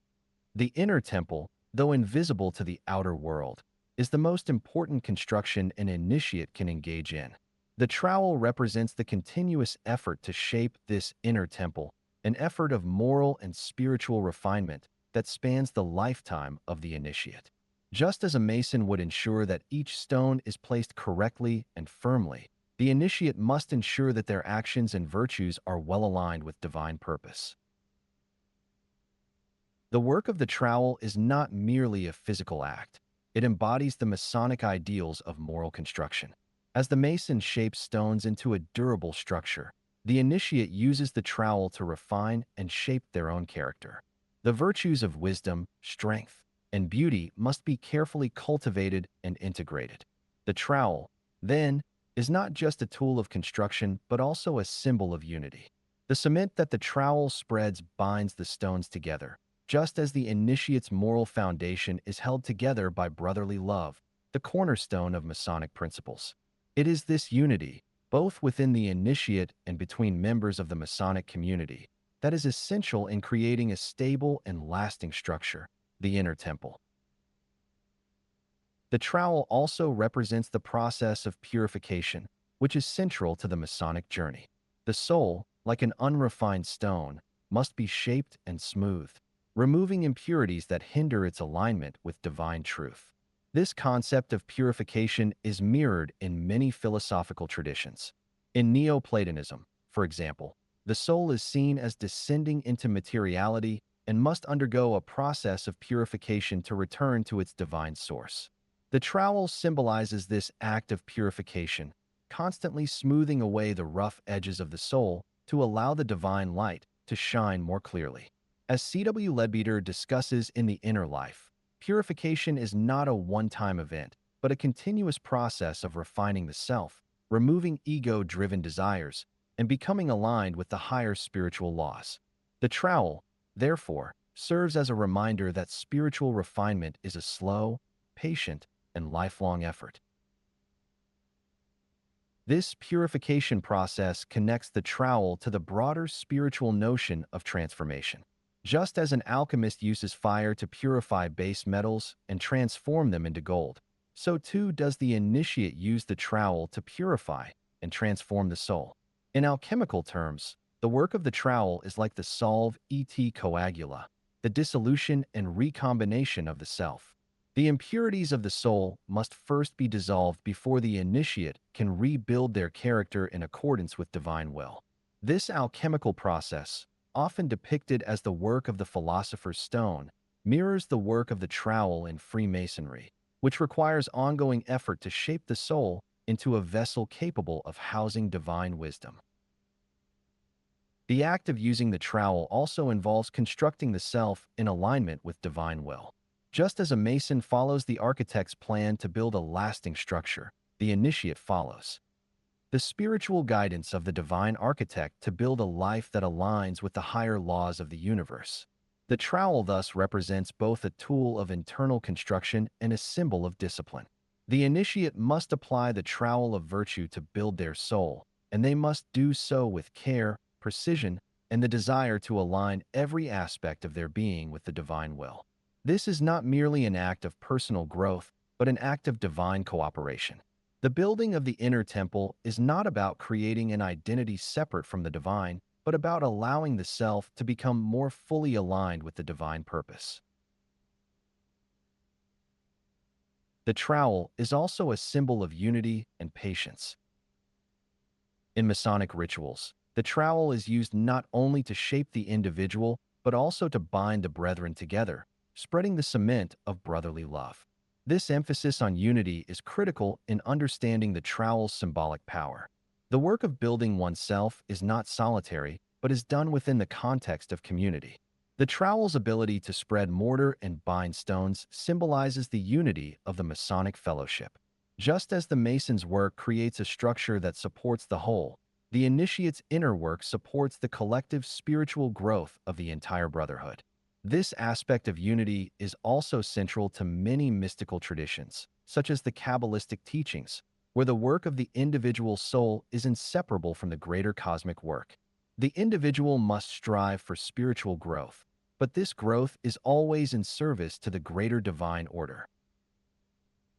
Furthermore, the work of the trowel teaches patience. Unlike the sword, which demands swift action and decisive movements, the trowel symbolizes a slow, methodical process. Spiritual growth and moral construction take time. The trowel, with its steady, deliberate application, represents the enduring effort required to refine the soul. In this, it shares a kinship with the teachings of Stoicism, which emphasize the gradual cultivation of virtue over time. As Plato discusses in the Republic, true philosophy and virtue are not achieved in a single moment, but are the result of continuous effort and persistent refinement. Similarly, the trowel reminds the initiate that spiritual work is never instant, but requires dedication and steady, patient action over a lifetime. The Masonic trowel stands as a powerful symbol of inner construction. More than a tool of the operative Mason, it represents the soul's work of refinement, the ongoing process of purification, moral discipline, and alignment with divine will. It reminds the initiate that the building of the inner temple is a gradual and sacred labor, one that demands patience, dedication, and the support of a like-minded community. Through the use of the trowel, the seeker comes to understand that spiritual growth is not achieved in haste. It is shaped through consistent application of virtuous action, moment by moment and trial by trial. Just as a mason lays stone with care to create a structure that will endure, so must the initiate build a soul strong enough to bear the weight of divine light and fulfill its higher calling. Knight and Mason, defender and builder of the sacred. The Knight and the Mason, though originating from different traditions, embody dual archetypes that serve complementary roles in the creation and protection of sacred space. Both figures, despite their apparent differences, represent moral and spiritual strength, each holding a distinct but essential responsibility in the defense and construction of the sacred. The Knight, armed with the sword, represents the protector of sacred space, standing as a bulwark against forces that seek to corrupt or destroy it. The Mason, armed with the trowel, represents the builder, the one who shapes and constructs the temple of the soul and the world. While the sword is used to defend and divide, the trowel is used to bind and unite. Together, these two figures embody a holistic approach to the preservation and sanctification of the sacred, with each archetype acting in service of something far greater than personal ambition or earthly reward. The sword, as wielded by the knight, is an instrument of justice, cutting through darkness to preserve the light. In this role, the sword is not just a tool of violence, but a symbol of divine justice and moral clarity. The knight's duty is not simply to defend physical realms, but to protect the sacred laws that govern existence. The sword represents the knight's responsibility to protect sacred space, not just external physical structures, but the inner sanctum of the soul, which can be threatened by internal corruption as much as external forces. The act of drawing the sword from its scabbard is an act of divine intent, a calling to defend righteousness and truth. As Sir Thomas Malory writes in Le Morte d'Arthur, the knight's sword is the instrument of righteousness, wielded to uphold truth, justice, and honor. The sword, in this sense, is not used recklessly but must be drawn with care and discipline, serving only the higher principles of justice. Its power is not for conquest or glory, but for the preservation of that which is holy, both in the world and within oneself. The Mason, in contrast, uses the trowel to build, shape, and refine sacred space. The trowel, as a tool of moral and spiritual construction, represents the act of internalizing divine principles and creating a sanctified space within the self. The Mason's role is to carefully craft the inner temple, shaping the soul into a fit dwelling place for the divine. This process, though not visible to the outer world, is crucial to the creation of harmony in both the individual and the community. Just as a mason uses the trowel to bind stones together, the initiate uses the trowel to bind together virtues, building a stable and unified moral foundation. The trowel is symbolic of the labor required to cultivate wisdom, understanding, and compassion, spreading the mortar of brotherly love and unity. As Wilmshurst notes in The Meaning of Masonry, the trowel represents not just the building of a physical structure, but the quiet, ongoing work of shaping the soul. Through this labor, the Mason constructs a soul that aligns with divine purpose, shaping virtues into a harmonious whole. Though their roles may seem different, the knight and the Mason are united in their ultimate goal, the creation and preservation of sacred space. Sacred space is not limited to physical buildings or temples, but extends to the sanctity of the self, the community, and the divine order. The knight's sword serves as a guardian of this space, ensuring that it is defended from forces of chaos, while the Mason's trowel serves as the builder, ensuring that this sacred space is constructed in harmony with divine laws. Both figures serve as protectors and creators of the sacred, working in service to something greater than themselves. This idea of service to a higher purpose is central to both archetypes. The knight's sword does not seek personal glory but serves the higher cause of justice, while the Mason's trowel is used not for personal gain, but to serve the divine will and to foster unity within the community. Both archetypes emphasize the importance of moral discipline. The knight, through his sword, upholds the law and protects the innocent, but he must exercise great care and restraint in its use. The sword demands a controlled hand, as it is a tool of justice rather than vengeance.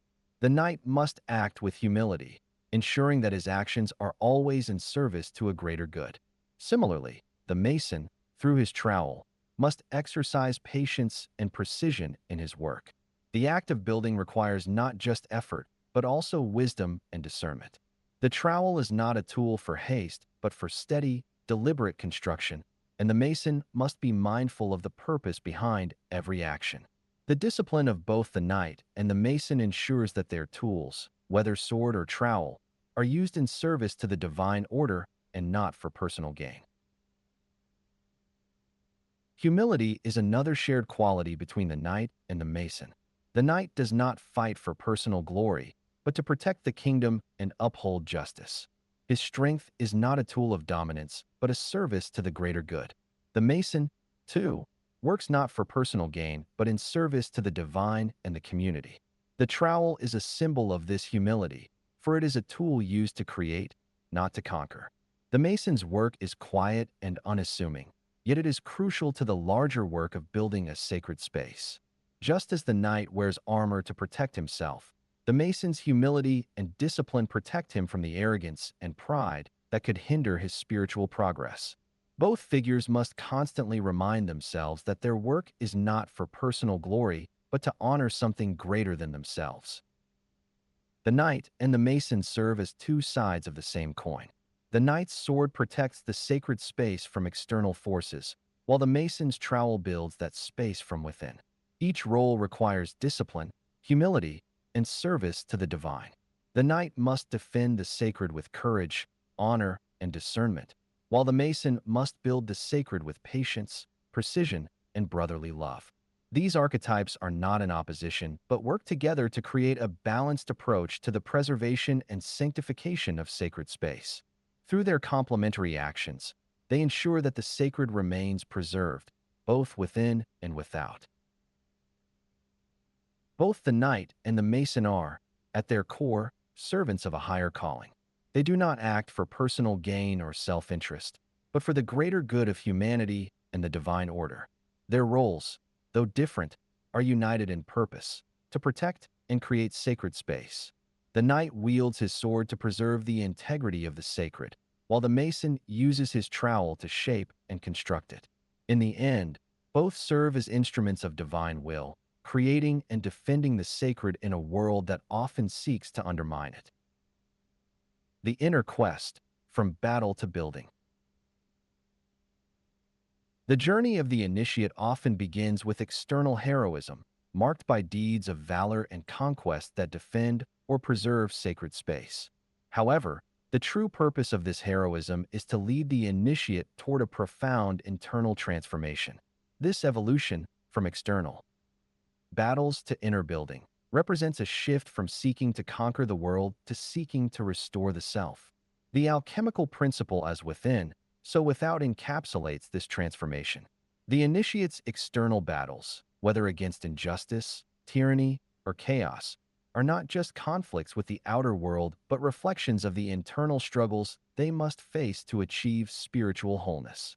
Ultimately, the hero's journey is not one of outward conquest, but of inward restoration, as the initiate learns that the external world mirrors the state of the soul. In the early stages of the hero's journey, external battles are crucial. These battles often stem from a need to confront forces that threaten the sacred, whether they are physical invaders, oppressive rulers, or personal challenges. The knight, armed with the sword, engages in these struggles with the aim of protecting the sacred, preserving order, and defending truth. As Mallory writes in Le Morte d'Arthur, the sword Excalibur is a symbol of justice, wielded to uphold honor and righteousness in a world threatened by corruption and violence. These external victories are necessary and essential in their own right, but they are ultimately steps in the journey that prepare the initiate for the more significant task of inner transformation. The knight's sword, though used to protect the realm, is also a tool to awaken the initiate to the deeper, internal work that is to come. This transition from external heroism to internal transformation is central to the alchemical process, a concept that speaks to the refinement of the soul through gradual purification. Alchemy, with its principle of as within, so without, teaches that the external world is a reflection of the inner state. Just as an alchemist transforms base metals into gold, the initiate is called to transform the impurities of the soul into something divine. The alchemical stages, such as calcination, burning away the ego, dissolution, releasing attachments, and coagulation, achieving spiritual unity, mirror the initiate's journey toward inner refinement. C.G. Jung, in Psychological Aspects of Alchemy, discusses how these stages represent the journey of the psyche, with each step reflecting a deeper alignment with the divine. The initiate's external battles are symbolic of these stages, preparing them to face their inner demons and ultimately transmute their imperfections. The principle of as within, so without emphasizes that the initiate's external victories are not ends in themselves, but stepping stones to the ultimate goal, mastery of the self. In the early stages, the sword serves as an instrument of protection and external triumph. However, as the initiate progresses on their spiritual path, the sword's role shifts. It becomes a symbol not of external defense, but of inner strength. The sword, now wielded not against external enemies, but against the ego, cuts through the illusions and attachments that hinder spiritual growth. The internal battles become more significant than the external ones, as the initiate learns that conquering the self is the truest form of heroism. As the sword becomes an instrument of inner battle, the trowel emerges as the symbol of inner building. While the sword is used to sever and protect, the trowel is used to construct and unite. The trowel represents the act of internalizing divine principles, creating a sanctified space within the self. The initiate's role shifts from fighting external forces to building an inner temple that reflects divine harmony. As Wilmshurst notes in The Meaning of Masonry, the trowel represents the ongoing, quiet work of constructing the self, a task that requires discipline, patience, and consistency. Through this labor, the Mason constructs a soul that aligns with divine purpose, shaping virtues into a harmonious whole. This shift from battle to building is deeply rooted in the concept of spiritual alchemy. The alchemical process of transformation involves both destruction and construction, destruction of the ego and impurities, and construction of a refined, enlightened self. In many ways, the trowel is symbolic of the work done during the coagulation phase of alchemy, where the purified elements of the soul are recombined into a new, divine form. The work of the trowel, like the alchemical process, is gradual and methodical, requiring the initiate to build a moral and spiritual foundation that aligns with divine will. In the process of constructing the self, the initiate must face the internal shadows, the hidden desires, fears, and attachments that impede spiritual progress. As Jung discusses in Psychological Aspects of the Self, confronting the shadow is an essential part of the individuation process, where the initiate must integrate all aspects of their being into a unified whole. The shift from external heroism to inner transformation is not just about facing external foes, but about confronting these internal shadows. The sword, once used to defend against external forces, is now used to sever these internal attachments. The trowel, on the other hand, is used to build a structure strong enough to house the divine presence, forging a path towards spiritual enlightenment and wholeness. The journey from external heroism to internal building is not just about personal growth, but about the realization that the outer world is a reflection of the inner world.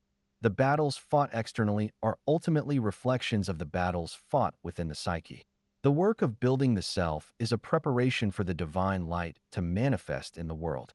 The alchemical principle of as within, so without teaches that by purifying and constructing the self, the initiate creates harmony not only within their soul, but in the world around them.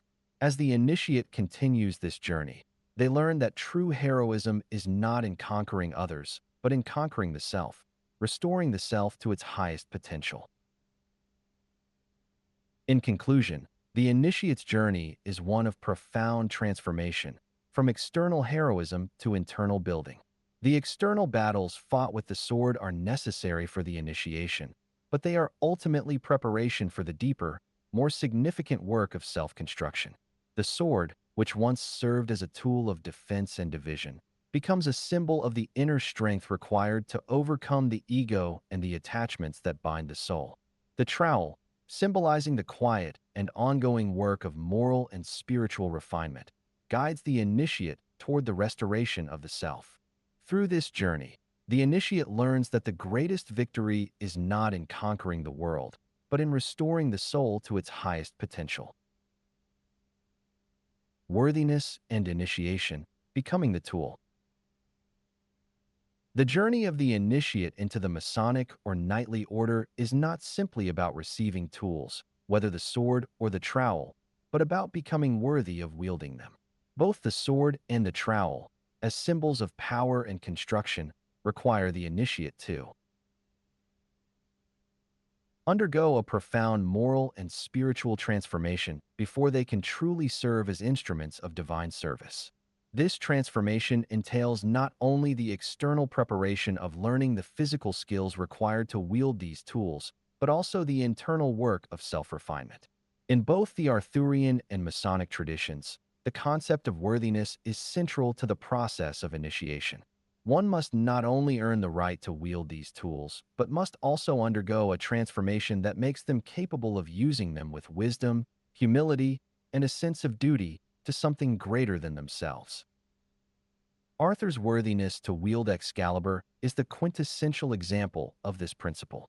The sword, which represents divine authority and leadership, is not simply handed to Arthur because of his birthright or strength. Instead, it is granted to him after he demonstrates his worthiness. Arthur's ability to draw the sword from the stone symbolizes more than his physical strength. It represents his moral integrity, his readiness to serve the greater good, and his capacity for justice. As Sir Thomas Malory writes in Le Morte d'Arthur, "He that shall have the sword must be the true king." Arthur's worthiness is not determined by self-interest or ambition, but by his moral character and his willingness to serve the higher laws of the universe. This process mirrors the Masonic journey, where the initiate must purify themselves and demonstrate moral fortitude before being entrusted with the sacred tools of the craft.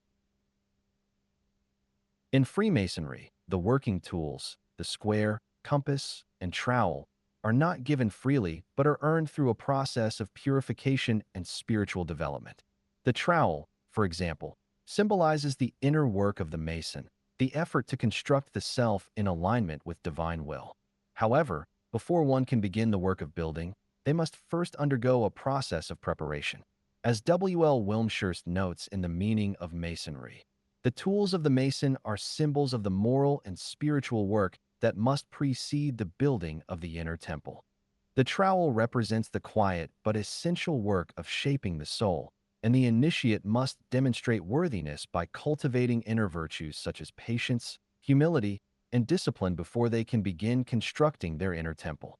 This internal work involves removing the rough edges of the soul, just as the Mason uses their tools to refine the material with which they work. The idea of becoming the temple before building it is a central theme in both the Arthurian and Masonic traditions. Arthur's worthiness to wield Excalibur is not just about his ability to lead a kingdom, but about his alignment with divine principles of justice and honor. The sword, a symbol of moral authority, is given only to those who have purified themselves internally and are ready to serve as instruments of higher purposes. Similarly, the Masonic initiate must undergo a period of purification before they can begin the work of building the inner temple. Albert Pike, in Morals and Dogma, asserts that the working tools of the Mason are symbols not of labor alone, but of the purification and discipline of the soul. Before the initiate can wield the trowel to build the temple, they must first become a fit vessel for divine light, purified through moral and spiritual discipline. This process of becoming the temple before building it is not limited to Masonic rites, but extends to the spiritual path in many traditions. The work of spiritual initiation requires not only the external preparation to receive sacred tools, but also the internal transformation that aligns the initiates with divine order. In the Arthurian legend, Arthur's journey to worthiness is not simply about conquering external foes, but about the internal purification required to wield the power of Excalibur justly. Similarly, the initiate must become worthy of the tools they are given by undergoing moral and spiritual refinement. This theme of purification is echoed in classical philosophy as well, such as in the works of Plato, who argues that the soul must first become just and virtuous before it can take on the burden of leadership. In the Masonic tradition, this is echoed in the necessity of moral self-examination and the adherence to ethical principles that guide the initiate towards spiritual wholeness. The concept of worthiness is also central to the idea of divine selection. In many traditions, the sacred tools, whether the sword or the trowel, are not given to the unworthy but are revealed only to those who have shown they are ready. This is similar to the alchemical idea of the philosopher's stone, which is not just a physical substance, but a symbol of spiritual purity. The stone is only attainable to those who have undergone a deep process of purification, much like the initiate who must refine their character before being entrusted with the tools of spiritual construction. As C.G. Jung writes in Psychological Aspects of Alchemy, the process of transformation begins with purification and ends with the creation of the philosopher's stone, which represents the soul's complete alignment with the divine. The tools, whether Excalibur or the trowel, are given not just for the work they enable, but for the purity they represent. Furthermore, this process of worthiness extends beyond the individual. It is not only about the initiate becoming worthy of the sword or the trowel, but also about their ability to contribute to the building of a greater community. The Masonic ideal of building the temple of humanity requires each initiate to work on themselves first, so they can contribute to the collective work of constructing a better world. This idea is aligned with the concept of the divine order, where each individual is seen as part of a larger cosmic plan. The initiation process, then, is not just an individual task, but a collective one. As the initiate builds the inner temple, they also contribute to the construction of a larger, universal temple that reflects divine harmony and order. The process of becoming the tool, whether it is the sword of the knight or the trowel of the mason, requires moral and spiritual preparation. The tools are not handed out freely. They are earned through purification, self-reflection, and alignment with divine principles. Just as Arthur must prove his worthiness to wield Excalibur, the Masonic initiate must prove their readiness to use the tools of the craft. The work of becoming the temple before building it is a crucial aspect of the initiatic journey, one that requires the initiate to cultivate virtues, align their actions with divine will, and prepare themselves to serve a higher purpose. Only through this process of transformation can the initiate truly wield the sword or the trowel in service to the divine, building not only the inner temple, but also contributing to the sacred work of the world. Summary: service, power, and the light within. Throughout this chapter, we have explored the dual archetypes of the knight and the mason, each symbolized by the sword and the trowel. These tools, though seemingly disparate, ultimately converge toward the same sacred goal, the embodiment of divine purpose. The knight's sword, a symbol of protection and justice, and the mason's trowel, a tool for inner construction and spiritual refinement, are not simply instruments of physical labor or combat. They represent the initiate's sacred duty to both defend and build, not only the external world, but the inner temple of the soul. Both tools point toward a shared objective, to align the initiate's life and actions with a higher purpose. The sword and the trowel, though they perform different functions, embody complementary forces that work in unison to promote spiritual growth. The sword is used to defend sacred space from external threats, while the trowel is employed to build and shape the inner sanctum. Together, they create a holistic approach to transformation, demanding both outward strength and inward construction. This chapter has emphasized that true power is not found in domination or control, but in the ability to serve. The knight does not wield the sword for personal glory but in service to justice, and the mason does not use the trowel to build for self-interest but to construct a space for the divine to dwell.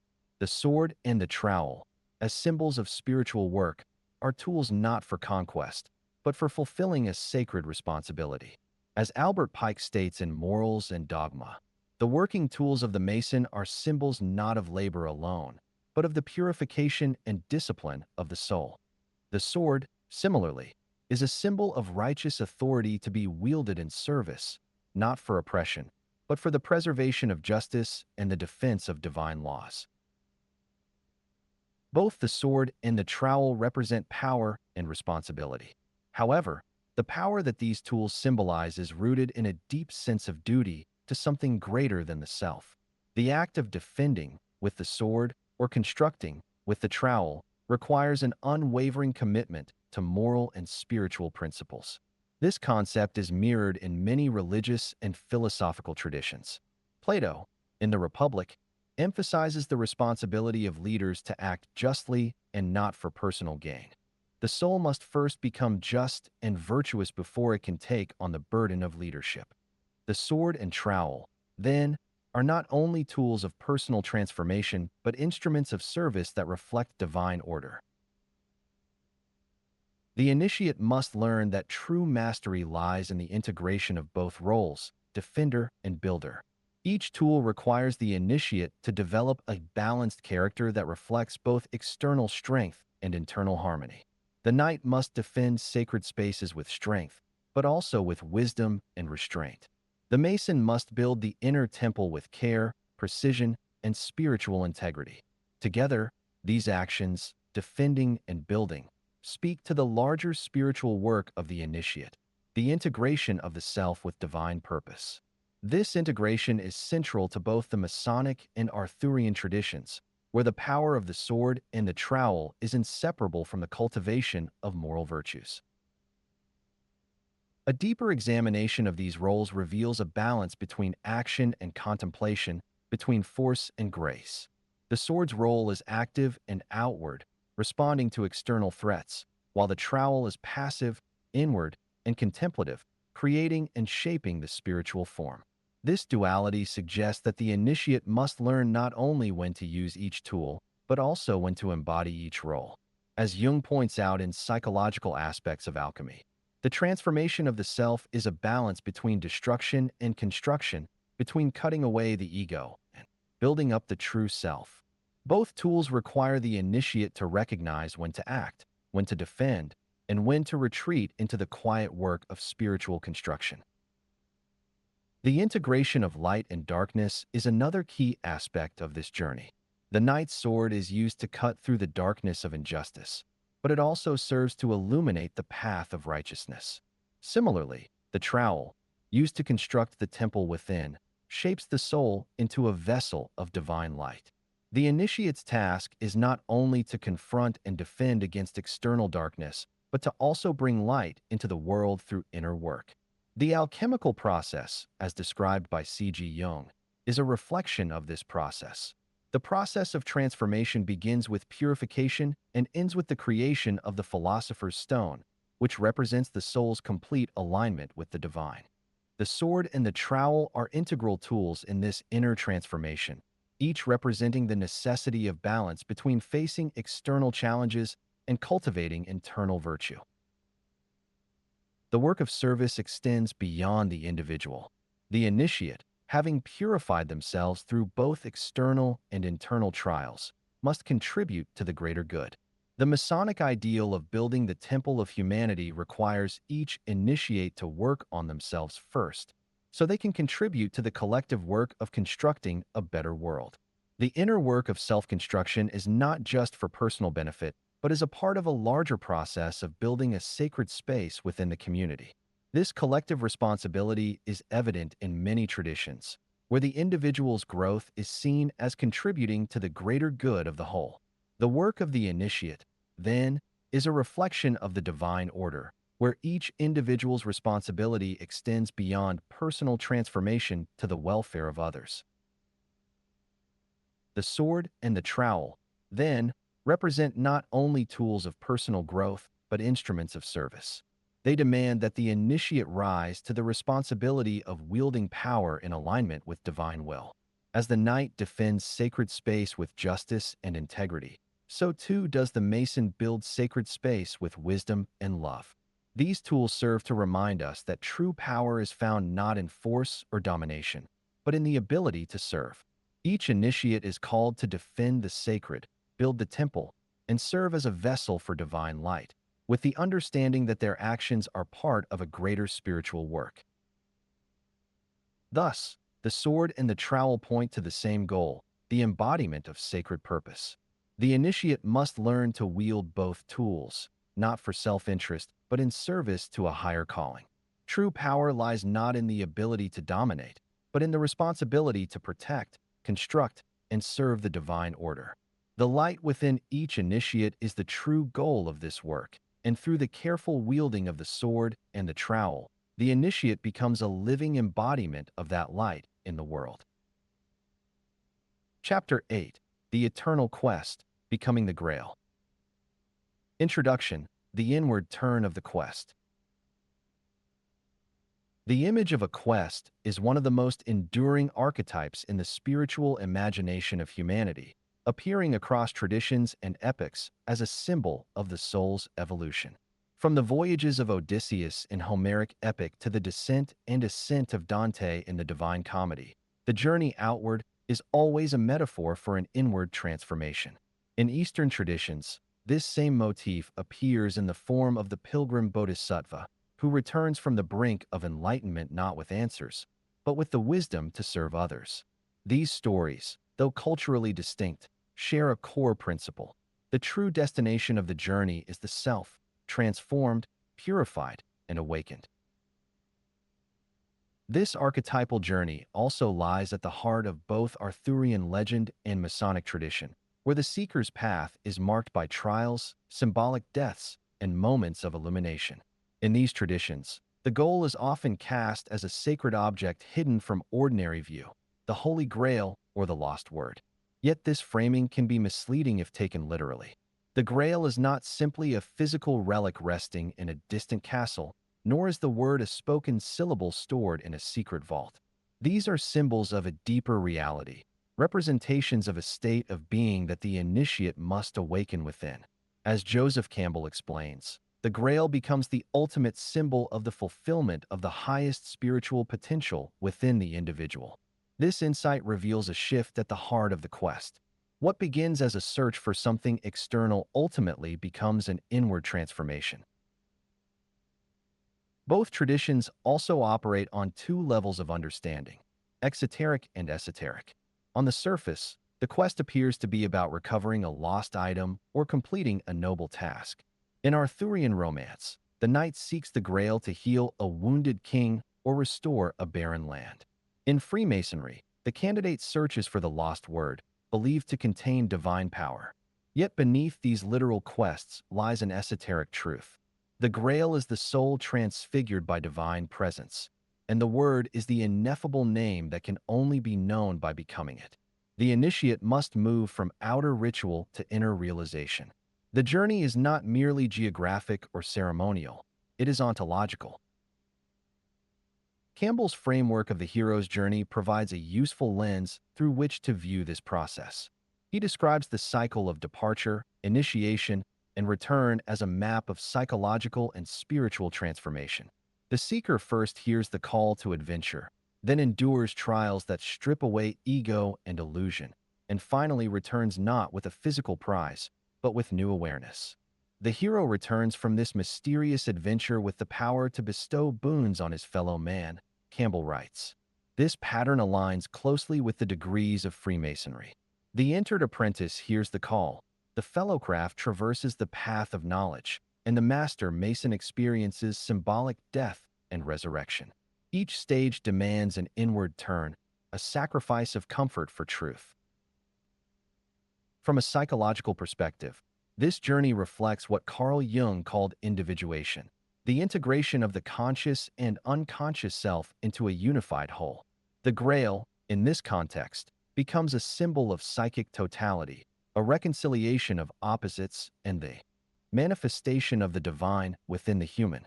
Jung observed that symbols like the Grail emerge from the collective unconscious as expressions of the soul's deepest longings. The Grail represents a wholeness which the conscious mind cannot produce, but which it can discover, he writes in his commentary on medieval symbolism.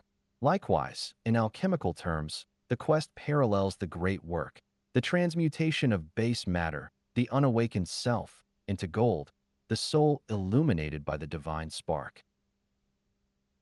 Thus, the inward turn of the quest is not an abandonment of the world but a deepening into it, a recognition that the highest truths are not acquired but revealed within. The Grail is not something to be held in the hand. It is something to be realized in the heart.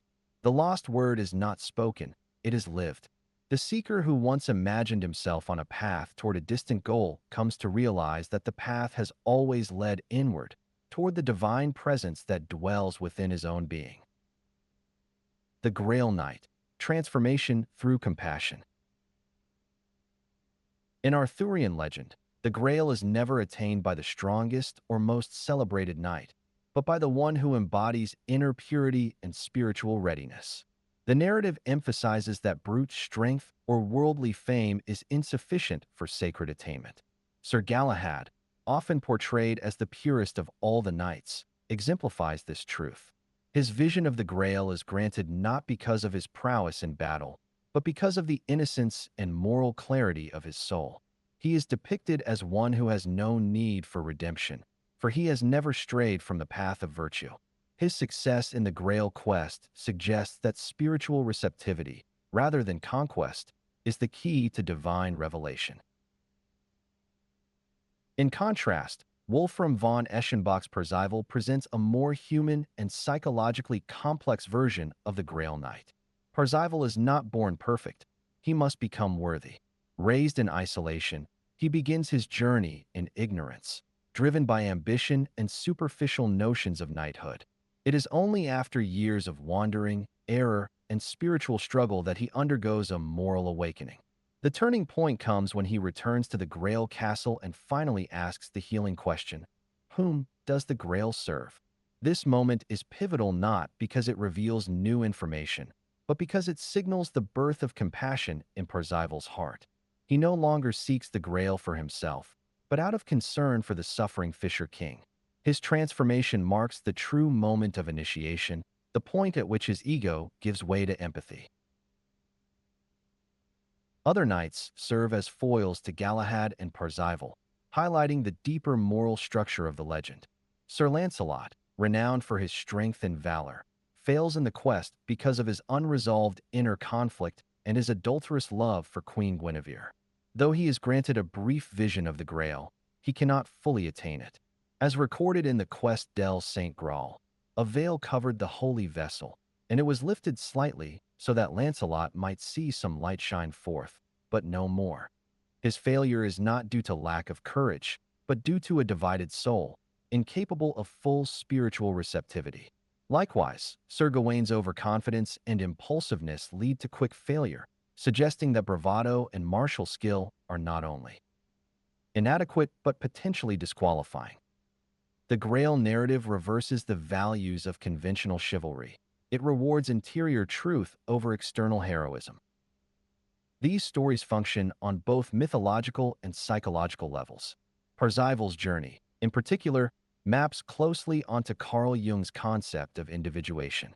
According to Jung, the individual must undergo a descent into the unconscious, confront the shadow aspects of the self, and emerge transformed. The act of asking the healing question represents the integration of the unconscious other. In this sense, the Grail becomes an archetype of psychic wholeness. As Jung writes, the Grail represents a wholeness which the conscious mind cannot produce, but which it can discover. The quest is not for an object, but for unity within the self.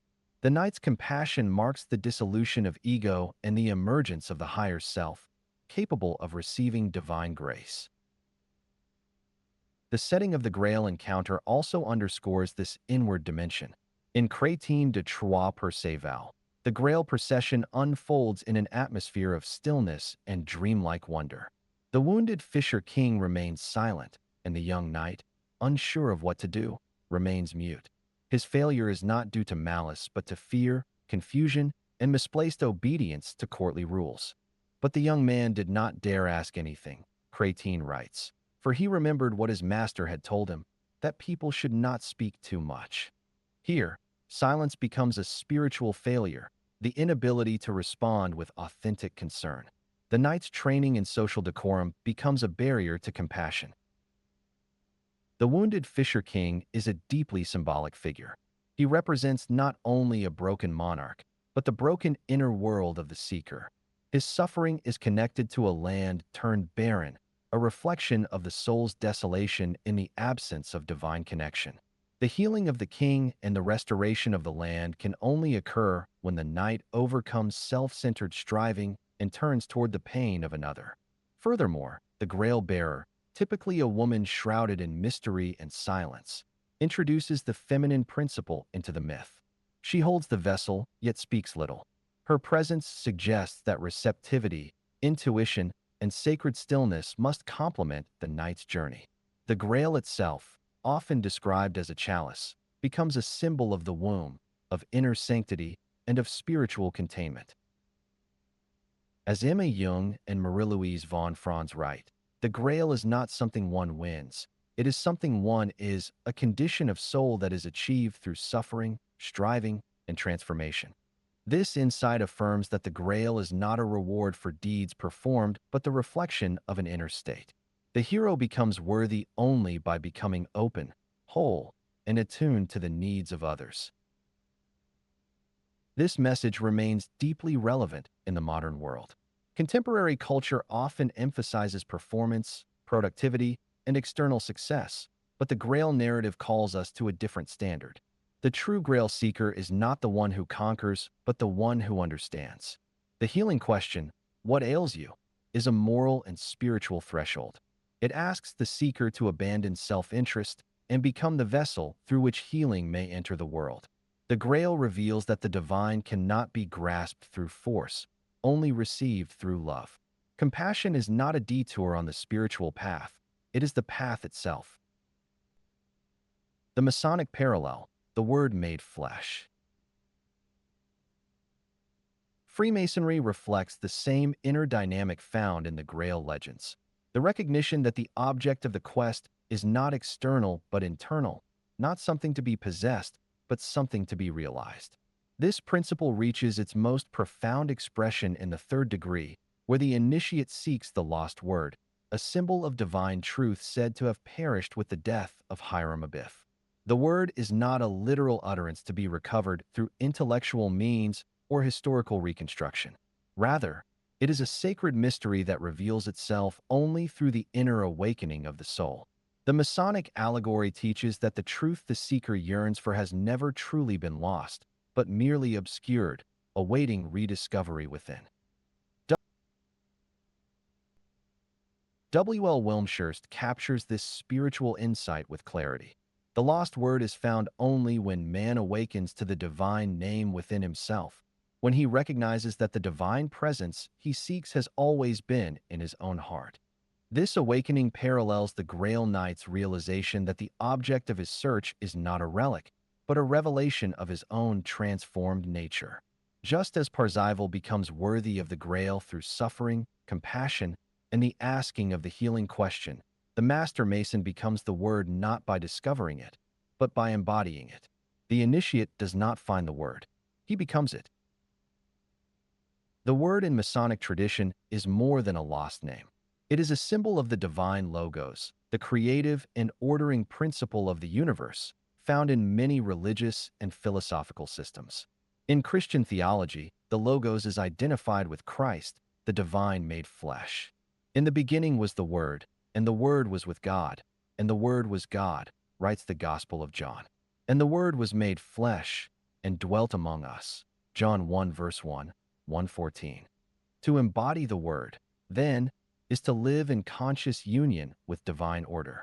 The Master Mason is called not to recite the sacred syllables, but to incarnate their meaning through a life of wisdom, compassion, and moral integrity. Psychologically, the lost word represents the self, the unified, integrated totality of the individual that Carl Jung describes as the goal of individuation. The journey of the Mason mirrors the internal process of descending into the unconscious, confronting the shadow, and rising anew with a deeper awareness of the divine image within. The recovery of the word is the realization that the fragmentary self has been made whole. The divine spark, long buried beneath the distractions of ego and illusion, is uncovered and brought to light. In this way, the Masonic path becomes not merely a moral code, but a psychological and spiritual process of transformation.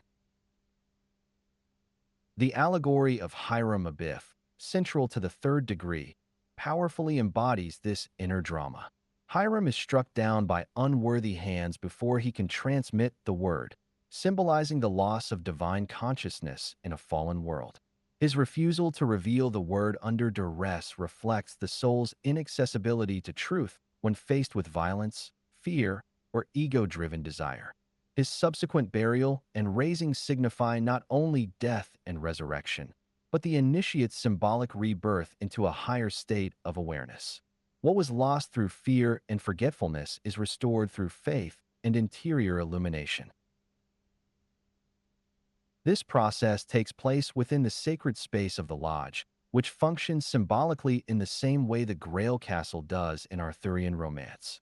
The lodge is not merely a physical room, but a sanctified inner chamber where the soul undergoes its trials and transformations. Like the Grail Castle, it appears fully only to those who are inwardly prepared to perceive it. The rituals of Freemasonry are veiled in allegory, not to conceal their meaning arbitrarily, but to invite the initiate into a deeper encounter with truth. Each degree is a passage deeper into the mystery, a clearing of the inner forest where revelation becomes possible.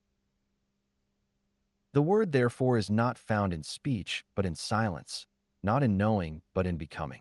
It is not a set of syllables to be learned, but a way of being to be lived. To become the word is to reflect divine light into the world through one's actions, one's character, and one's presence. Just as the Grail is a vessel of sacred power, the true Mason becomes a vessel of divine wisdom, built not from stone, but from humility, courage, and love. This message holds deep relevance for the modern spiritual seeker. In a world dominated by information, noise, and the commodification of sacred language, the idea of becoming the Word is a radical counterpoint. It calls for a return to interiority, to the cultivation of wisdom not for display, but for transformation. The Masonic initiate does not merely acquire knowledge. He is meant to embody truth, to live it with such fidelity that his life itself becomes a living scripture. Ultimately, the recovery of the lost word is the final act in the eternal quest.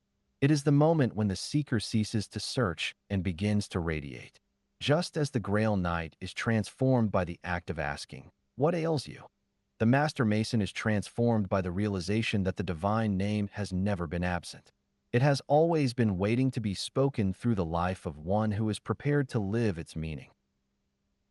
The Lodge and the Forest, testing grounds of the soul. In both Arthurian legend and Masonic tradition, the seeker must pass through a symbolic landscape that serves as a crucible for the soul.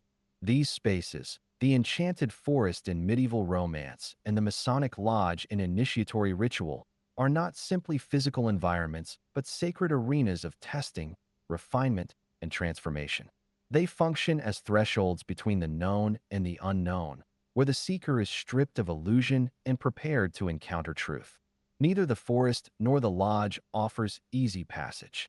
Each requires the individual to confront his limitations, undergo symbolic death, and emerge reconstituted with deeper awareness and purpose. In Arthurian literature, the forest is the place where the quest truly begins. It marks the boundary where the order of the court dissolves and the knight enters a realm of ambiguity, solitude, and spiritual confrontation. As Crétin de Troyes illustrates in Perceval, the titular knight begins his journey naively, mistaking armored knights for angels and failing to interpret the sacred signs around him. His path through the forest is not a journey of conquest, but one of gradual awakening.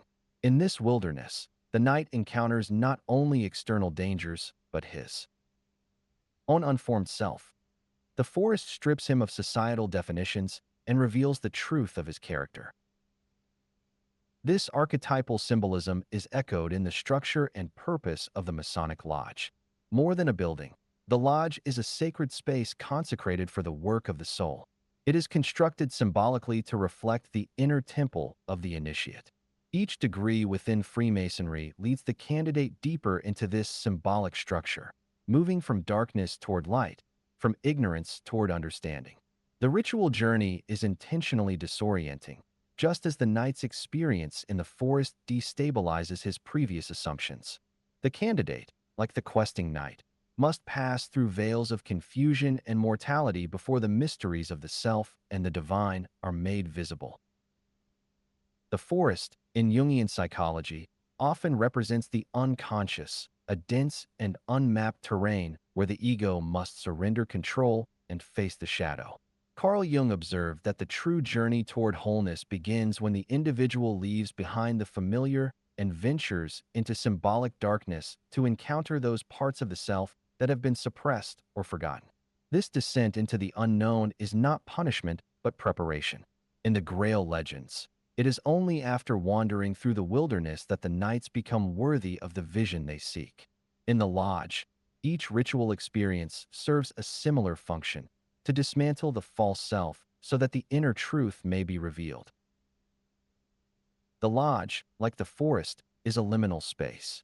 According to Mircea Eliade, sacred spaces exist as breaks in the plane of ordinary being.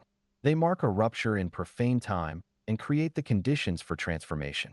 When the candidate enters the lodge, he steps out of the everyday world and into a mythic structure where time becomes symbolic and space becomes ritualized. Each station, each movement, and each utterance carries archetypal weight. The east, where the sun rises, signifies enlightenment.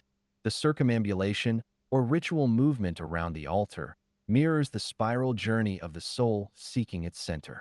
These motions are not mere choreography, but sacred enactments of inner truths. As the Grail Knight is tested in forests filled with illusion, hidden castles, and mystical figures, the Masonic initiate is tested within the veiled symbolism of ritual. Both figures must navigate confusion and resist the temptation to turn back. Each degree in Freemasonry parallels a new layer of the forest, another trial of understanding, another encounter with limitation. The seeker is called not to slay external dragons, but to master internal impulses. The silence of the lodge echoes the stillness of the Grail procession. Both demand that the initiate observe, reflect, and respond not with bravado but with insight. Furthermore, the lodge and the forest reveal the spiritual principle that transformation requires isolation and inwardness. In both traditions, the seeker undergoes this journey largely alone. Though companions and guides may appear, the essential confrontation must be made within. What is truly tested is not the seeker's skill, but his readiness to surrender ego, to ask the right question, and to act with integrity. The trial is spiritual, not material. It is not what the seeker acquires that marks his progress, but what he is willing to relinquish: pride, certainty, and the illusion of control. In a modern context, these symbolic landscapes remain deeply relevant. Though few today ride into literal forests or kneel at altars and stone temples, the soul's journey is unchanged. The forest may now take the form of existential doubt, crisis, or solitude. The lodge may appear as moments of deep reflection, disciplined practice, or encounters with sacred ritual. What matters is the willingness to step away from distraction, to enter into interior stillness, and to submit to the tests that reveal and reshape the self. These symbolic spaces continue to offer transformation, provided the seeker enters them not with expectation but with humility. Ultimately, the lodge and the forest serve the same sacred function. They offer the soul a place of testing and rebirth. They are spaces where the old self is challenged, the inner light is kindled, and the deeper purpose of the quest is made clear. In both traditions, the journey leads not to the acquisition of power or status, but to the recovery of the sacred within. The seeker emerges not triumphant, but transformed. The Grail is the awakened self. Ultimately, the Grail is not a prize granted to the valiant or a relic to be reclaimed through persistence. It is not a physical object to be found, but a spiritual state to be realized. The Grail is the soul in its awakened form, an interior vessel purified to such a degree that it becomes capable of receiving and reflecting the divine. It is not something bestowed from without, but something revealed from within. The quest leads not to possession, but to presence. What the seeker truly finds at the end of the journey is his own transformed nature. This understanding is reinforced by the diverse portrayals of the Grail across the medieval canon. In Chrétien de Troyes Perceval, it appears as a serving dish.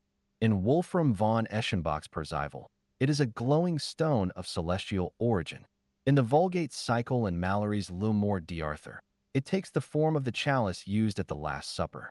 These differences are not contradictions, but invitations to deeper reflection. The Grail takes the shape that reflects the state of the seeker. It is not a fixed object, but a symbol of spiritual readiness. As the soul develops, so too does its understanding of what the Grail truly is.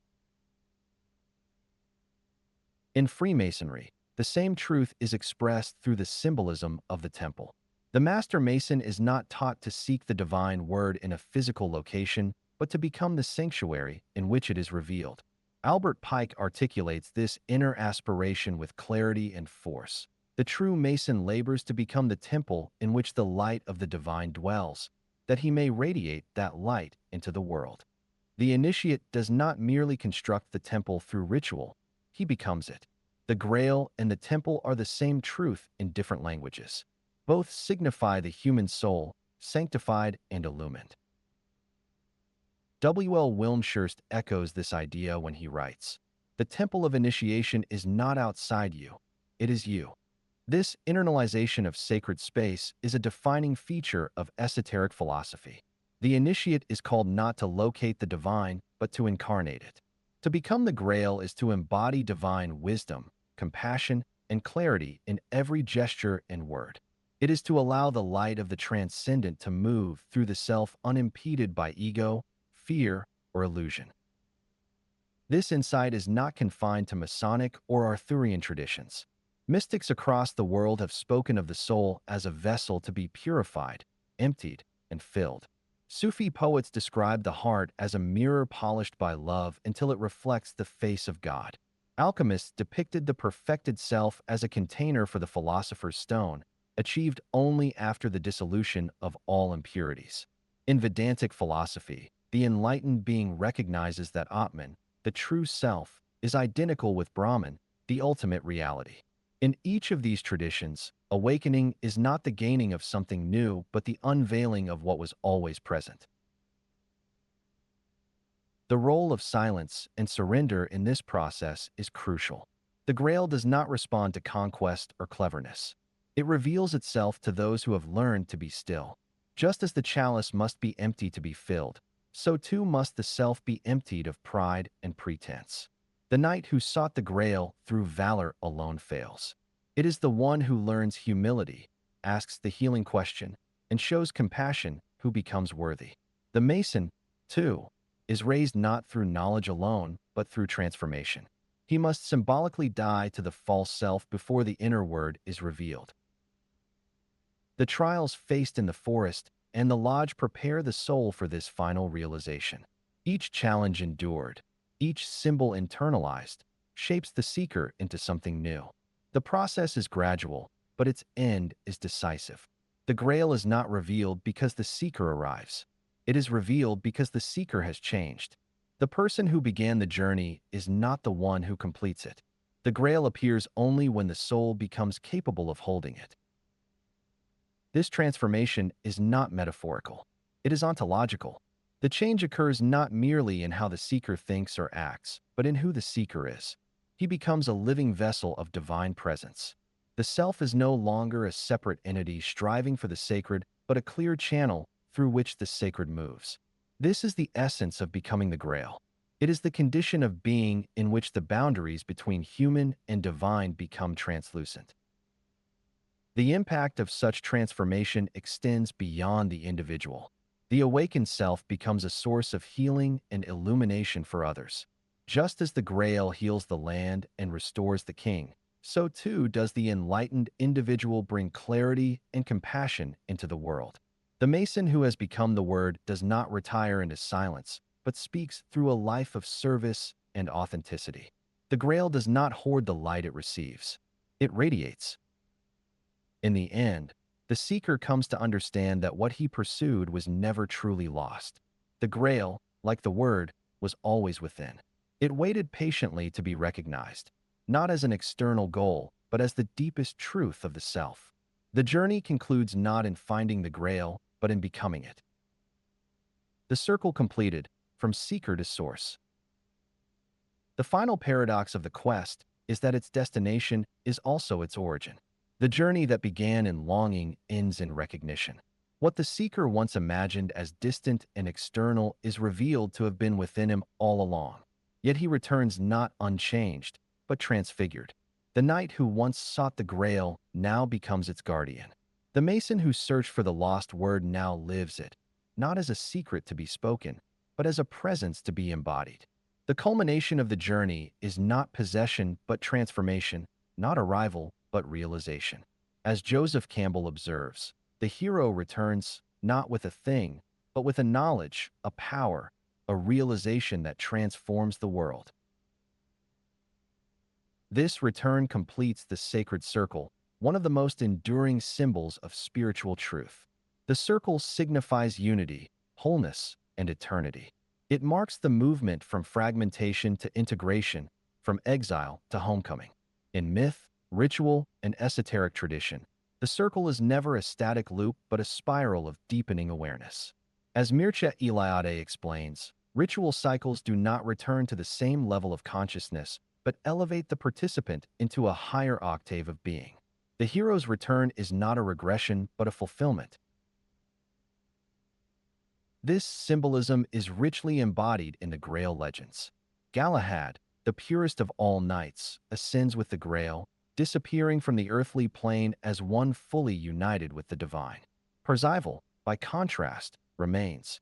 He assumes kingship of the Grail castle and becomes the custodian of its mystery. His reign is not political but sacramental. He does not rule through command but through example. His transformation has rendered him a source of healing, not just for the land, but for the spirit of the age. The Grail Knight no longer seeks the sacred, he emanates it. In the Masonic tradition, this arc is mirrored in the journey of the Master Mason. Having descended into symbolic death and been raised into new awareness, the Mason is not called to retreat from the world, but to re-enter it as a living embodiment of the Word. His initiation does not confer power, but responsibility. The Mason becomes a builder not of temples of stone, but of character and community. As Manly P. Hall writes, the true Master Mason becomes a servant of humanity, laboring to perfect the spiritual temple of the world. His tools are patience, compassion, truth, and silence. His light is not for display, but for the healing of others. The universal pattern of return can be found across spiritual traditions. In Dante's Divine Comedy, the poet ascends to the heights of paradise, glimpses the divine, and then returns to speak of what he has seen, not for his own glory, but to awaken the souls of others. In Mahayana Buddhism, the bodhisattva approaches the threshold of nirvana but chooses to remain in the world, not out of obligation, but out of boundless compassion. Hermetic philosophy also affirms this rhythm, describing the soul's descent into matter and its ascent back to the divine, only to return bearing light and understanding for the benefit of the whole. The one who completes the quest and returns is no longer simply a seeker. He is now a source. His presence alone becomes a quiet offering. The Grail he has become does not hoard light, but radiates it. The word he now lives is not an esoteric phrase, but a quality of being. He speaks it through every honest gesture, every act of love, every moment of stillness. His life becomes the message. He is the bridge between the sacred and the ordinary, between the mystery and the mundane. This final phase of the journey is marked by humility. The true initiate does not proclaim his enlightenment. He serves in silence. He understands that the purpose of the quest was not to elevate the self, but to refine it into a vessel that can hold and transmit the sacred. What he offers the world is not doctrine, but example. Like the Grail itself, his presence invites healing without words, blessing without demand. He becomes a hidden wellspring, nourishing others not by design, but by being. The circle has been completed. The seeker who left home in search of the sacred has found that home within. He no longer asks where the Grail is, for he knows he has become it. He no longer searches for the word, for he now speaks it through the rhythm of his life. What began in longing ends in illumination. The initiate, now transfigured, carries no relic, no prize, but something far more enduring, a light kindled by the journey itself. And that light, carried with grace and simplicity, begins to heal the world. Summary. The eternal quest, whether undertaken by the knight in Arthurian legend or the initiate in Freemasonry, is not a journey toward acquiring an external object, but a path of inner transformation. In both traditions, what is sought is not something to be taken by force or found through external search, but a state of being to be awakened. The Grail and the lost word are never prizes to be seized. They are conditions of the soul awakened by purification, suffering, and compassion. From the first step in the inward turn, the seeker abandons the idea that greatness lies outside and instead begins a journey of shedding illusion and ego. This journey is marked by trials and sacred spaces. In the Grail stories, the enchanted forest becomes a liminal space where the knight confronts his own unformed self and emerges with a deeper, more compassionate understanding. Similarly, in Freemasonry, the lodge serves as a symbolic arena for inner death and rebirth. Each degree in the lodge mirrors the stages of transformation witnessed in the Grail narrative, culminating in the recognition that the divine is not something to be found externally, but is revealed in the perfected soul. As W. L. Wilmshurst writes, the initiate's task is to become consciously what in potential one already is. Only those knights who undergo profound moral and spiritual growth, such as Galahad and Parzival, are granted access to the Grail. Their successes illustrate that the quest is successful only when it is directed by purity and humility. In parallel, the Master Mason learns that the lost word cannot be retrieved by mere intellectual inquiry.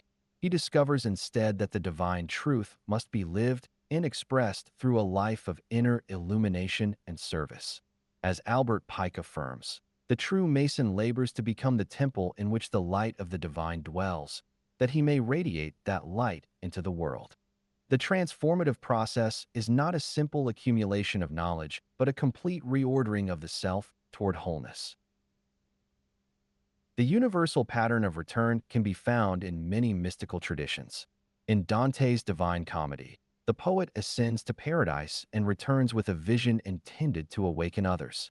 In Mahayana Buddhism, the bodhisattva chooses to remain in the world out of compassion.